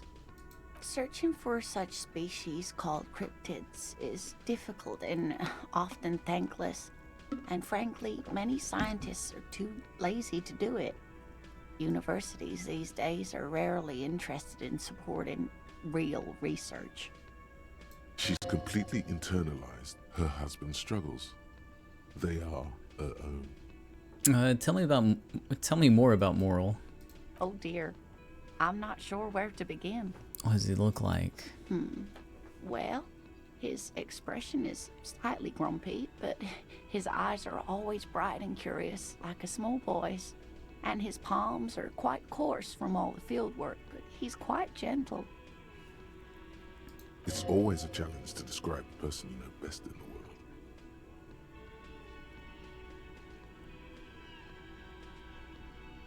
Let's try again. If I were to meet him on the street, what would I look for? Oh, well, he's a bit shorter than you, but with a larger frame, and he has longish white hair, usually a bit uncombed. You might say wild, even. The lieutenant pulls out his notebook and begins jotting down the woman's description. One other thing, he'll likely have all kinds of field gear on him, even if he's not out in the reeds, you know, just in case. How long you been married? We'll be celebrating our 16th anniversary this autumn. Not the most numerically satisfying anniversary, but I like the less obvious milestones even more somehow. How the two of you meet? Via dating agency, I'm ashamed to say. I was looking to get back into the scene after recovering from my accident, and he'd just divorced. We hit it off, and, well, here we are. I think I have all the information I need. I hope I've been useful. Tell me more about this rare insect. Oh, sweetie, it's fascinating, but I shouldn't bore you with entomological minutiae. The lieutenant gives you a sideways glance. No, I want to hear about it. Well, it's a phasmid, technically, but... Oh, yeah. Here comes the interesting. Where other phasmids imitate sticks or leaves, this one's a living reed. It disguises itself among the reeds here on the Insulindian coast. Hence its name, the Insulindian phasmid. Perhaps you'll end up co-discovering the phasmid with us, officers. She looks you in the eye and nods thoughtfully. There's a touch of awe in the way she enunciated the creature's name. I knew it. We're gonna be chasing made-up insects with cryptozoologists. It's not made up, officer. I can assure you. There's a hint of defensiveness to her retort, but also confidence. She seems to sit up a little straighter in her chair. It's simply elusive, so much so that most establishment zoologists doubt it exists at all. What makes you think the phasmid's around here? Well, some teenagers making out in the reeds saw one. They didn't know what it was, of course, but there was a brief article in a local newspaper about their encounter with a ghost insect that looks like the reeds. Gary sent us the clipping. Interesting. Maybe the phasmid made the teenagers make out. Maybe the phasmid made them make out. I doubt it. It's not like teenagers need much encouragement in that regard. So a newspaper clipping is all the evidence you have? Of course, most phasmid sightings turn out to be false alarms, but their description matched the Insulindian phasmid perfectly, and they didn't even know what they were looking at. Is it dangerous? Not at all. Why else would it hide itself so carefully? Is it valuable? Oh, I doubt it. No one gets into cryptozoology for the money, sweetie. Does it have cool powers? Yes. It can blend in almost perfectly among the reeds. Wow. It's how it stayed hidden all these years. Centuries, even. Okay. What's so special about the stick bug, then? Oh, dear. I'm afraid I'm not explaining this very well. It is very special. The woman's face flushes with embarrassment. Morel can explain it all much better. I wish you could hear him describe it. Then you'd understand, I'm sure. Hold on, I gotta guarantee this. It is a white check, though. I should be fine. There's really no point in manipulating anyone. She'd be only too pleased to tell you about her work. Go on and ask. Hey, Lena, I'd like to hear some more about cryptids that you've studied. Could you just tell me about a couple of them? Oh, I'd be delighted. Truth be told, I could really use the company too. One cryptid, not a couple. One. This won't turn into some kind of cryptid extravaganza. Cryptid extravaganza? I like the sound of that. And I don't. Just one. Or he'll be disappointed in you. Ooh, tough choice there. Oh man. What's the most dangerous cryptid? The gnome of Jeroma. Whoa, the gnome of Jeroma. That doesn't sound too bad. Oh, it is. None of his victims survived. Grieving relatives never even found their bodies because the gnome's venom dissolved organic tissue. What does the cryptid look like? It was reportedly a small creature with webbed fingers and a protruding forehead and a gangly little thing. Quite scary to look at. A couple of campers found it when it was already dying. They heard an odd wailing in the woods and followed the sound. They were scared and wrapped it in tarpaulin to suffocate it. It still took the gnome of Jeroma an entire day to die. If the body of the creature was found, why aren't there detailed illustrations of it in science textbooks, confirming the existence of these very little species? Alas, the first scientist who got his hands on the creature's corpse put it in a jar of formaldehyde, thinking that would detoxify the gnome's venom. Instead, all the venom leaked out of the creature's teeth and into the surrounding liquid, dissolving the creature itself. A poetic end, perhaps, but a real loss for science. She says mostly to herself. I was only allowed to ask about one. What's the biggest one? Hey, you promised you'd only ask about one cryptid. Oh, but Kim, don't you want to hear about another cryptid too? The lieutenant pauses thoughtfully. Something in him breaks. Ah, fuck it. Let's have more cryptids. Yeah. Well, the biggest cryptid is, of course, the horrible giant of Kokonur. The giant lives in the most arid parts of the vast Kokonur Desert in South Samara, casting a strange light across the barren wastes. Wait, what do you mean strange light? Mirage or psychogenous luminance. She does not elaborate the nature of this luminance further. How big is it? No one knows for sure. It is like an awful mountain appearing from below the horizon and expanding to cover almost a third of your field of vision. Whoa, is it dangerous? The towering luminosity of Kokonur is a bad omen in local folklore. Some say it's a fata morgana, others, fate unimaginable. Who here? No animal can be that large. It's a mirage. That's what makes it so peculiar. A species surviving at the very limits of scientific law. The giant of Kokonur must be the largest animal the planet can support. There are limits, you see, to how large a metabolism an ecosystem can beget. Some say a gravity anomaly below the Kokonur Desert might allow the creature to grow to these gargantuan sizes. Great. This is great shit. You need more. Okay, smallest. Cryobacter catlensis.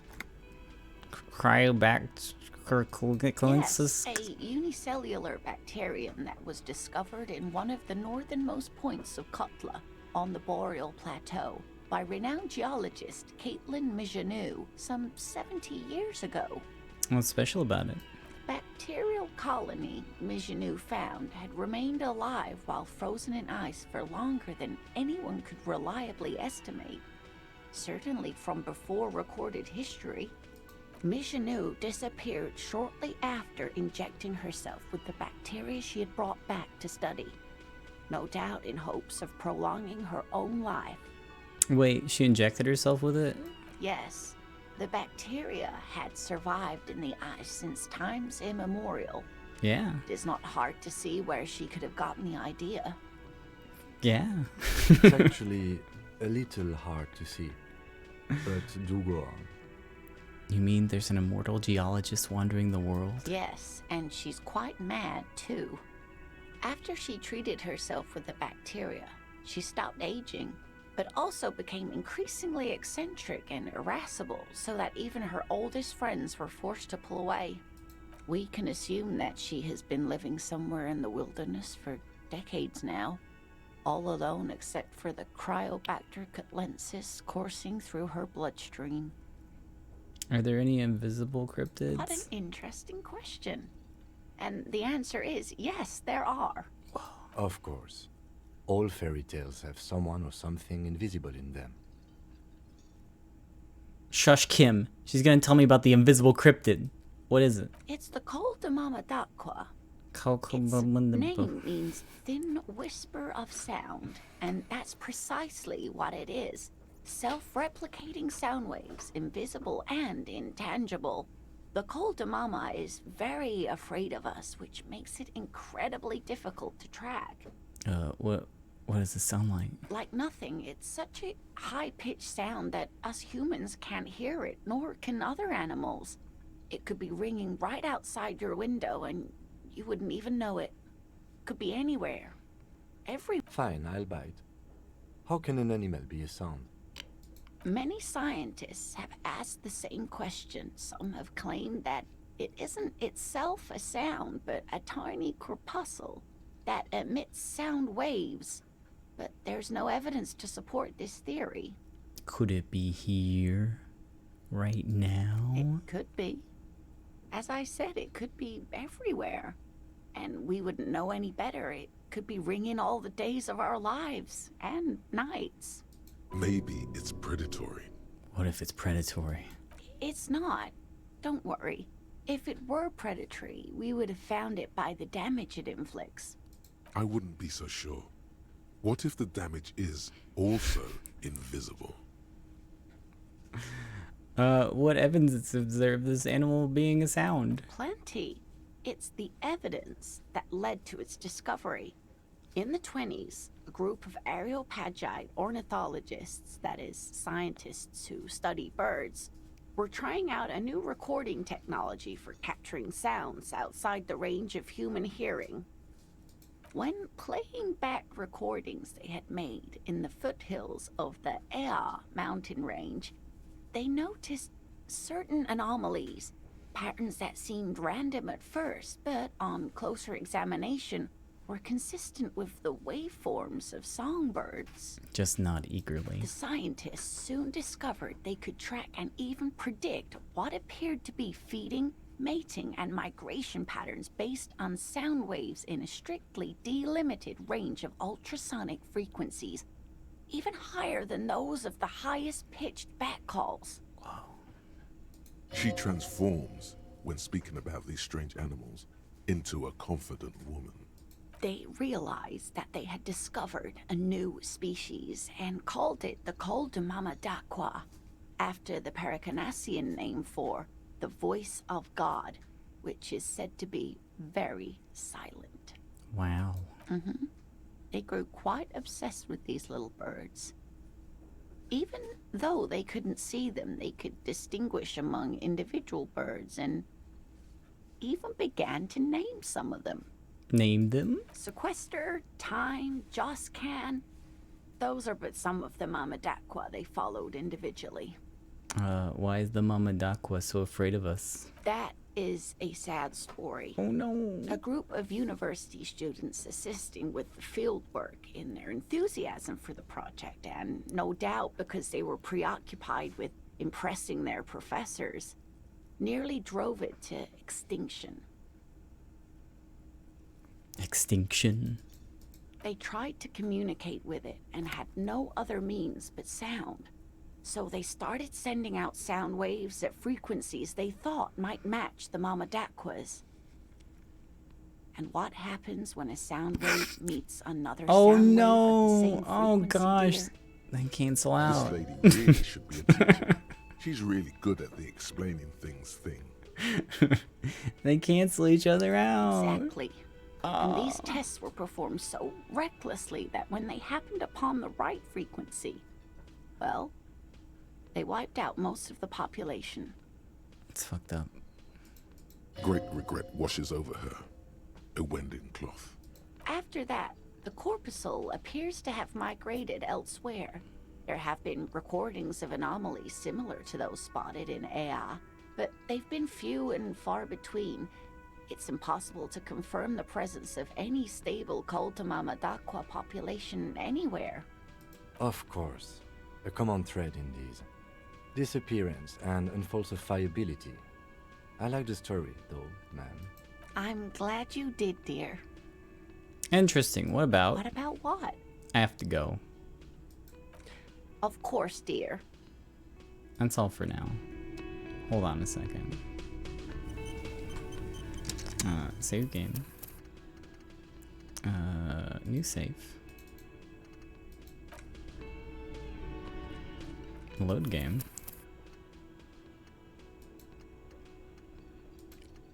Oh no, I fucked myself. I was thinking maybe I could go back and get my points back. But I don't know if I have the patience.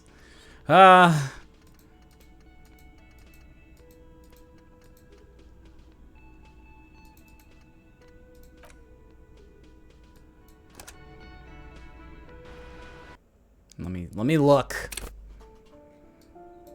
Do I have the cool pants? What do I have? White morning. I just need the pants. Do I got the pants? Regular black jeans. I think that's them. Okay. Speed run time. We already talked, right? Great. Goodbye. Didn't talk to grandma. It's about 1 a.m. So the day's pretty much over. I've got $10. Things are going good. I'll leave.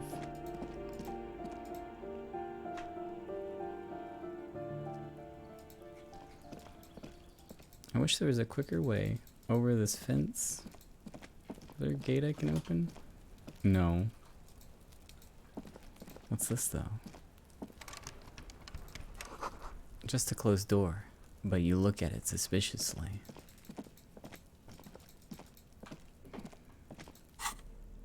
I think I still have the speed. I don't know if it's where I returned with the speed.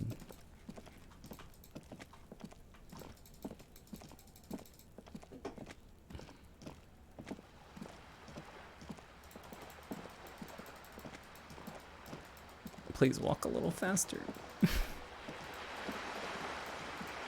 Because I get like the same amount of speed. Investigate apartment 10 for the cleaning lady. Smoker on the balcony.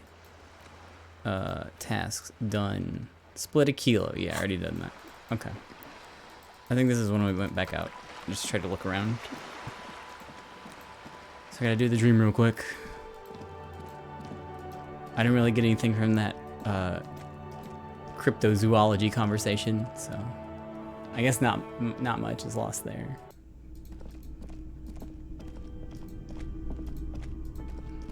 But all that knowledge has left my head now.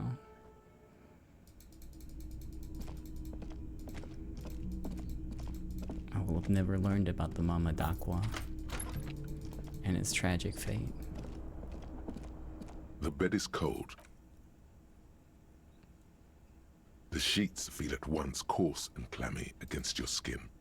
The bed sags beneath your weight, and then sleep doesn't. Did I reload? I didn't realize it was being an absolute fucking buffoon and removing skills that I didn't need to. Doesn't come.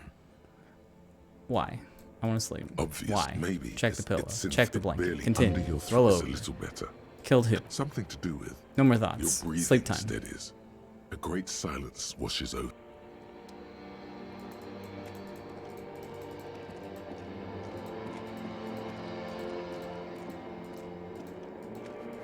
I agree, Billy Bob Bojack. Absolutely. Do you remember the scent of your childhood? What is this? What it says on I remember nothing. Do you remember your wife? What is this? You know, Yep. reality will turn into a I was left. That's right. Tell me. I can get back. No, you failed What's in Elysium? every...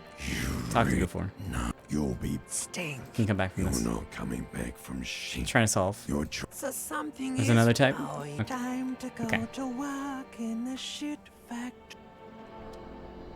Alright. Back at the shit factory.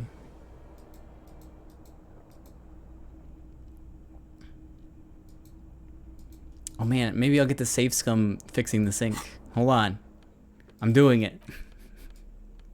I won't do these for future things, but since we're fucking here. Since time has undone itself. This is my one mulligan. What the hell was that? Oh, just What's going on? Mean, why are you so Why is this tired? happening? It's just that don't do that. Stay Wait, what speed? Speed. You got up from. Don't be silly. Nah, no speed. Are you sure? No speed. Suit yourself. Okay. A mirror hangs on the bathroom wall. Chain cutters. Fix it. Roll the dice. The chain Oh, cutters slip out fucked up again. attempt to twist the force. So it's okay. The timeline is Well, correcting itself. You know one thing for sure. You've probably. All right. I haven't gotten the prompt about my genes though.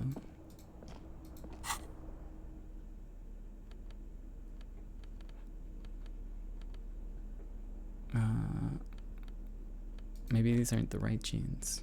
Maybe I put on a different pair of genes. Maybe it was these genes. I'm pretty sure they're all. This was electrochemistry too. The pockets. Yeah, there we go. Hey, not. Let me give it a sniff. There it is again. The bitter until a block. Your heart would feel so familiar. Okay. Unlock this.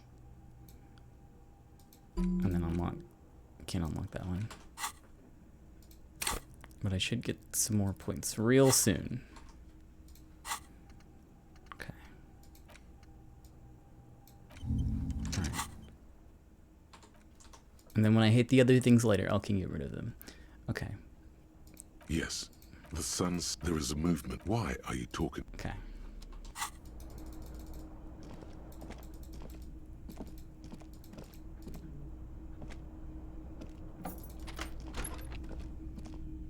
Hi, I'm in a book. Oh no! The page master got Billy Bob Bojack. That stinks.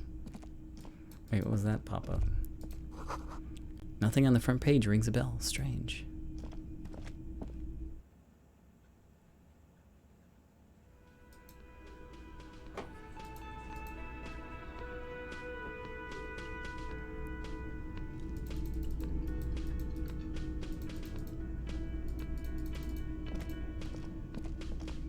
Morning. Looks like we can get to work at once. I mean, men who drink beer, everything, which may, of course, complete one loose thread less to worry about, and one big problem to replace it. That would just, in fact, he's not. One more thing. Good. They're in no hurry. Okay. I got white morning back, the most important one, so I can zoom out 20% more. I don't know how much that's actually going to be. Let me unlock this. And then we'll work on this, and it's free something. What does the wiggly line here mean?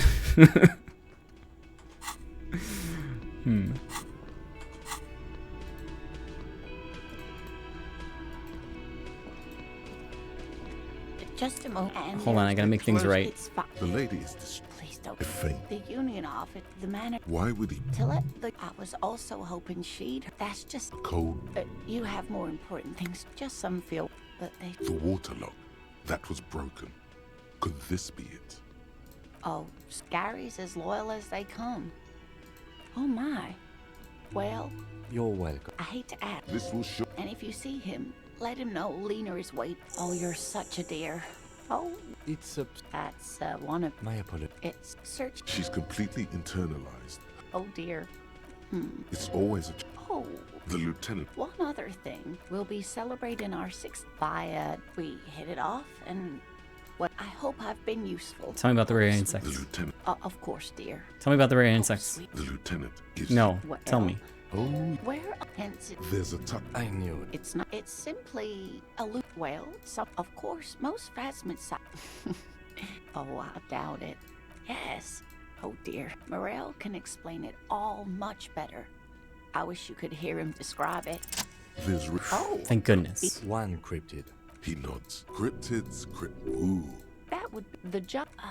No one knows the tower. Who are you? That's what me. There. Great. Hey, you promised you'd only have... The loot something. Ah, Well, the back Michanu disappeared. Yes. it's actually... Yes, and she's. We can assume that the gnome. Oh yes, it was a couple. It still took. If the body of... Alas, instead, what an in. Of course. Okay. It's the cold de Mama Dakwa. Maybe. It's not I wouldn't be so... like nothing. Fine, I'll... Many scientists, plenty. When the scientists, She trans... they realize. Wow. Sequester. That is, they tried to. This lady really should be... Exactly. Great. After that, Of course. I'm glad you did, dear. What about Okay. that? Of course, dear. You don't notice this about me, but actually, I have lost all memory of the world and myself, and I have no idea what I'm doing. Surely things can't be that bad. You sense that she won't judge you, no matter what you say. Things aren't bad. They're catastrophic. You know where we are, right? We're in the Whirling in Rags. That's right. And where is the whirling itself located? Revachol? Yes, indeed. We are in the fine city of Revachol. Okay. Yes. And Revachol? I don't know much about it. Oh my. How would I even begin to tell you? Revachol is the most beautiful city in the world. We're fortunate to be here, you and I. I haven't seen very many other cities personally, but everyone says so. Revachol is a rare jewel. This city used to rule the world, though it has seen better days. There's a pause as she studies your expression. You must look quite lost. Speaking of history, you know what year it is, yes? Sure, it's year 973. You're joking. Try again, one more time. Sure, it's year is it? it's the spring of 51. That's right, dear. How splendid.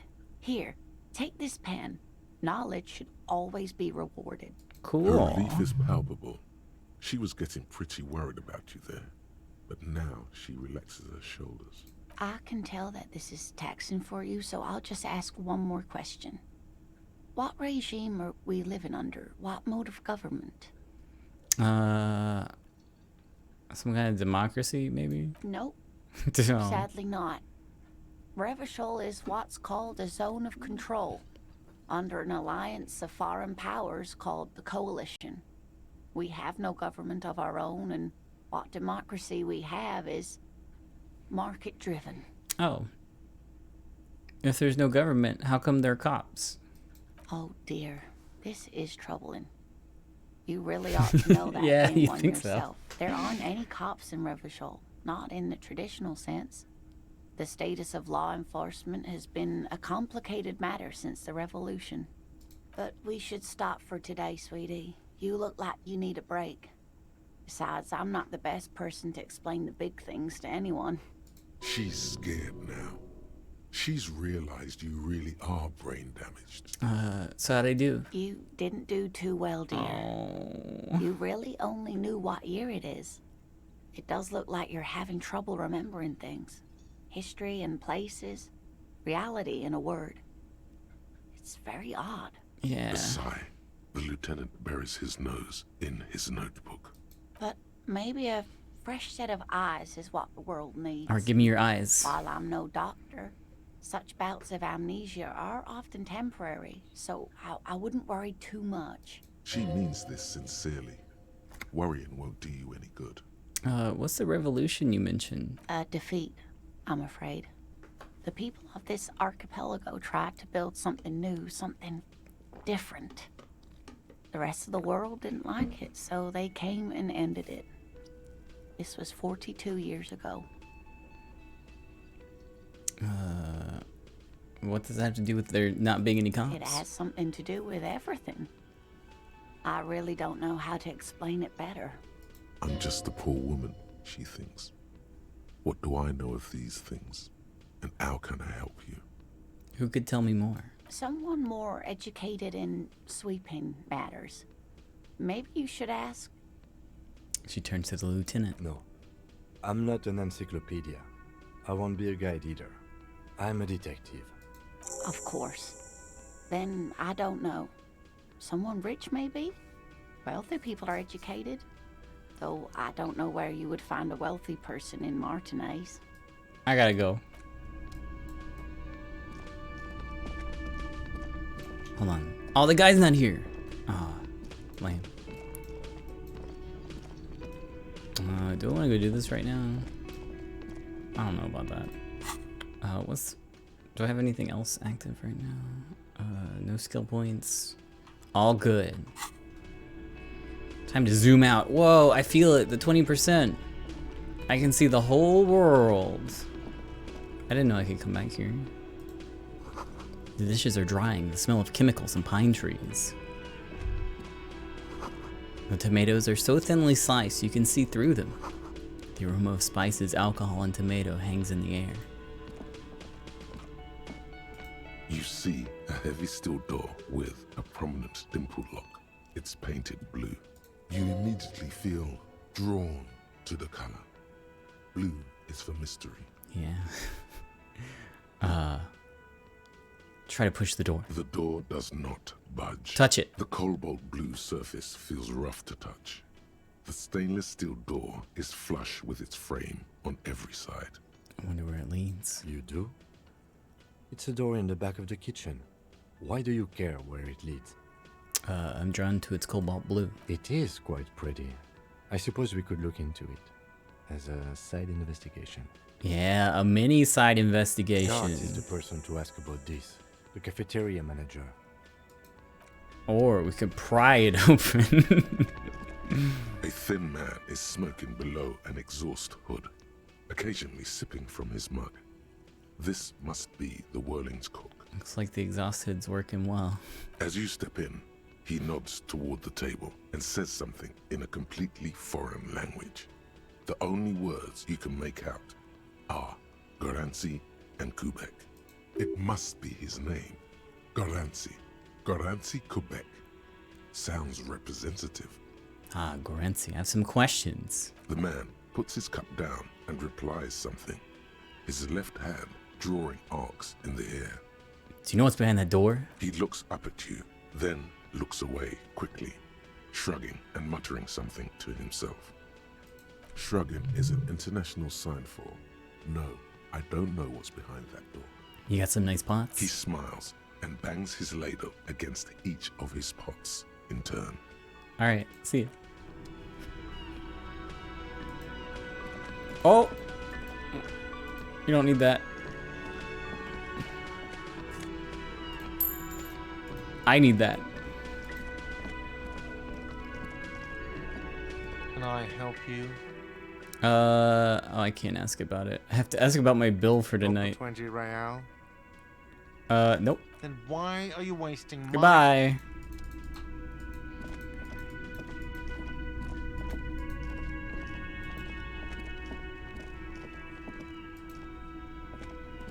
Let me handle this. The woman says to the crowd in the mess hall before turning to you. Detective Disorientated. Are you still wondering where you are? This is Martinez, in case you've forgotten. I advise you not to overstay your welcome. You're the gardener. No, I am not a gardener. I'm a legal counselor for the Dock Workers Union. She crosses her arms. So let's get to it. You're looking for Titus Hardy? You think he has information that will help you? Maybe he does. She points at the man on her right. That's Titus. Talk to him, but know this. I'll be keeping an eye on you.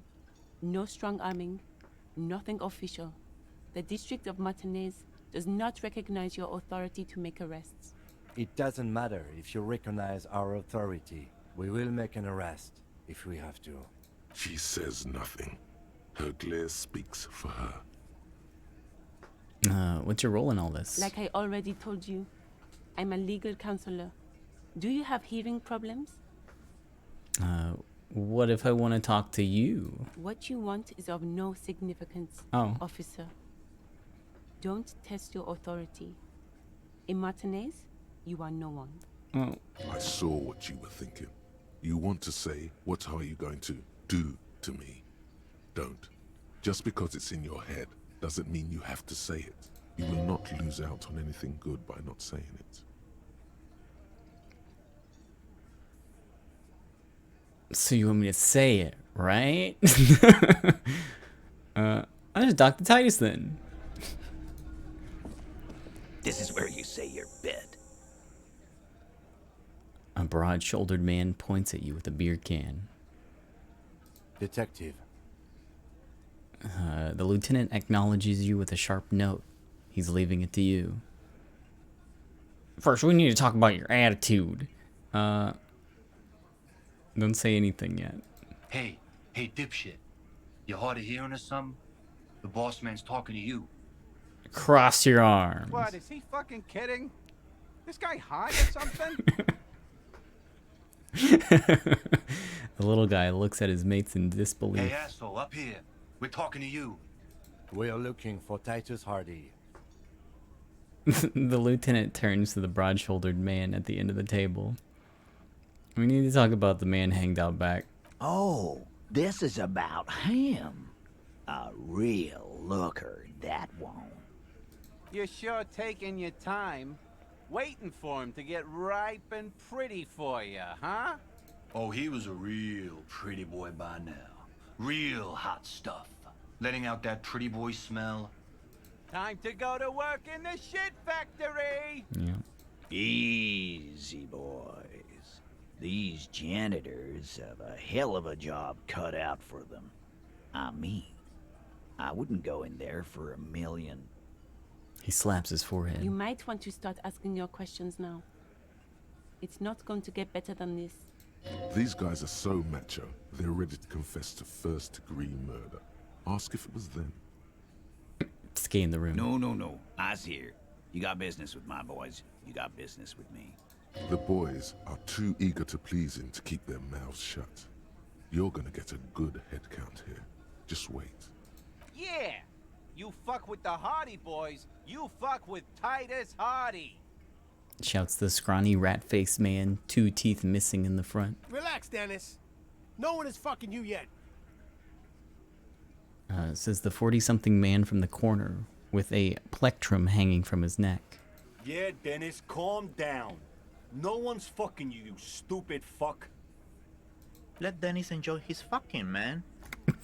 We don't mind. You notice gang tattoos. The man must be either Mesk or Summerism. Yeah. You're not even being fucked, Dennis. Easy, fellas. We got company. Let's see what brings the cop around. Too late. You already scanned the room. You got a pretty good picture. Picture what? Of the actors here. You could take another look at the tracks in the mud on the crime scene. Compare it to these guys. Alright, man in the back. You do it? The pretty boy. You guys really love talking about that pretty boy. Funny. But my partner and I have a serious matter to discuss with you. I have spoken to the dead man in a bizarre occult vision. Why is there a container belt around the man's neck? Container belt? Like we use in the harbor? Yeah, why? Because we took it from the harbor where we work. Then we went out back and used it to hang him. As he speaks, his fists contract, going through the pulling motion again, savoring it. We did this together, all of us, until he was dead. That's why there's a container belt around his neck. Aha! So you just confessed to murder? Goddamn right. No. These 7 honest men have equally come forth. They told you what happened so that you don't waste any more of your time. Huh, so you murdered him just like that. How many people have you sent to the Shays? Ever felt remorse for them? Or send them to Reunion to rot. For 20 years. For life.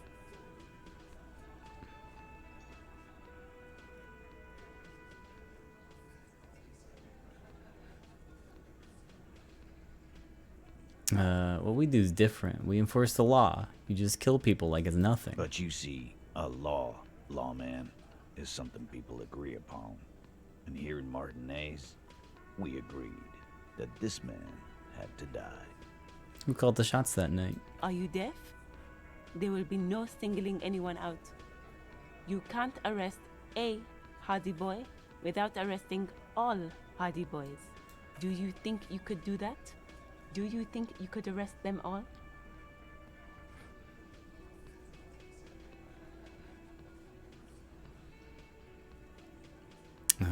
I don't have to. One of them was more complicit than the others. That's for the courts in Les Jardins to decide. Not for the officer making an arrest. Which we all know you won't be. What you can do right now is go back to your station and write a report. No. We'll stay here and discuss what happened that night. When this hanging incident occurred? You don't have to keep answering his questions. The fixer turns to remind Titus. I know, Lizzie. Relax. We killed him last Sunday night. Seemed like a good way to end the week. How long you known the victim? Known him? We don't associate with scum like that, asshole. Yeah! Who do you think we are? Quiet. He came around about 3 weeks ago when that Pines cow first sailed into town. Happy? By the Pines cow, you mean Joyce Messier? The representative for White Pines? The same company you're striking against? No. I mean the Pines cow. The stupid-ass cow they sent in to fuck us over. But you know what? He rubs his chin, pretending to mull it over. Why don't you ask her about the pretty boy? I'm sure she has interesting things to say when you ask her hard enough. That's enough insinuation for today, Titus. Why'd you kill him? Why? 'Cause he was worthless mercenary scum. And he stepped out alive in my town. So he's a mercenary, that's it? And he stepped out of line. He repeats, jaw clamped shut like a vice. What kind of mercenary? The kind that shows up when you start a strike. The experienced kind, too. Had Cohoy and Semenine written all over him. Ex-Oranese Special Forces. A live grenade. Right here in our bar. This one has a special gripe with him coming here. I can't prove it, but I know he was sent by the Wild Pines. They hire merc shit like that. Story of every strike from here to Samara. How do you know he was Special Forces? Because one night, he walked straight up to the mic and said, I'm Oranese goddamn Special Forces, and I'm gonna fuck you all. Really? Yeah, really. Oh. Had a gin and tonic up there, sang some Oranese paratrooper song, and said he's gonna fuck everyone. We couldn't believe it either, but he fucking did, right there. Like some kind of animal. Right, but what did he actually do wrong? Wrong? He harassed women, raped one, harassed workers, threatened to kill some as a warning. He wipes spittle from his mouth. There's a slight unease in him, suddenly. He regrets mentioning the rape. To kill us all, if we don't open the gates, if we don't let the scabs in, if we don't bend over. That was before he started coming here. Yeah, he said it was his favorite joint now. Started coming here every night. Drinking, grabbing girls. Grabbed one of ours mid-karaoke, right there on the stage. He grabbed someone? The lieutenant is trying to make sense of the flood of information. Yeah. This girl's on the mic. A beautiful girl, young. Gets into the second verse of Lover Lake. The fucker grabs her legs, starts screaming. Show me your cunt! Why don't you show me your cunt? Then, he gets knocked on the head with a wine bottle. Doesn't even fall down. Was this the same girl? Aren't you fucking listening? My man is talking to you. He took care of it. They got the girl out before anything else could happen. Yeah, me and Eugene got her out. Aren't you fucking listening? Alright, but then who? No. You're not getting the name. That's a Martinez matter, and I'm not discussing it with you clowns. Despite the stonewalling, you can slip one more question in.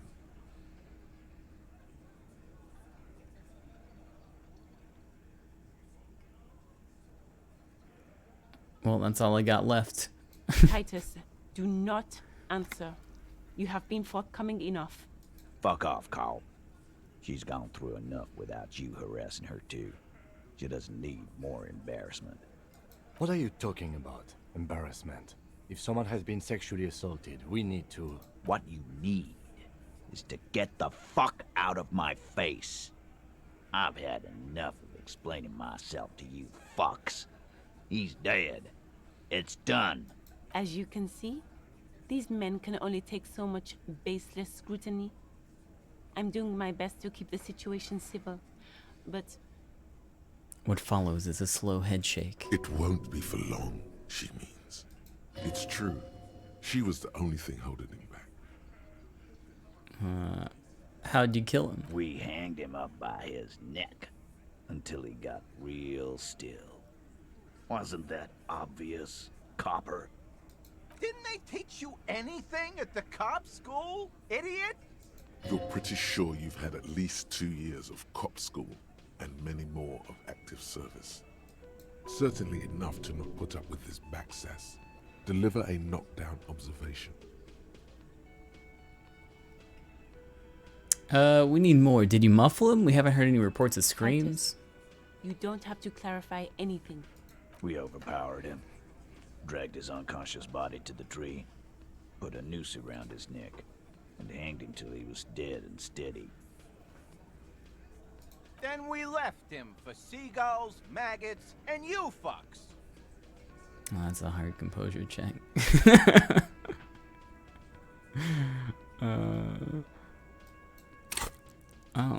I don't think that's something I can do ever in any lifetime.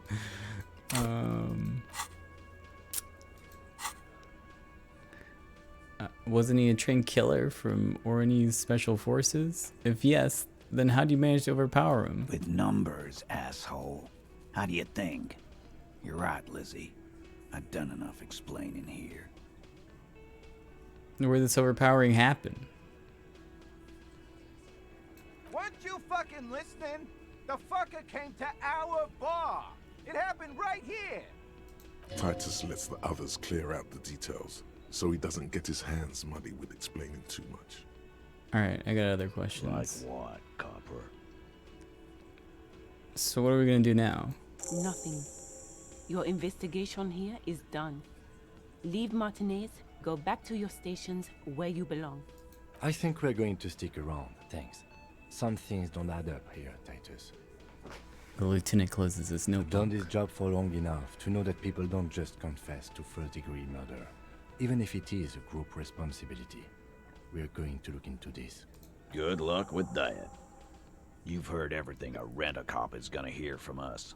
Real law officials. You're lucky you didn't get a beating. Rent-a-cop? So that's what this is about. He doesn't see you as his equals. Forget about their games. You've mapped out the boundaries. Reading the footprints in the yard should be easier now. Let me just establish authority. I'm gonna take off. I gotta get my authority pants on.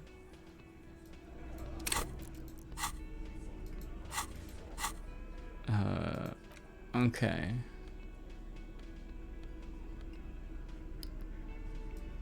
I can do a suggestion. What was this one? Conceptualization. I don't know if I can even get back to that other check. Let me look. Looks like the circus left him, but the clowns are still here. Alright. Talk about the hanging again. Good one, Titus. How'd you kill him? Didn't they teach? You're pretty sure. Certainly enough to not put up with this back. Titus. We over. Then we left him Okay. for It is seagulls, composure. maggots, and you fucks. Like what? About fucking time. Okay. I need some composure. Which I'm not sure I got. Do I have any drugs that help with composure? Authority. Alright, leave the clipboard out of it. Clothes. Suggestion. That's all I got, I think. Suggestion. I don't... Okay. These are my composer pants. They're on. A little bit of composure. Good, good, good. And that's it, though, I think. -1 authority. So I can't go any higher in authority. I thought I had something, but I guess not. All I got is like negative authority. Okay. I can probably go for the composure. Looks like the circus left town, but the clowns are still here.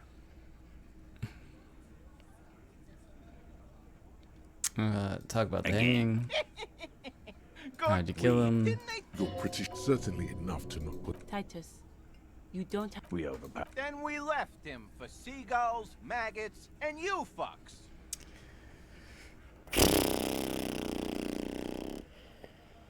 60%. Actually, fuck. They're admirably, Critical failure. surprisingly composed. The entire room. Given how many questions you've left alone. All of them? Maybe one of them's fidgeting, cracking under the pressure. Well, this one.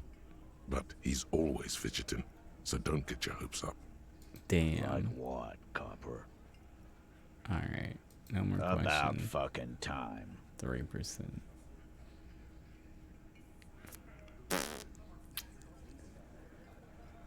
Alright, well, I'll see ya.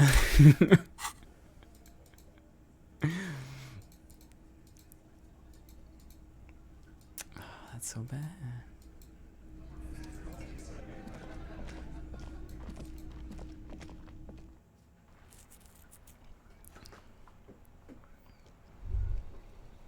Was that? Could it be the Calder Mama Dakwa? No, it's probably just your imagination ringing. No, that's it. Is it? Is there a ringing? There seems to be an extremely high-pitched ring. Ultrasonic. Lena said it was very high-pitched, right? It's like something tickles your ear. Wait, Kim, do you hear a high-pitched noise? No, I don't hear the Coldomama, and neither do you. Of course he doesn't. He's deaf. Listen closely first. There it is again. You're about to rediscover a long-lost species. Keep listening. It must be very close. Maybe, just maybe, it will come toward you. Keep still. It might perch on your shoulder. What are you doing? You're a police officer, not a pansy ornithologist. The only birds you should be looking for are healthy women of childbearing age. Hold very still and hope the bird comes to perch on your shoulder. Oh no. The sound. It's moving away. Somewhere over there. Go after it. No. Too late. It's gone. No. There is no ringing anymore. Just the sound of the streets. No, come back, please. Keep your ears peeled, then. If the species really has migrated to Martinez, you're sure to hear it again.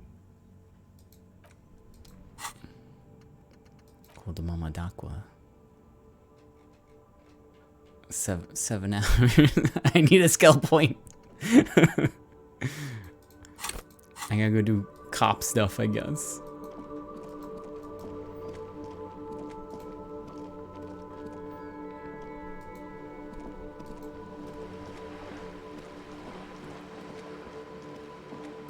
Oh, hey.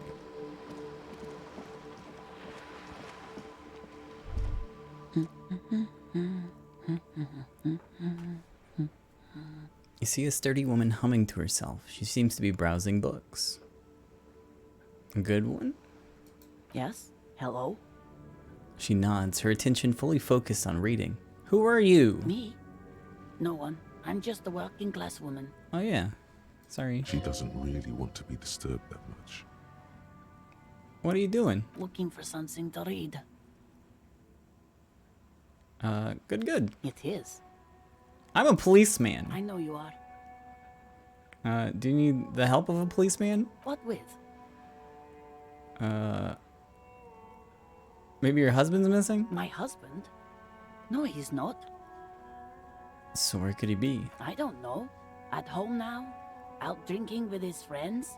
Working? Where is this going, officer? I don't know. Right, got it, thanks. She gives you a short nod and shifts her attention back to books. Maybe your cockatoo's missing. I don't mean to disrespect, sir, but you are being a bit of a cockatoo here. For what it's worth, I agree. But cockatoos can't be stopped when they get ladies. It's better to indulge him at this point. Ma'am, I was asking about your cockatoo. Is it missing? What do you mean I'm being a cockatoo? Nothing. Go read up on them if you're so interested. There's a great book in the bookstore. Maybe you should. What if the cockatoo is your astral captain? Or your heraldic bird? Actually, that's exactly what I'm going to do. Thanks for the tip. Wonderful. The store is open. Okay. That's all for the The moment. woman before you nods and returns to her reading.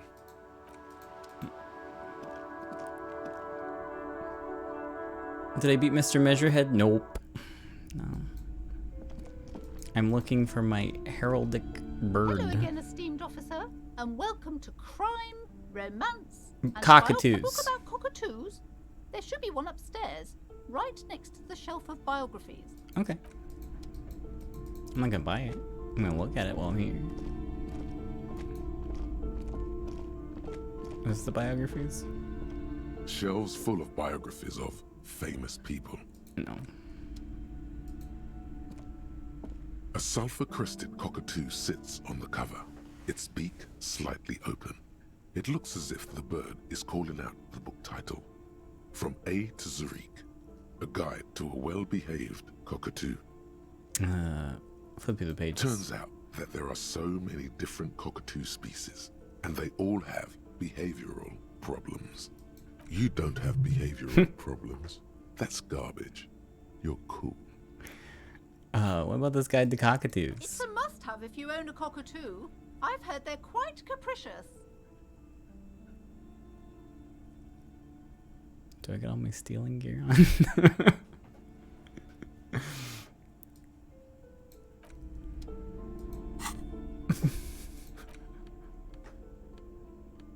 I think I do.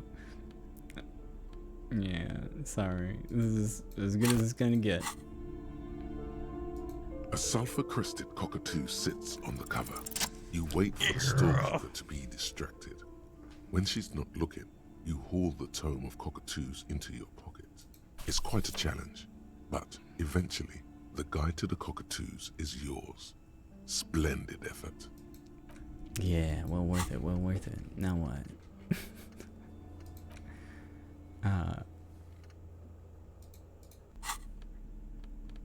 Items. Here's my kind green ape pin.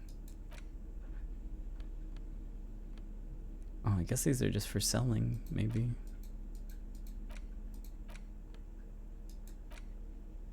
A cockatoo is a parrot with an erectile crest, found on the Seminine Islands and in southern Fas a la Mer. Known for their intelligence and general precociousness, cockatoos are popular birds in aviculture. However, they often exhibit various behavioral issues. Okay, what more? This book talks about the delicate nature of toos, as well as introducing some of the most popular species among the bird enthusiasts. The funeral cockatoo, the major majestic cockatoo, and the most common bang bang cockatoo. It's colorfully illustrated. What problems do the birds have? Where to even begin?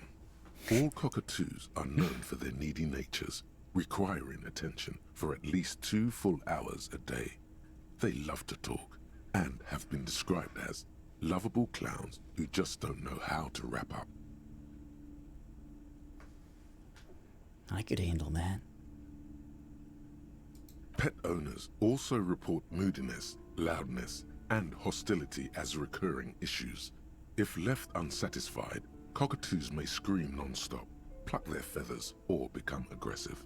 Hey, that's pretty bad. Anything else? It is not recommended to get a cockatoo if you're not able to cook them food every day and give them the full care that they need. These birds will never understand that you have a life of your own. Yeah, but there has to be something great about cockatoos as well. You're right. Cockatoos are magnificent creatures. They love to perform, cuddle, and show off, and will even scream for fun. Yeah, me as loud too. as up to 135 decibels. Read about the funeral cockatoo. This is a yellow-tailed black cockatoo. Its specific name, Psittacus venereus, relates to its dark and somber plumage. This bird looks as if dressed for a funeral, 24/7. There is something indisputably ominous about it. Yeah. Major majestic cockatoo. Perhaps the most impressive of all the species, the endangered major majestic cockatoo, is often described as the most flamboyant bird in the jungle. Its pink-colored wings and flowing crest embellishing its proud and bumptious nature. In the words of poet-explorer Sir James Fournier, few birds more enliven the monotonous hues of the verdant forest than this big, bold, and beautiful species. Read about the most common bang-bang cockatoo. Despite its banging name, the bang-bang cockatoo is actually the shyest of the species, common in almost all Seminoles forests, as well as zoos and homes all over the world. Its plumage is mainly gray and white. The Seminoles name bang-bang is thought to be of onomatopoeic origins. Literally me.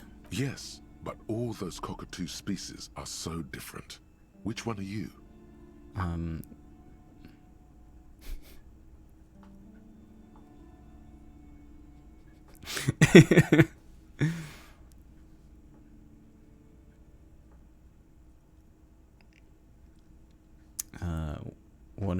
What if I'm just a fuck up a two? You're right. You're a fuckatoo embodied. This sorry-ass bird belongs on your heraldry. It probably doesn't even have feathers and only screams.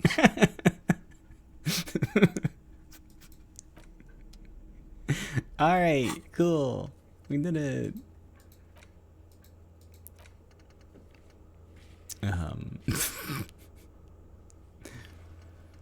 Where's my time-sensitive things? Okay, that doesn't matter. You need the panel, which will be open Wednesday morning. It is not that. Smoke around the balcony. Visit after 9. Done.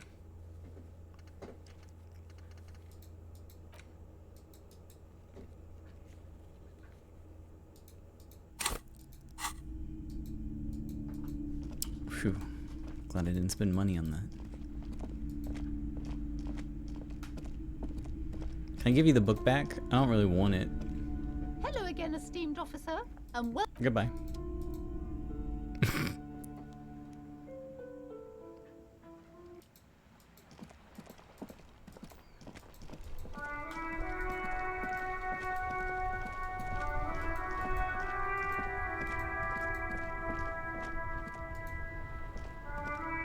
Now it's turning into a kind of a snow limbo, man. What's on your mind? You seem like a guy that knows about drugs. Ah, man. Me and narcotics go way back. Had some good times surfing the psychic waves of my own consciousness, you know? But those days are behind me. There are other addictions in my life now. Why the inquiry, my man? Just be straight with him.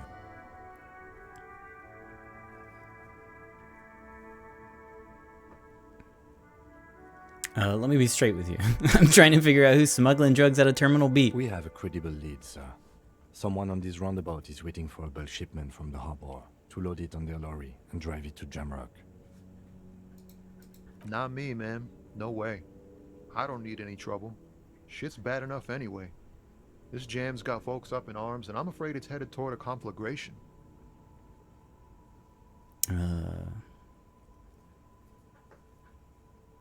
Why are you still hanging around? Gotta guard the stuff. Bosses don't look kindly on missing cargo, and it gives me time to work on my rhymes. Working on these rhymes clearly leads to muscular atrophy. Make sure you don't get hooked on poetry. Who do you think he'd be conducting the drug trade then? Look, man, I try to stay away from the criminal underbelly of Revachol. I'm a guest here. You really need to find another man to probe with those questions. It's not a lie. It's something else. Oh. Impossible to say what at this point. Hit him with your best verse. Some trepidation. Alright, I'm ready to get my poetry on.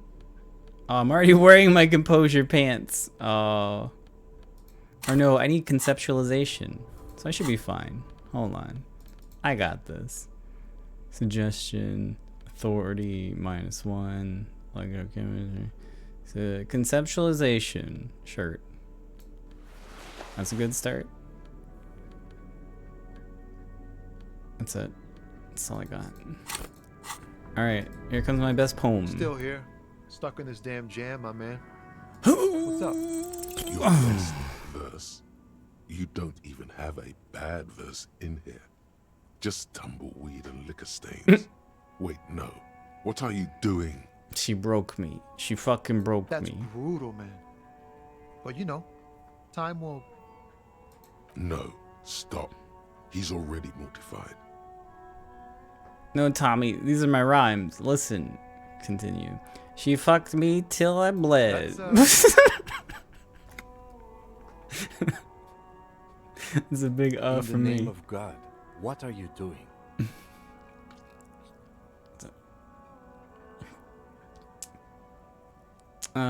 I'll never be the same again. She's always there. Fuck the case. Fuck everything. Total doom. Yeah. Yeah. I get it. These are your rhymes. They're from your life. Doesn't matter if they're robust, they're honest. So, thanks, man. Yes. And I also thank you for stopping. We have a drug investigation to return to. How about we do that? Let me do some drugs first. Okay. That's all for now.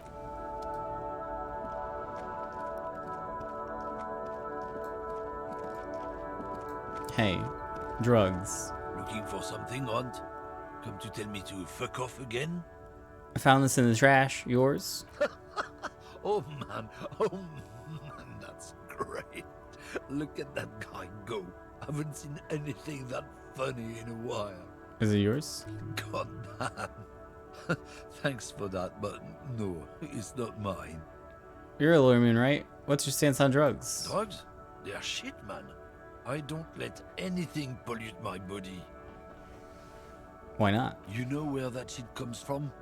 Sarah Miriza, Safre, Ilmara.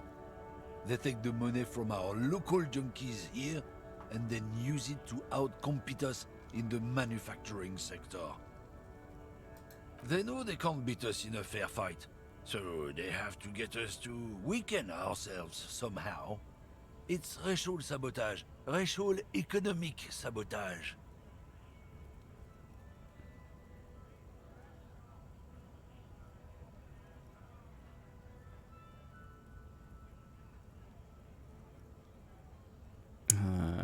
So I take it you're not smuggling drugs out of Not Martinez? in, not out. I'll never betray the purity of my tribe. Oh. So you're telling us that you don't know anything about drug smuggling through Terminal B? I don't know shit. And if I did, I wouldn't tell you. Then what are you still hanging out here for? What do you think? I can't leave the lorry unguarded. Stuff's been getting looted lately. It's those little kips sneaking on at night. If they touch my stuff, the bosses will be on my ass like ass cancer.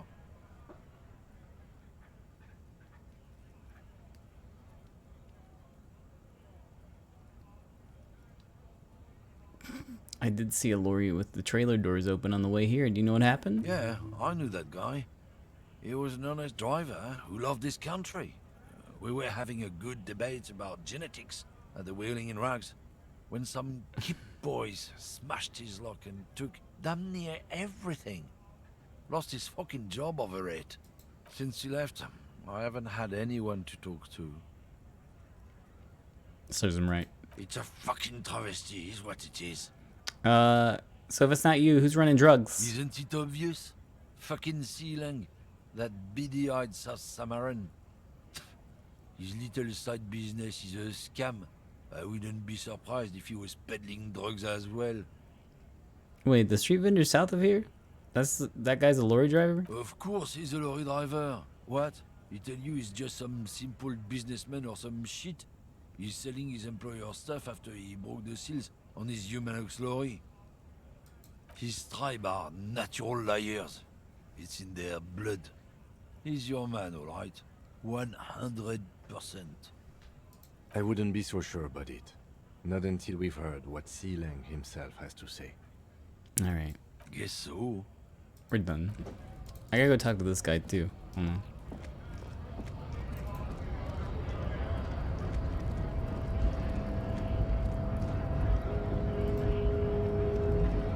I guess getting past the man ain't that simple after all.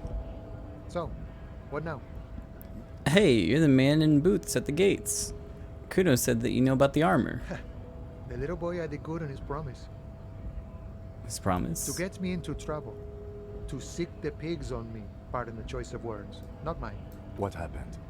I was asked to look into that armor situation. Official Union probe, you know. Track it down, see who took it. Did you? At first I thought, why not? Maybe the pieces can feed the strike. Buy us a few more days under the sun, you know? So I went to this boy. He said he'll make me his prison bitch. He's got eyes everywhere, the cops in his pocket, and he's the king of Jamrock. Serves me right for doing menial footwork. I dropped that probe right then and there, and it still got me into trouble. One bad move is all it takes. The probe into the armor. What'd you learn? I learned that people don't want to talk to a drunk Union man about some armor. What else?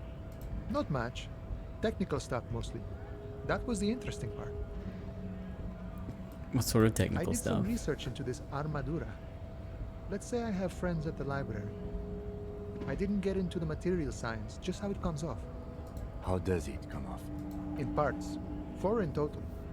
The helmet was the first to go. The kid says he tore it off and kicked it into the sea. I believe him. The boots were still on the guy last I saw.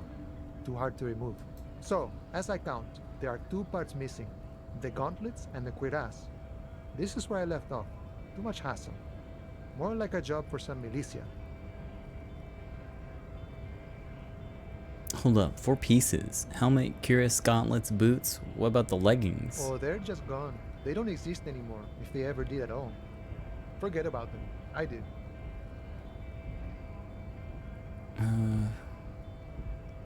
I'm gonna find all the pieces. All of it? There are junior officers out there, eager to prove themselves. I would leave some for them, but okay. Let's find all of it. A mesqui's epic then, all across Martinez. I hope it will be a real bonanza for you. So Kuno used this to what? Scare you? It's a minor nuisance. It's all good. He thinks, not yet. Better to get this business out of the way. Sweeter then. Thanks for your cooperation. No problem. If you see that kid, thank him from Call Me Mañana. Thank him for showing me the way. He is sincerely grateful. He is not tracking down pieces of armor right now. Alright, gotta go.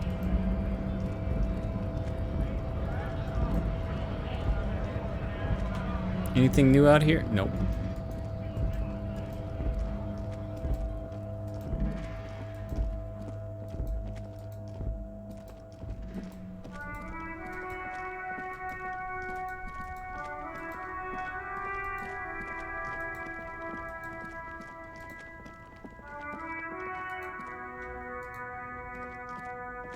Everything's still cool here, officer. What's your stance on drugs? Persuade him to give you money. No. Drugs? I don't go in for that, officer. Drugs ruin lives. Unless you're into drugs, of course. In which case, drugs are excellent. Mwah! Tasty, tasty drugs. I'm super into drugs. That's very cool. A lot of the coolest detectives do drugs. Sadly, I don't have any drugs on sale. or at my home, or on my person. We're looking for a lorry driver who is transporting drugs out of the harbor. He or she is in the traffic jam. That's even cooler. You investigating that and all. But I am not a lorry driver. I'm just a street vendor. I don't know anything about that. But you are a lorryman. Another driver has identified you and your lorry. Who said that? It's the fat racist, right? I bet it's him. He has an agenda against me because I'm an immigrant who works harder than he does. He's a hater. So you admit you're a lorry driver? No, I just said I work harder and he's an asshole. He stops to think. Okay, maybe I'm a lorry driver too. A little. But that's not the most important thing about me. That's my day job. This is my dream. He spreads his arms wide. So you forgot to tell me? Exactly. It's such a small part of my life. It's in the rearview mirror now. I'm climbing out of that hole with ingenuity. I don't know. What do you know about the drug operation in the harbor? Nothing. I told you. I'm not a dumb guy. I don't get involved with that crowd. And what crowd is that? Crowd. You know, the drug crowd. He doesn't want to talk about them. He's afraid. Who are you afraid of? Look, there's bad people doing bad things here. That's all I know. Please don't get me into this mess. I spent 15 years working my way up.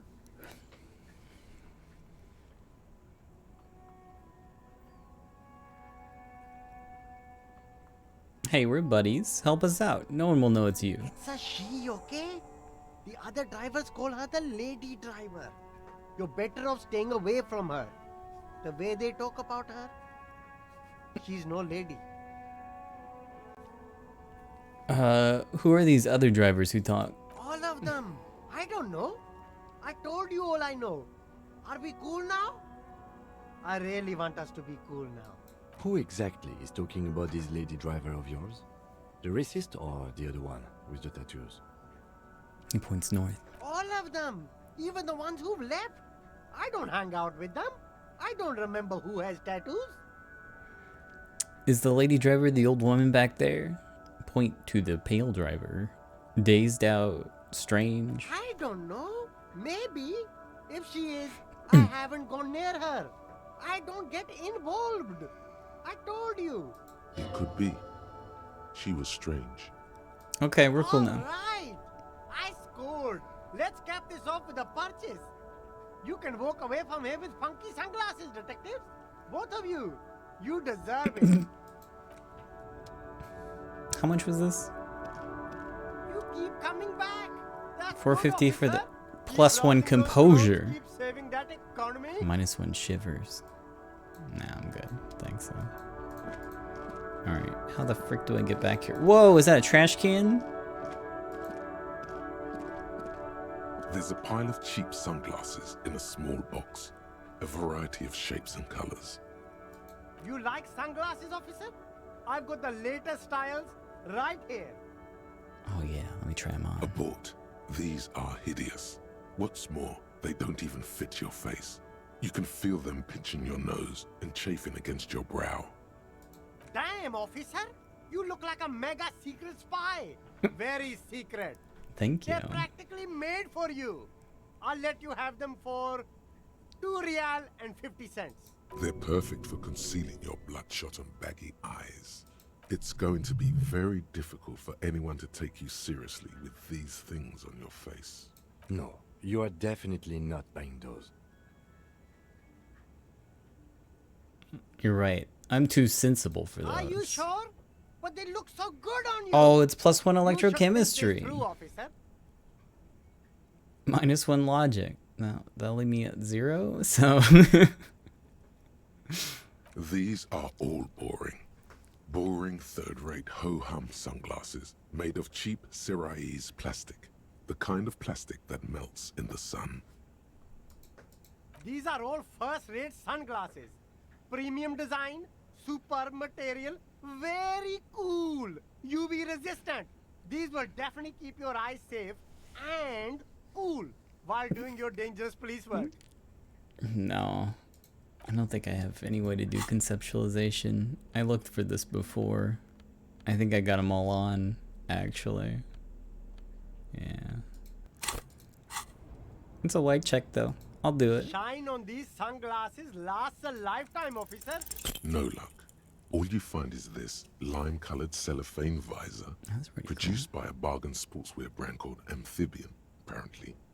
There's a malformed green frog on its bent cap. I want it. Oh, that visor is perfect for you, officer. It'll definitely keep the sun out of your eyes while you're shooting criminals. Bang, bang! And all for a mere 6 real.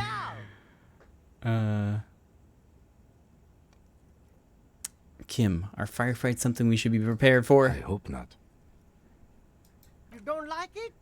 Sure, Square Joe. +1 perception. No, let's get you some real shades.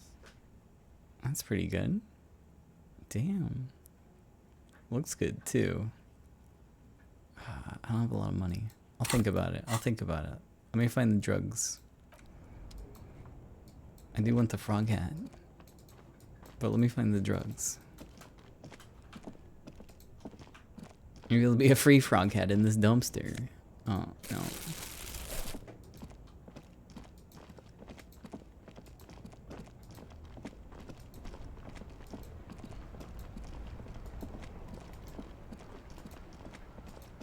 Alright, let me go turn in my bottles.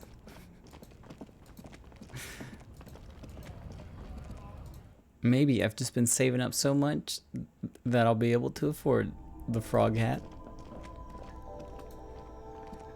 The tear machine stands. Your bottles clump Oh, into the no. machine. And do you know what you should do with that money, kiddo? You should buy more alcohol. Enter the endless cycle of consumption. I think it costs more than that.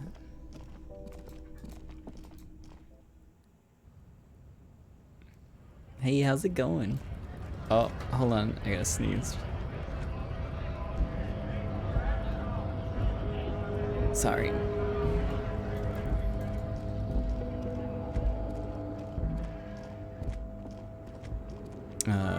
Oh, there she is. Time to run in a circle. The woman is still hunched. Snap your fingers. Huh?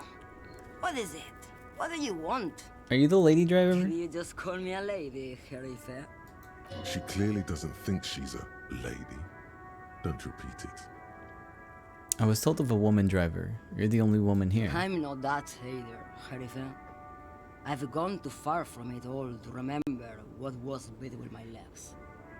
It doesn't work like that on the long haul. So you're not the driver everyone's terrified of? I'm only terrifying to small children and to those who used to know me. Why are you scary to the people who used to know you? Because they can no longer recognize the person I once was. You said long haul? That's... The big ones, the trucks. There's no women and men there, it's all just... In the middle of this town, there's a ghostly motorway. It takes all the people where they want to stay. You feel very cold suddenly, as if standing face to face with a terrifying adversary. Then the feeling dissipates, and all you see is an aging woman. Then who's the female driver I was told of? How should I know? Do I look like I spend a lot of time with the other commoners sniffing around? When I have my movies to go to. That's all I need. Oh, Sim. Something in her is pulling towards some unknown rest state. She twitches, like a sleep kick. Thanks for now. Okay, well...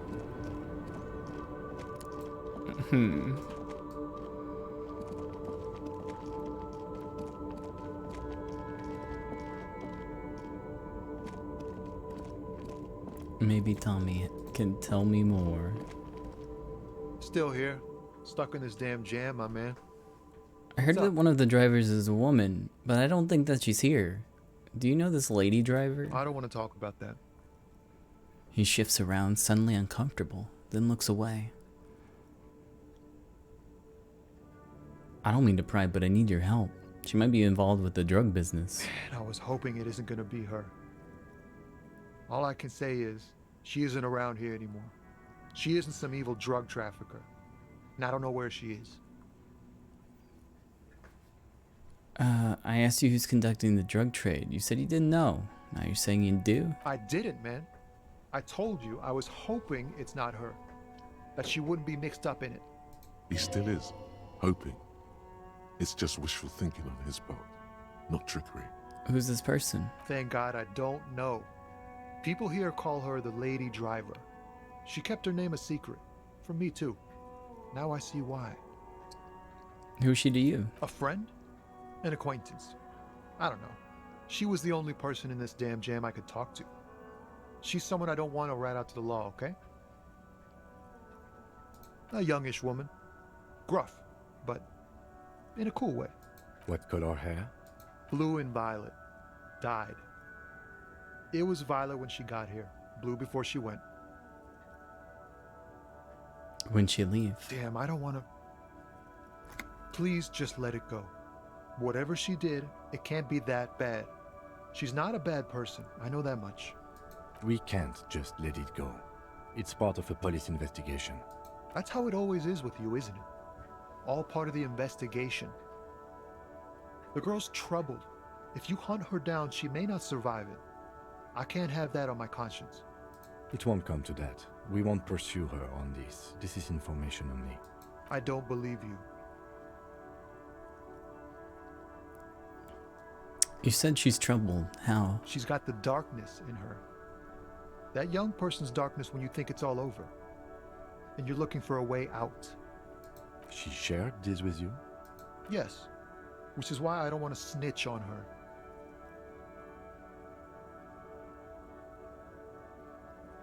I was told that everyone was afraid of her. You're not? I heard the rumors. I saw the other drivers looking at me strange when we talked. And she told me too. That she's had a violent life. But I wasn't afraid of her. More like for her.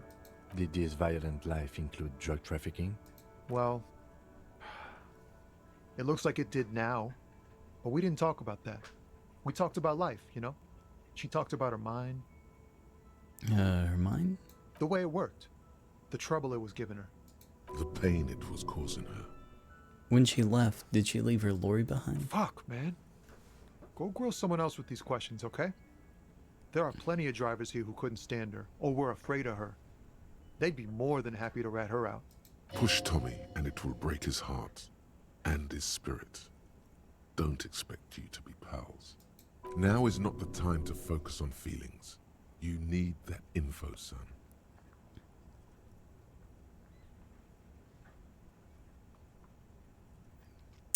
Put yourself in my shoes.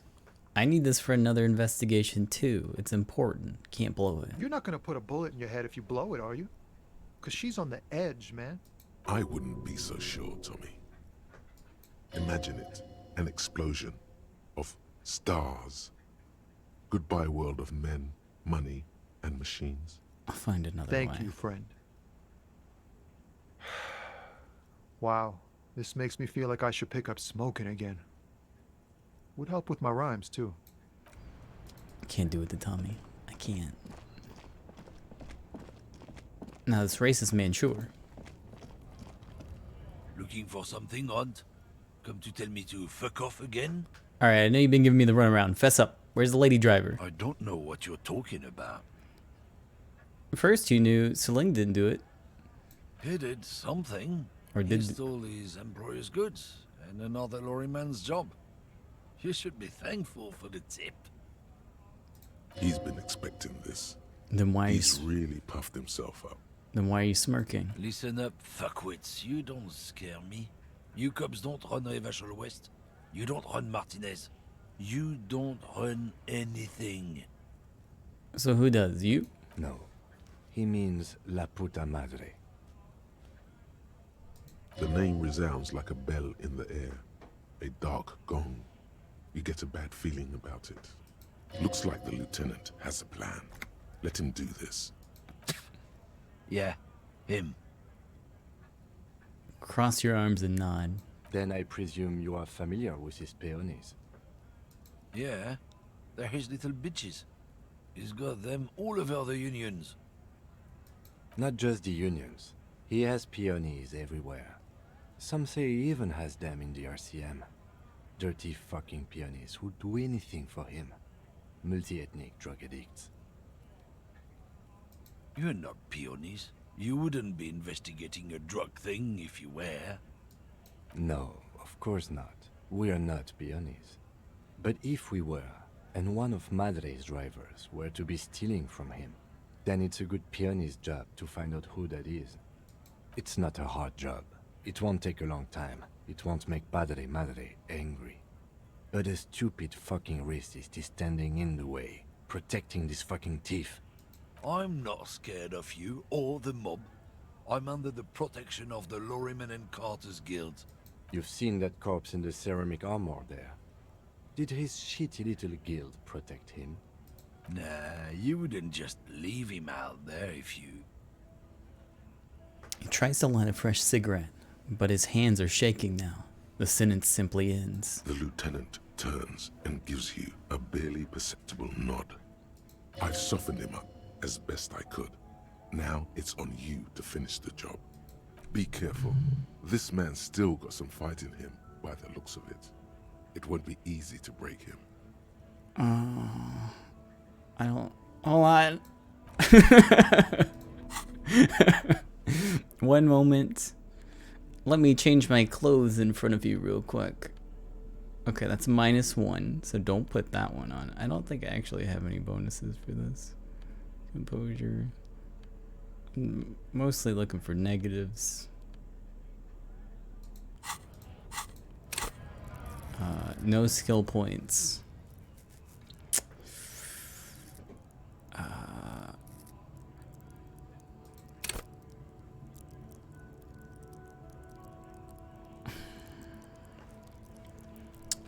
I will come back.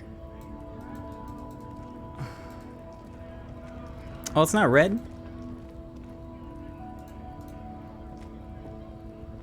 Looking for something odd? Also, I check. Fuck you. Fuck off again? The main Oh. thing is to not overdo it, even when you're trying to scare someone. The most important thing is, how does it look on your resume?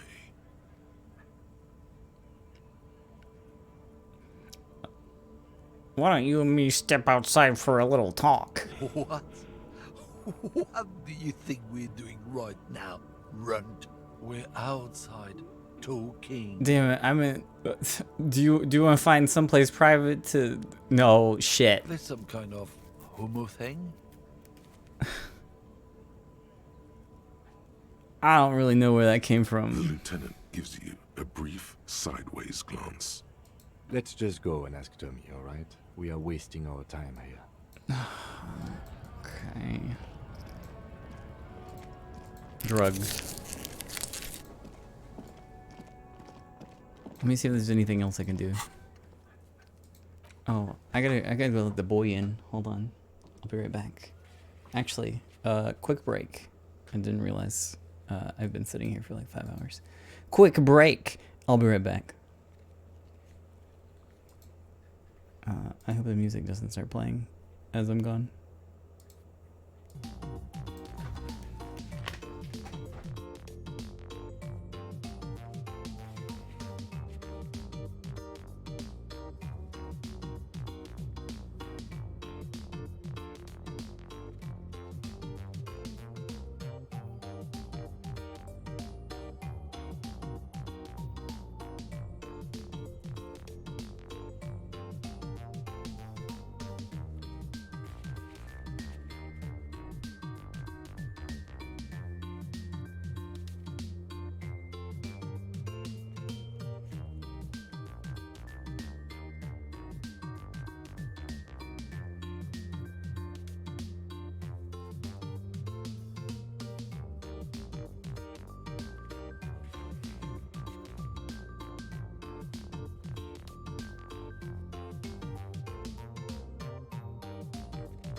Hey gang, I'm back, and so is Joker, I guess, for a little bit.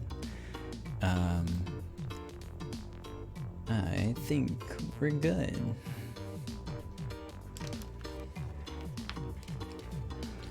Alright, so I need to find some way not to upset my sweet boy Tommy. I'm sorry if the music was going while it was gone. Oops. Is there anything that I can do? Medium, horseback monument. Maybe I can do that now.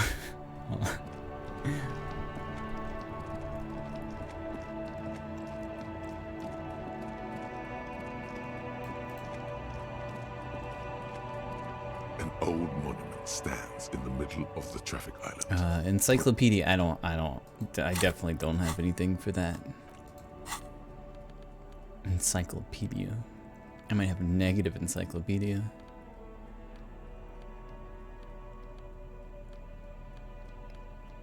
Oh, wait. I've got my encyclopedia hat on. Good. Great. An old Sure. monument stands, and even by the standards of the Philippian Easy. kings, old sumptuous Philip was known for his profligacy. In what way? Well, he blew through the whole national treasury, starting the decline of one of the penultimate century's greatest superpowers, the suzerain of Revachol. Oh. His own maladministration foreshadowed the fall of the monarchy.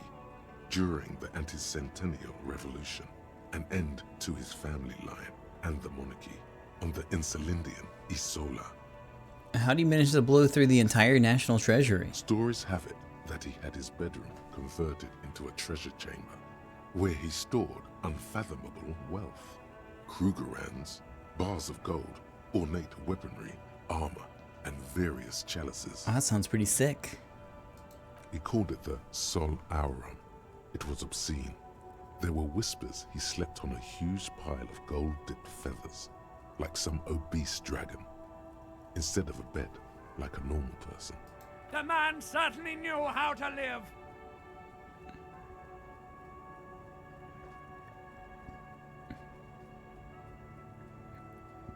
A deplorable farce. No wonder everything went to shit. But wait, you haven't even heard about his fabled cocaine addiction. The what now? You see, old Philippe wasn't just good at squandering the national treasury on gold and ceremonial weaponry. He was also a prodigious snorter of nose candy. Not just any nose candy, though. We're talking Royal Philippian blow, allegedly twice as potent as the stuff you find nowadays. And purple. Philippian cocaine was purple. So he was addicted to nose candy, a bloated druggie. That's what the revolutionaries said 150 years later. Right before they emptied out the royal mausoleum and dumped His Majesty's mortal remains in the Insulindian Bay. It's a lot to process. His Majesty's courtiers said it helped him connect with the higher realms. Alright, where's he buried? Beneath the cold waters of the Insulindian Bay, thrown there by the revolutionaries after they cleaned out the royal mausoleum. A group of marble pleurons still surround the king's vandalized tomb. A deathly cold wind sweeps up candy wrappers and old newspapers. What happened to the statue? The original was blown apart by communards, then further damaged during the landing of the coalition's airships during the turn-of-the-century revolution, when Martinez was leveled. Who restored it? Some years ago, a group of liberal, artistically inclined individuals, designers mostly, thought it would be ironic to restore the statue of the most wasteful ruler of Revachol in the poorest part of the city. The statue is supposed to capture the moment it was blown apart, like an instant frozen in time, a rare butterfly trapped in amber, floating on a sea of shit. That's pretty good. People in Martinez tend to disagree, as do many prominent art critics and thought leaders with more nuanced social awareness than the young ironists. Philip III, the squanderer, however, with his bronze face up in the air, doesn't seem concerned about what the hoi polloi think of him in... Okay. So that got me 5. Oh,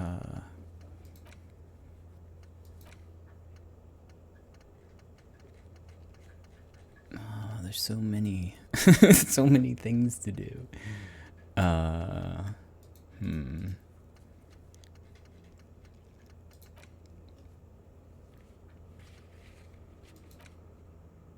Oh, I didn't. I need to go back to the cleaning lady. I can do this one for sure.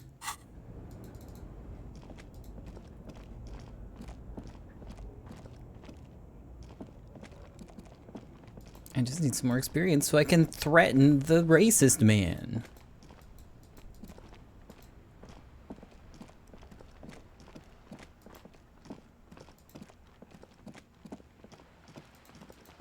I didn't even notice this little tab up here until now. You spend so much of this game like looking at the right side of the screen.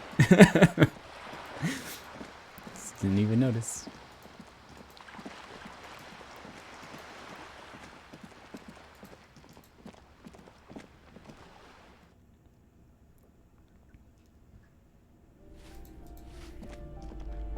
Give me a moment. I didn't find any counterculture people in apartment number 10. It was just a real estate agent setting up a room for a new tenant. I see. I hope some good people are finally going to move in. This place needs them.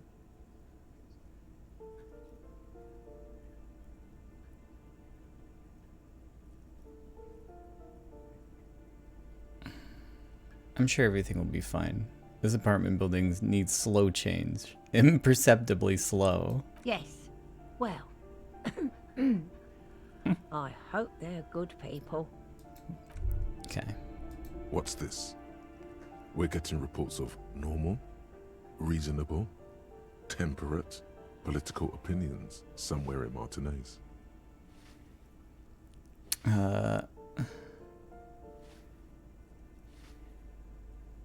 This is because I keep saying none of the above to political stuff, isn't it? It's also about that, but it's also more. Perhaps it's the hangover. Perhaps it's a temporary surge of serotonin. It's time to become a citizen of the Kingdom of Conscience. First, where's the Kingdom of Conscience? It is not a place. It is a moment in time that can only arise in the right circumstances. In all of human history, it's only been achieved a handful of times. How do you bring about those circumstances? Incrementally. Yawn. You'd get there faster with a little speed. History's greatest catastrophes have been brought about by people trying to make the world a better place. Too quickly. That's the genius of Dolores Day. She recognized that progress is meaningless if its gains are lost because of instability. Real, lasting change can only come about gradually, increment by increment. But what about all the things that are wrong now? Tisk tisk. Just because you live in the present doesn't mean you have the right to place your needs above the needs of the future. You may never live to see the Kingdom of Conscience. Your children may not. Even your grandchildren might not. But that what sang-froid? What benevolence? What a fucking joke. Oh, this sounds mega boring. Count me out. What you want is immaterial. The Kingdom of Conscience is coming, whether you like it or not. Only very slowly. I didn't want to be mean to the nice grandma. I just wanted to leave.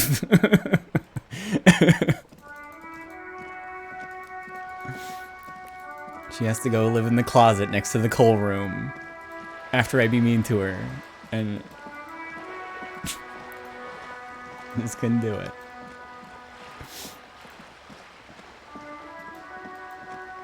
Hey, how many more freaking... I need 1 point. Fuck. Okay. What else can I do? Read the watermarks. Oh, yeah. I forgot all about that. Done.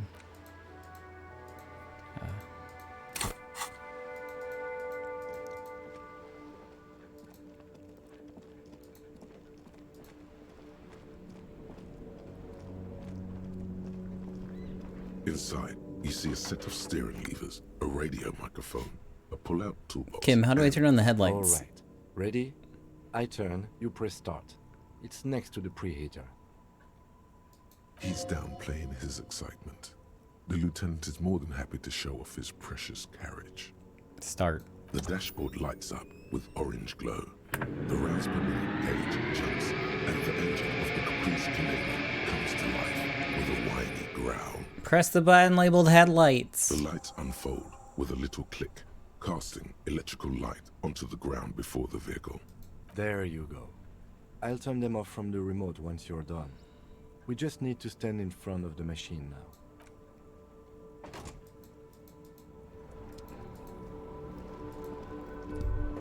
Okay. As you hold your ledger's clip under the headlamp, an iridescent hologram appears. A street grid and the veins of a great river. A familiar sensation washes over you. There she is. Revachol West.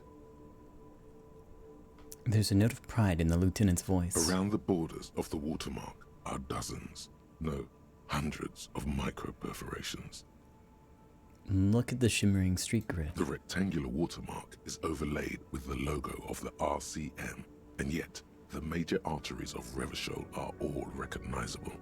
They shimmer in the Kanema's headlights. Wait. Look around you. A rat brazenly darts past you and disappears amongst the stopped lorries. In the distance, a child somewhere shrieks. A woman reprimands her in a voice no quieter than the child's cry. In the middle of a broken plaza, in a cone of light, barely visible in the daytime, two men, one slim, the other sturdy. They are on the city stage, but only one of them knows his lines. Ah, Martinez. He smells the air and says, "Where are we on this?" Let me see.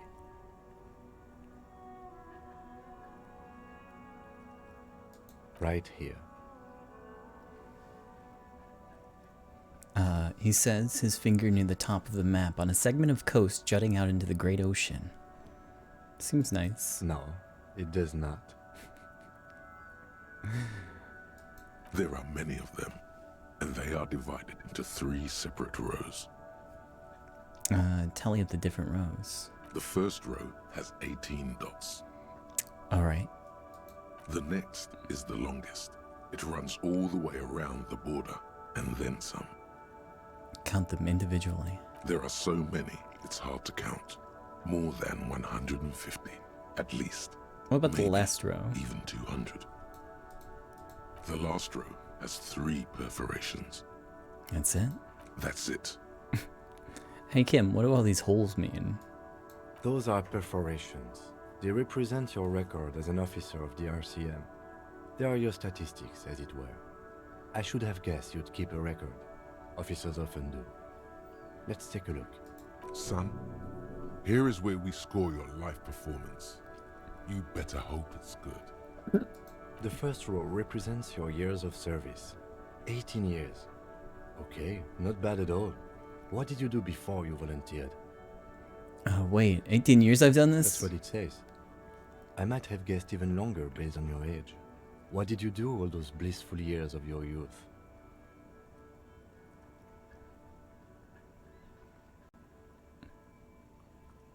I feel like I just went around apologizing all the time. Maybe you were a diplomat, or in PR. Doesn't matter, I suppose. Let's move on, shall we? This next row, the one that wraps all the way around, is your number of closed cases. Closed is good. It means finished. You've got, let's see... Wow, more than 200. Is that a lot? It's quite a lot, even for someone who's been on the force for nearly 2 decades. Usually, clearing more than 10 cases a year puts you in the 90th percentile of all RCM officers. Whoa, so you're saying I used to be a super cop? Call it what you want. You were a valuable member of your precinct. Now, let's look at the last row. Right. Those are your confirmed kills. You've got precisely 3 perforations there. That's not too many. For an RCM officer, especially Precinct 41, which is in the Jamrock Quarter, it's rather tame. I mean that in a good way. There are certain officers who treat their kills like some kind of ghoulish game. If they do happen to solve a case, it's usually by accident. It's obvious the lieutenant doesn't think very highly of these officers. But it seems as though you are, or at least were, one of the good ones. So we have that to be thankful for. He's sincerely glad you're not a scary predator. Not to say relieved you're competent. How do you handle the strain? Everyone has their own method of coping. Some more effective or self-destructive than others. He gives you a meaningful look. Personally, I find it helps to keep up a few hobbies. Like what? Oh, this and that. Let's not get into it now. Maybe I should find a hobby. Why not gardening? You've already got the gloves. Oh. He points at your yellow gardening gloves. It's meant in earnest. Please don't mistake it for a jab. Thanks for this. The lieutenant nods. Okay, let's go. Right. I'll go turn off the lights. He presses a remote control on the key. You can now see your statistics on your journal page, to the right of the task description. My statistics on the journal page, to the right of... what?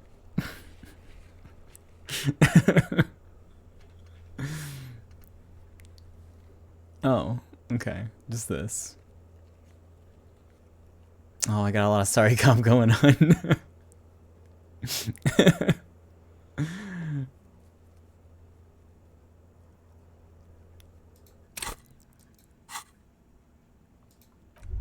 Okay. I'm ready to go kick some ass. With Half-Light, right? I gotta go check. Hold on. Get ready to get fucking intimidated, dickhead. As I slowly walk over and just make sure that it was Half-Light. Looking for something odd? It was Half-Light. We're done for now. Just let me go in here, level up. Oh yeah. Looking for something odd? Come to tell me to fuck off again? Men like this only respect two things. Strength and fear. Yeah, get him. Time to turn up the volume. Show me your lorry right fucking now. The lady driver's lorry. Where is it? Fuck you. I told you. I'm not gonna... There. His voice grows smaller as yours.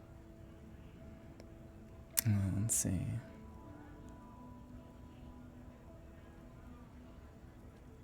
I'm gonna fuck you for the rest of my life. You understand? No, I'm not gonna do that one.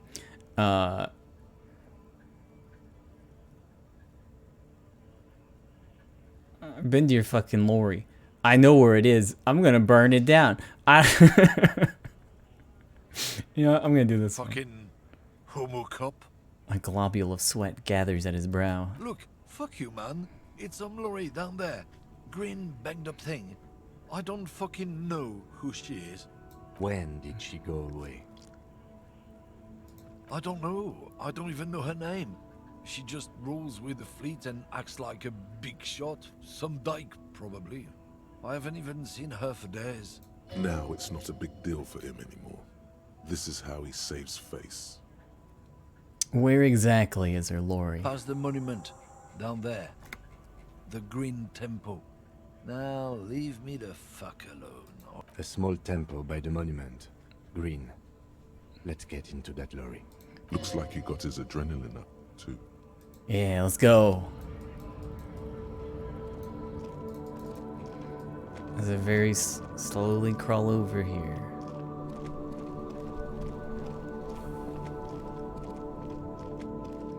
Do you mean past the monument this way? Or... Oh, hey, yeah.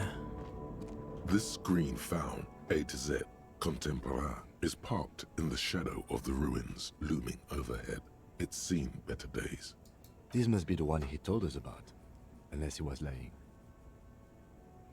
The lieutenant peeks inside. Try to peek in the window. The glass on the side windows is tinted and covered with dust. You can barely make out the shape of a seat and 2 steering levers. It feels like you're peeking into someone's home residence. Inside it's private, cozy, warm, dusty too. How are we gonna get this open, Kim? Use the pry bar to smash the window. Open it from the inside. Wait, really? This has been hard enough. No need to make it any harder. Oh. Okay, hold on. Let me give it a tool. I'm just gonna smash it open with my fist. Alright, hold on.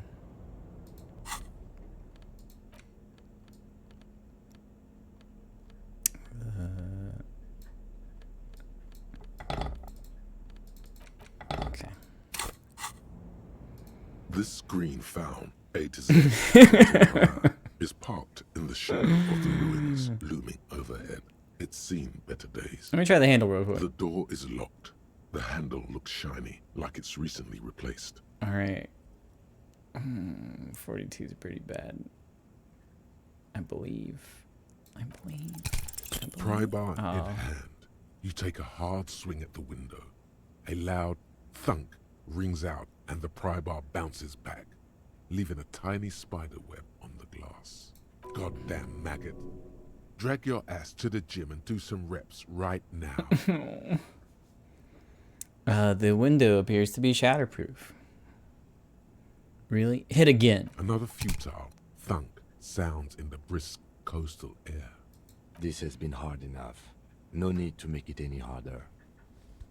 The lieutenant takes the pry bar from you and gestures for you to step back. Then, with short warning, he smashes it into the window.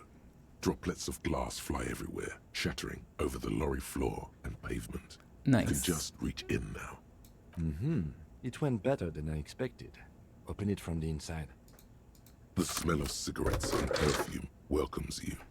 The cabin inside is plastered with old movie posters. Actresses smile from the walls. There's a radio transmitter in the front and a toolbox tucked under the driver's seat. It's time to steal it. Drawer slides out from the seat.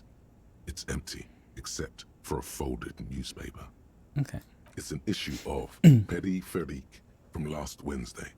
A piece of paper falls out from its pages. Pick up the note. It looks like an article ripped out from a radio enthusiast magazine. Complex mathematical equations explain the basics of something called the Ulan frequency system. These formulas look oddly painful. Maybe it's the hangover, but they give you a headache. The Ulan frequency system? I've never heard of that before. I know of FM, AM, UKV, but... His thoughts trail off. The pull-out toolbox slides back into its nest. The rest is as it was. Radio, posters, a trace of motor oil smell under all the cigarettes. Admire the posters. These are movie posters featuring starlets from long-forgotten films from the 20s, the teens, even the 90s of the last century. One of them particularly catches your eye, a centerfold of an ingenue attached right above the back seat. I will study the centerfold. The actress is draped in a sheath dress, one of her shoulders bared. The faded remains of an autograph run across the poster. She's looking past the camera. A feeling of tenderness washes over you. A longing even, perhaps. And gentle tragedy. Wait, doesn't she resemble someone you know? But you can't put your finger on whom exactly. Enough of the posters. The actresses and the rare actor all smile you a warm goodbye. A radio transmitter is attached to the dashboard and a toolbox sits under the driver's seat. Looks like the frequency dial is absent. It requires a key to work, but the key has been removed, likely by the missing lady driver. Strange. There are so many radio stations saved here. Must be over 100 at least. Why would anyone need so many radio stations? For contacting an entire fleet of lorrymen, for example. This is all shortwave, UW and UKV. Looks like we are dealing with an impressive organizational tool. The nerve center of a huge operation, with quite a range too. Is there anything we can do about the radio? Doesn't look like it. It's completely inoperable without a dial key. What else? The smell of 1,000 cigarettes, some dead actresses, and a rusty old toolbox under the seat. You wedge yourself under the steering wheel to get a better look. Seems like the few tools lying around here, a hammer, a pair of pliers, a rusty wrench, have been casually thrown there by the disorganized driver. But one odd detail does catch your eye. A piece of sandpaper has been glued to the throttle. Why would anyone glue a piece of sandpaper to the gas pedal? Sandpaper? A novel technique. Must be to offer some extra grip to the driver's foot.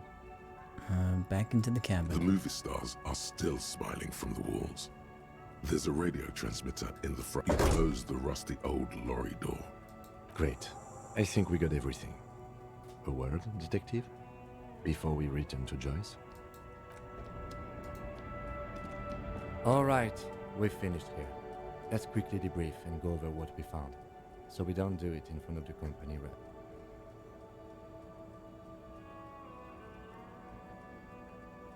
Seems like something police would do.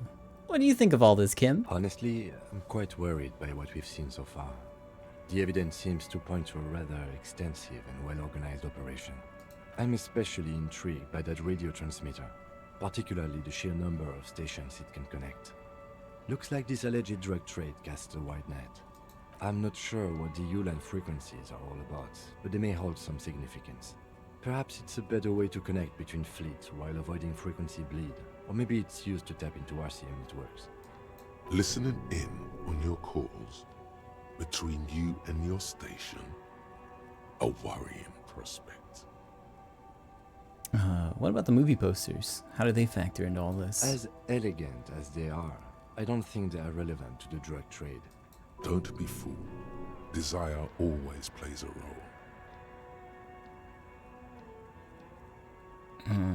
Maybe the trader's some sort of cinephile. Yes, well... Unimportant. What do you think this is, how do you think this is connected to the Union? We didn't find anything conclusive linking them to the smuggling operation. But somehow, I doubt that Evrard Clare would be oblivious to something like this happening right under his nose. My suggestion is, we use it against the Union in any way we can, to our own ends. It's a slippery hill, but we just might be able to pin them down, indirectly, down the road. Will the RCM open an investigation into this? We should return to the murder case. See what Joyce tells us about the lynching. When we are done for the day, I call my station and suggest our narcotics department look into it. There are more than enough grounds to start an official investigation, sometime later when we are done here. We do not want to get caught in that. What are you thinking? The fact that one hasn't started already gives me pause. An investigation, I mean. Especially if the Madrid grouping is involved, and I can't imagine they aren't. It's certainly worrisome. Corruption? All the same, I don't like the idea of internal affairs descending on the matter. That won't help anyone either. Okay, debrief over? Debrief over. After you. Okay, time to go get some more money. Maybe.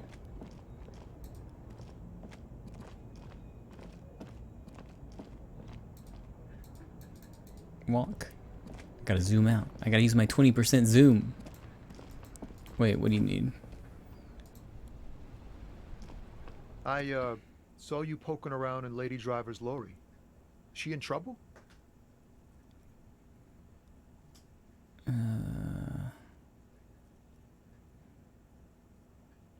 The racist told us where the cabin is. We only searched it. Still better than me, I guess. Told you there's plenty of others who'd tell on her. But, is she in trouble? There's gonna be an investigation. It's that bad. Man, what should I do? What should I do to help her?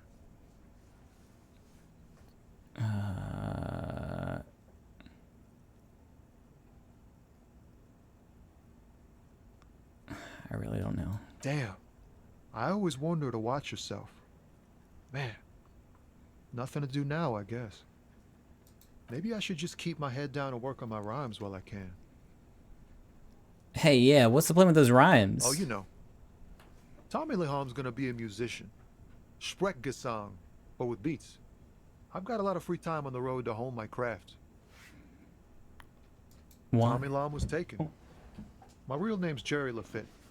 Tommy's way better. It's more him. Do I got another question? Taps his fingers rhythmically against his arm. Yeah, that's probably not gonna happen ever. All right, see ya.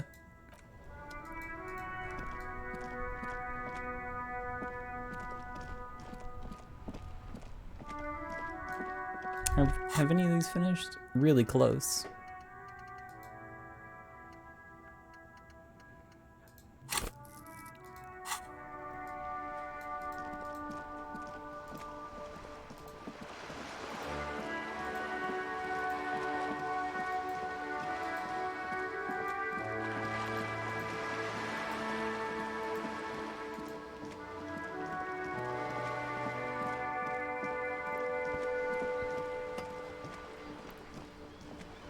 I guess Kim's not coming.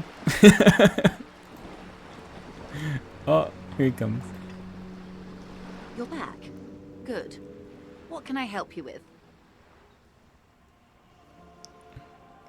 You seem smart. I need someone to give me a lowdown on this reality we're in. This reality? It's related to that medical episode. I have trouble remembering even the most basic terms of reality. Ah, yes. The episode. Sounds like an acute case of encephalopathy, now that I think of it. She puts down her thermal cup and looks at you. Don't be phased, madame. He functions perfectly well. He only needs a lowdown on all of reality. We may be here a while then. Ask away, officer. I'll help however I can. All right, we're in. I know these all look good, but begin with the first, okay? Okay. Where are we? We're in Martinez, baby. Baby? A casual term of endearment popular among the 50-plus crowd. It's a disco holdover, pay it no heed. Hey, I'm a disco holdover. Aren't we all? And what is Martinez? Martinez is a district of Revachol. A very small district tucked away near the industrial harbour, north of the 881 and Jamrock. You would be excused for not knowing about it. Unimportant, they say. Forgotten, even. Shelled to smithereens during the Revolution. It has its charms, just not this time of year. She's gonna give us more money. If I'm I'm not real a good nice, investor. maybe. I've only been here once before, as a teenager. Not a lot has changed. There are ruins, a terminal, fishing boats, reeds, boys with boxy shoulders. A brief spike of longing in her upright body. The dots under her eyelids shake. This place used to be a province, a workers' resort before the city swallowed it and the artillery did its work. The reeds are the real star of the show here now. The further down the coast, the wilder it gets. You were here as a teenager? Yes, I was slumming it with some girlfriends of mine. We had boats and... Don't hold it against me. The boys certainly did not. There's a spark in the air, a live wire hanging in the wind, in your hungover neocortex. Then the sea air cools it down. You mentioned a sea. What sea is this? It's not really a sea, it's the Bay of Revachol. And the bay feeds into the ocean. Are we near the ocean? Yes. We're on an island in an ocean. The world's largest body of water. The Insulindic. Vast, lukewarm and unknowable, flowing in and out of sight. What's the name of this island? Caillou, as you already know. Imagine a pebble. A smoothed over pebble amidst a great blue sea, misshapen, cracked. The cracks are the River Esperance. We're in the delta of this river, on the 6th branch, the Martinez distributary. It is clear this pebble is of enormous value to her. Okay, what's Revachol? Revachol? Revachol is what you call a city. What's a city? The great kind. Let's see, what did I get? Revacholian nationhood, maybe? as if it's self-explanatory, beyond patriotism, a fact. What makes Revachol great? History, Detective. They built this city to resolve history. Our part in it, at least. Our centuries. Okay. Who built the city? The nations of the Occident, or migrant workers from Seminine and Ile Marat, depending on your creed. When was it built? In the DeLorean century. 380 years ago. Why will it resolve history? They say it's where the terrible questions of our time will be answered. The tensions are highest, the fault lines deepest. By that I mean conflicts. Ideological conflicts. The stuff of men. Why here? We are standing on a fertile, self-sufficient island able to sustain up to 200 million people. In the middle of the Insulindic Ocean. The world's connective tissue. It's where the money is.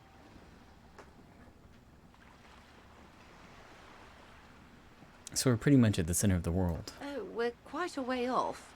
About She points across the water, where the skyscrapers rise. 22 kilometers from the center of the world. That soldering iron is the bank of the world building. The bottom floors are Insiacom. Coalition government, Insulindian Mission Command. Silence. She lowers her hand. The water, the light. It's as though you're seeing it for the first time.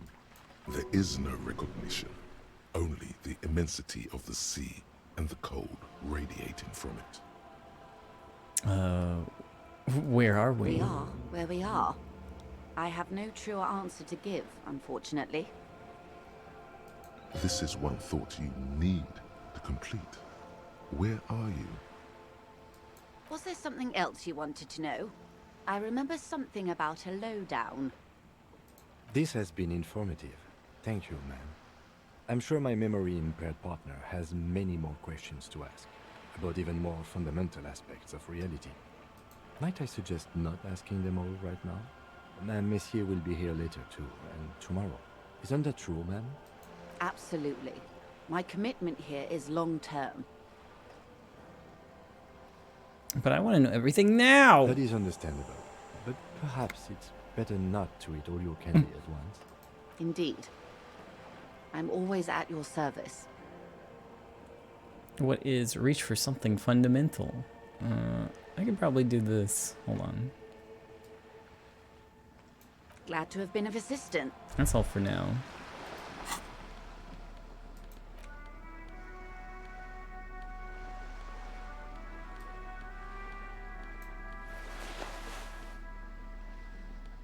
I think maybe one other item. No. Tools.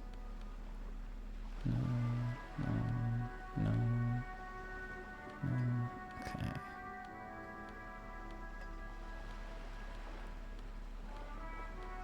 Right. Apricot chewing gum scented one. August 2nd, early late summer. You're getting off the streetcar in Le Jardin, east of the river. Her father and mother are middle class. The nylon of her little jacket rustles next to you, in the dark, like autumn leaves. Her heels click on the pavement. You're walking up to the gate in front of her parents' house. She takes out her chewing gum and you kiss her. A feeling like electricity flows through your whole body. Immediately, you know that you've entered a completely different world. Bonuses. +2 perception. Betrayal lingers everywhere. That's pretty okay.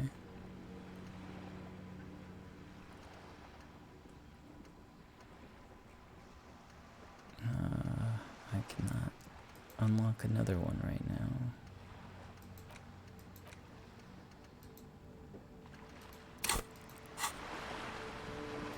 You're back. Good. What can I have? More lessons in basic reality? My Alright. favorite part of the Time day. for my legendary ahead. white Ask me check. anything. What is? Think of something close to you. 6 kilometers southwest, in the Valley of Dogs, Junior Officer Chad Tilbrook takes aim at a rabid black dog licking its wounds in the grass. To his left, his partner, Emil Mullins, whispers, "You heard what happened to Tequila Sunset in Martinez?" "Yes, he lost his mind," Tilbrook answers, fingers on the trigger. "Don't worry, Emil." He pulls it out slowly. Slowly now. He'll find it again. We always do. What am I? You? You're an officer of the RCM. Preciso Mundo. Good. And what is the Revachol Citizens Militia? Nothing more nor less than the de facto law enforcement body of post-revolutionary Revachol, Detective. Yes, we are the Revachol Citizens Militia. You said de facto? Yes, that means not de jure. The RCM acts in what is poetically called the twilight of international law, both at the behest of the coalition government and to its chagrin. What do you mean? The RCM's responsibilities are defined by the Emergency, Wayfarer and Aliments Acts, three pieces of legislation keeping the city in a, let's be honest, laissez-faire stasis to the benefit of foreign capital. All three are good to know when we are out policing. So I'm basically a thrall to foreign interests? There's nothing basic about your role, Detective. It's true that the RCM keeps everything the way our seemingly permanent provisional rulers like it. Yet, on the other hand, I know these people. I deal with them daily. Let me tell you, dear, they are not fans of you. Oh, why? The post-revolutionary decade was a disaster for the coalition government. Revachol in the 20s was hell, especially on the west side of the river. Gang warfare, a botched privatization scheme, a nuclear pile meltdown. They called it the international zone because no nation wanted to claim responsibility. The RCM restored peace where the coalition failed. A true blue citizens' initiative. They will never forgive you. That's somewhat of an exaggeration. In reality, ours is a mutually beneficial arrangement. Revacholians get to keep the peace in Revachol, and the coalition doesn't have to worry about it. Anyway, sorry to intrude. Please continue. Yes, Lieutenant. Permit me to conclude with this. Who you are, to me, is the police. The only legitimate law enforcement authority in Revachol.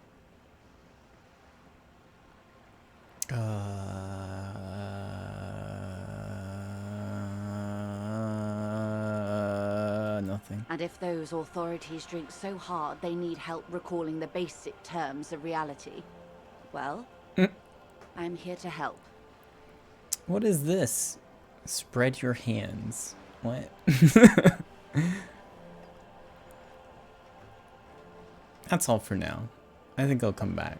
We'll talk about reality. You know what? A bird? A Svenicid? A flightless bird of the polar regions? Keep guessing. Some sort of krill hunter? No, wait. You're an ancient ruin. A symbol of hubris and decay. Half submerged in some salty sea. What? Really? Of course you're not, my dear. I'm just terrible at guessing games. I mean, what's this place here? Ah. This is the pier of Rue de Saint-Ghislaine, 33A, where the tenants have been kind enough to rent me a slot. Or two. A pre-revolutionary tenement. Old buildings are called tenements, you see. And new buildings, bâtiments.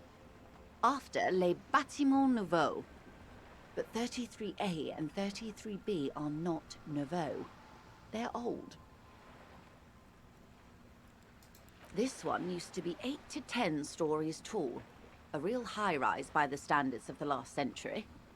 Built to mirror the skyscrapers across the bay in the Delta. That was before the war, of course.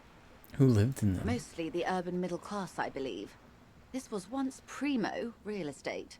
before the cannons lop 4 or 5 stories off. Splat, splat. From a dilapidated balcony, Cindy the Skull gives Joyce the evil eye, her red paintbrush held to her throat. You could be wrong, but from here it appears as if she's running the brush across her throat in a soaring motion. Wonderful. Okay. What's that? Points to Cindy. The girl in the old lady rags. Yes. Looks like a sullen and rebellious member of a teen infraculture. Infraculture? Yes. You and I belong to the supraculture.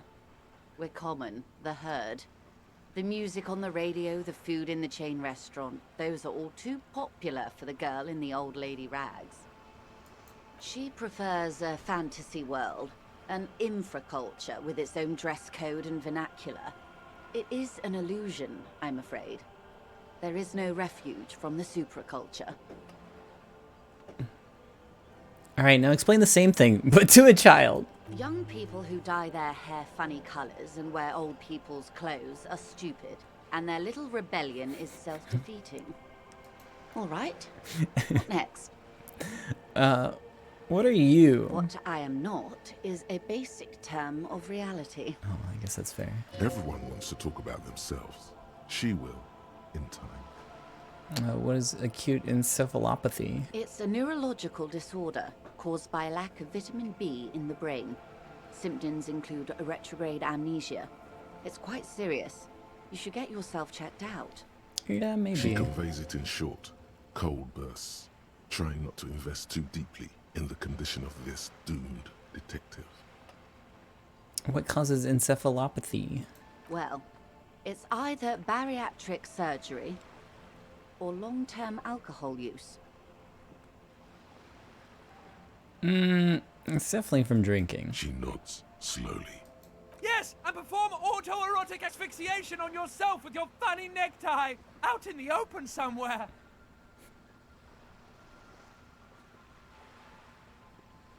What times are these? These are unimportant times, Detective. You and I were born after the dust had settled. 1,000th of a second too late. Too late for what? For the big time. Her eyes light up. There's a flash of teeth. The smile of a predator. No doubt what she's got in mind. Oh, you got a predatory streak. All men are predators, dear. Nothing much to be done about that. It's all a matter of where you get to file your teeth. What's the big time? The revolution.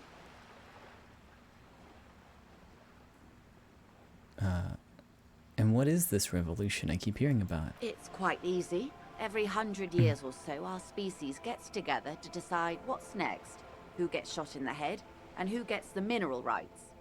It's a real kerfuffle. Who got shot in the head? Those would be the communists. Generally speaking, 40 million people got shot in the head during the World Revolution. But the communists, they all got shot in the head. She's not gloating. It's a relieved celebration. Oh, and the anarchists too. They shot them well. So well, one forgets they even existed. Did the communists and anarchists shoot back? Did they ever? Before they got shot themselves, they shot 2 million people. Truly a kerfuffle. Yeah, it was a kerfuffle, all right. Yes, the Insulindian deluge, they call it.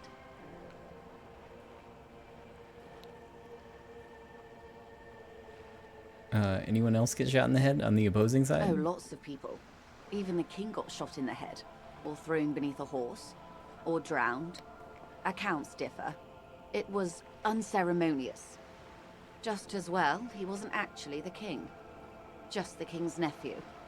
The real king abdicated and lived out a long and productive life as a venture capitalist in Grad.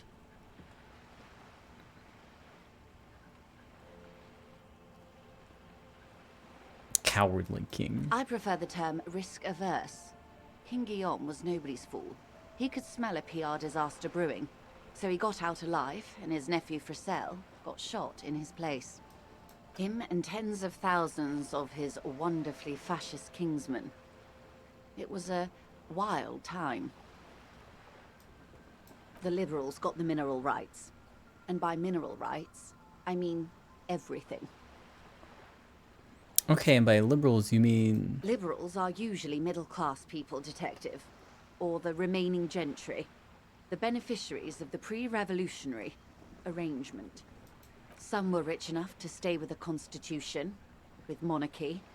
Big mistake. Others bet on the revolution. They were called the ultras, or ultra-liberals. They fared well. How'd the liberals win it all? They didn't win so much as survive.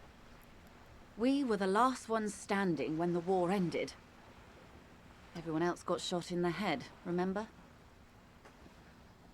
If everyone got shot, who was there to surrender to? To foreign intervention. The coalition. Those people really took the mineral rights. Who were the coalition? The coalition of nations. Grad, Mesk, Vesper, Messina, Oranje, and Sur-la-Clay. The armed center of the world. They landed here and ended the revolution. It was the moralist thing to do. There is bitterness in her voice, tempered with understanding. She is critical, but ultimately understands the cause. Moralist? The moralists believe in keeping everything exactly the way it is. They believe in mineral rights, and not shooting people in the head. At least not in the same manner and volume as the others do. They are the long-standing provisional rulers of Revachol now, the coalition government. The rulers of Revachol, and also the world. These guys are strong. This is their zone of control. They embolden the RCM with crumbs of the same law they took. Technically speaking, you are a moralist. I don't think I'm a moralist. Of course.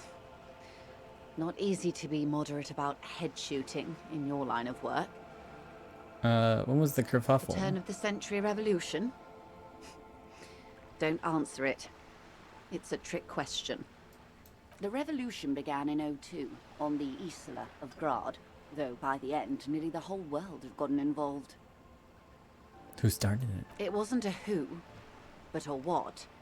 A pandemic of Zarat, a particularly virulent prion disease, which the authorities in Grad proved unable to contain.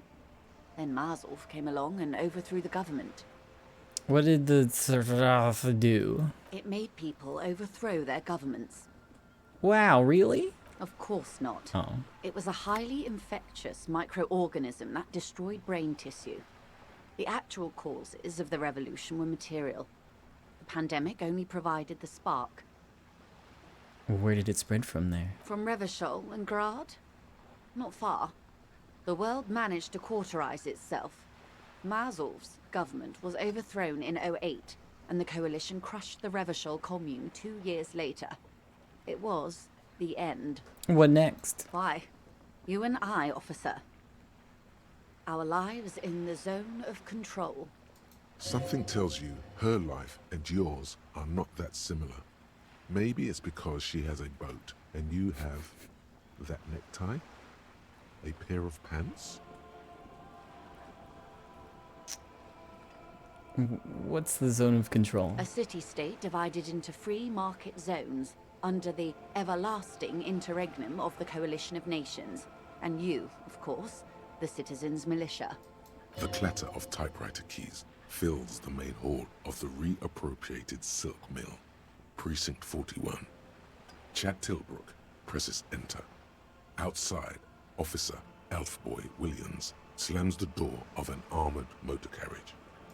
The zone of control is the third incarnation of Revachol, after the failure of the suzerain and the commune.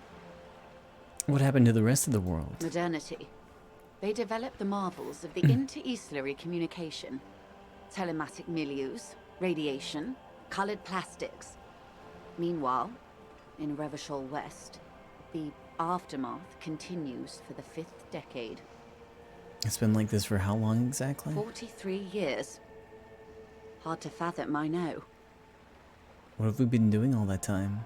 The 20s saw a decade of urban war. west of the river leveled, offshore platforms in flames. Still, it's regarded as an improvement on what came before.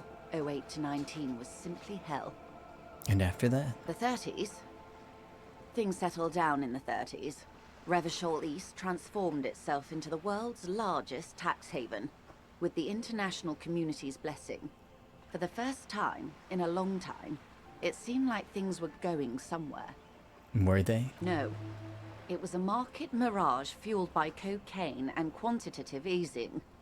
The 40s dispelled it like a cold splash, an Isla-wide hangover, you might say. And here we are. She curtsies. Welcome to reality, baby. I did it! From the looks of it, the 50s haven't been much better for the zone of control. You can see it in her eyes. Days slipping away. You don't seem to be thrilled. I've no right to be dissatisfied. This shirt is Barbara Muscova. This raincoat is impervious to rain and is guaranteed for 100 years. My daughters will wear it. No, it's just... She looks at the crumbling tenements, paint flecking from the stone. We could have had so much more. Every one of us. If only we'd played it right. What would you have done differently? Good question. What would you have done differently? I don't know. No. I can't remember.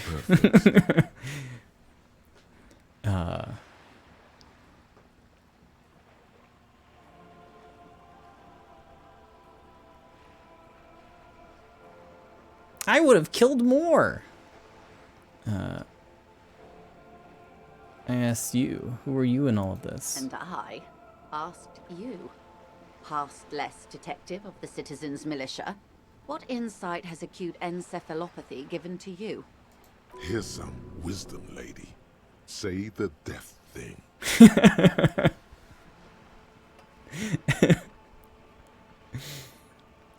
I would have sought a medical solution. No.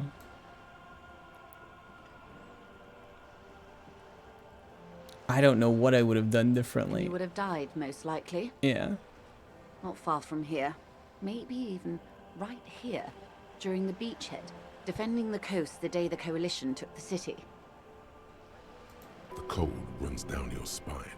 She gestures toward the waters.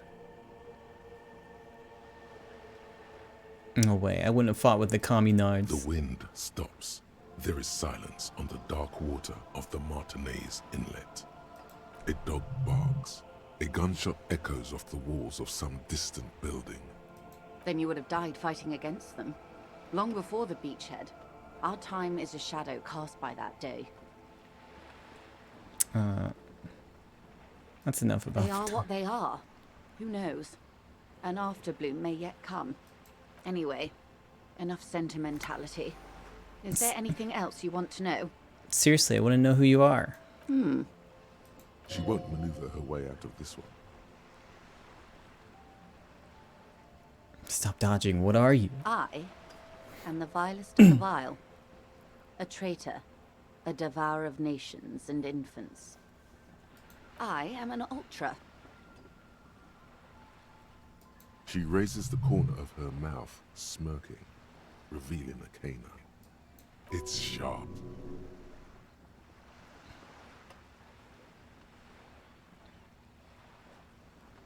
Wait, what's an ultra? An ultra-liberal. It's a type of liberal. From the revolution. It's, not the moderate kind. Cool. I liberate pretty hard myself. No. Not like me. I am the nether creature of the Forbidden Swamp who pushed the king under a shit wagon and betrayed the revolution. Are you liberated enough to offer up your home on a plate for financial colonists? No. I think not. Tell me, now that I've uncoiled myself, do you find me frightening? In her green eyes, you see a mixture of truth and self-satire. Decades of guilt and pride. Forgive her. But only because you like pearlescent teeth and those light green eyes.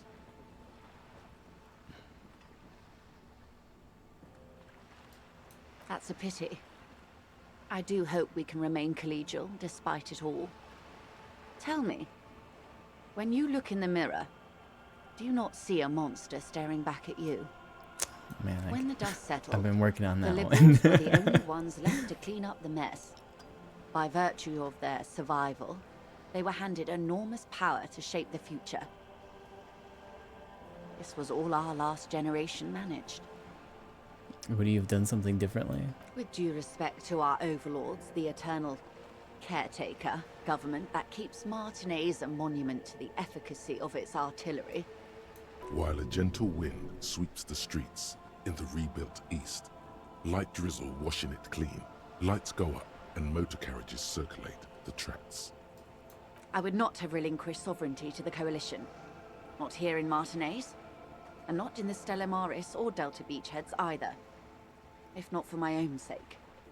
She realizes her small, cold fists are clenched. She loosens them. Then for my daughters. We had an obligation to defend our sovereignty. We should have burned the whole Isla down rather than let them have it.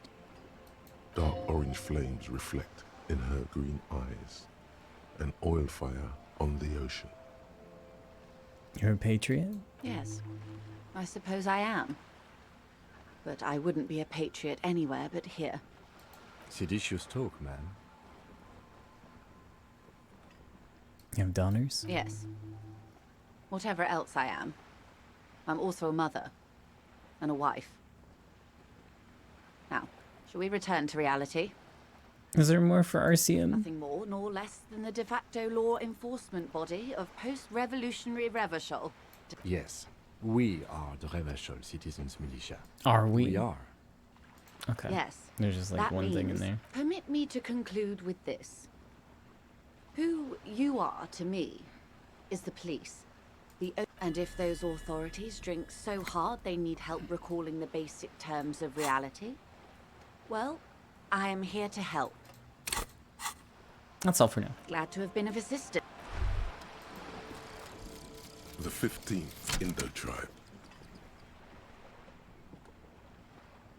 Because there was. The 15th Indo tribe was comprised of 8 kids from Forberg and North Jamrock, running from wild dogs in the valley, hiding scents under rocks, and stealing clothes off clotheslines, and sometimes even the copper wiring of phone lines. You may have been one of them. This must be a childhood memory. The 15th Indo tribe was your Indo tribe, set to rule in Celinda. The rest of the kids are dead now. Car accidents and drug overdoses. Only you remain. 10 cents for every green orb clicked. What?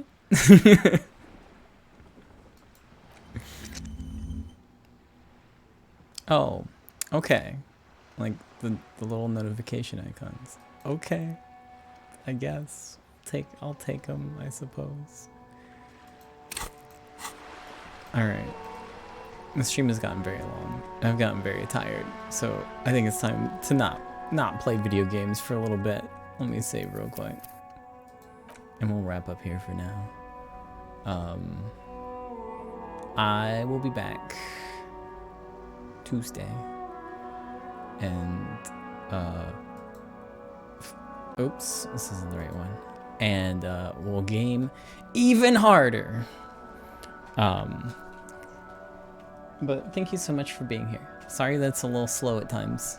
I've had a really good time with this game. Sometimes some of the big conversation trees can take like a fucking hour to go through though. So it is what it is. But I've been enjoying it and I'll be back soon. Anyways, bye friends. Hey, thank you Ko-fi supporters. Bye. I did learn a lot about cryptids. That was cool. I did just go and save. Even though that just made me very paranoid.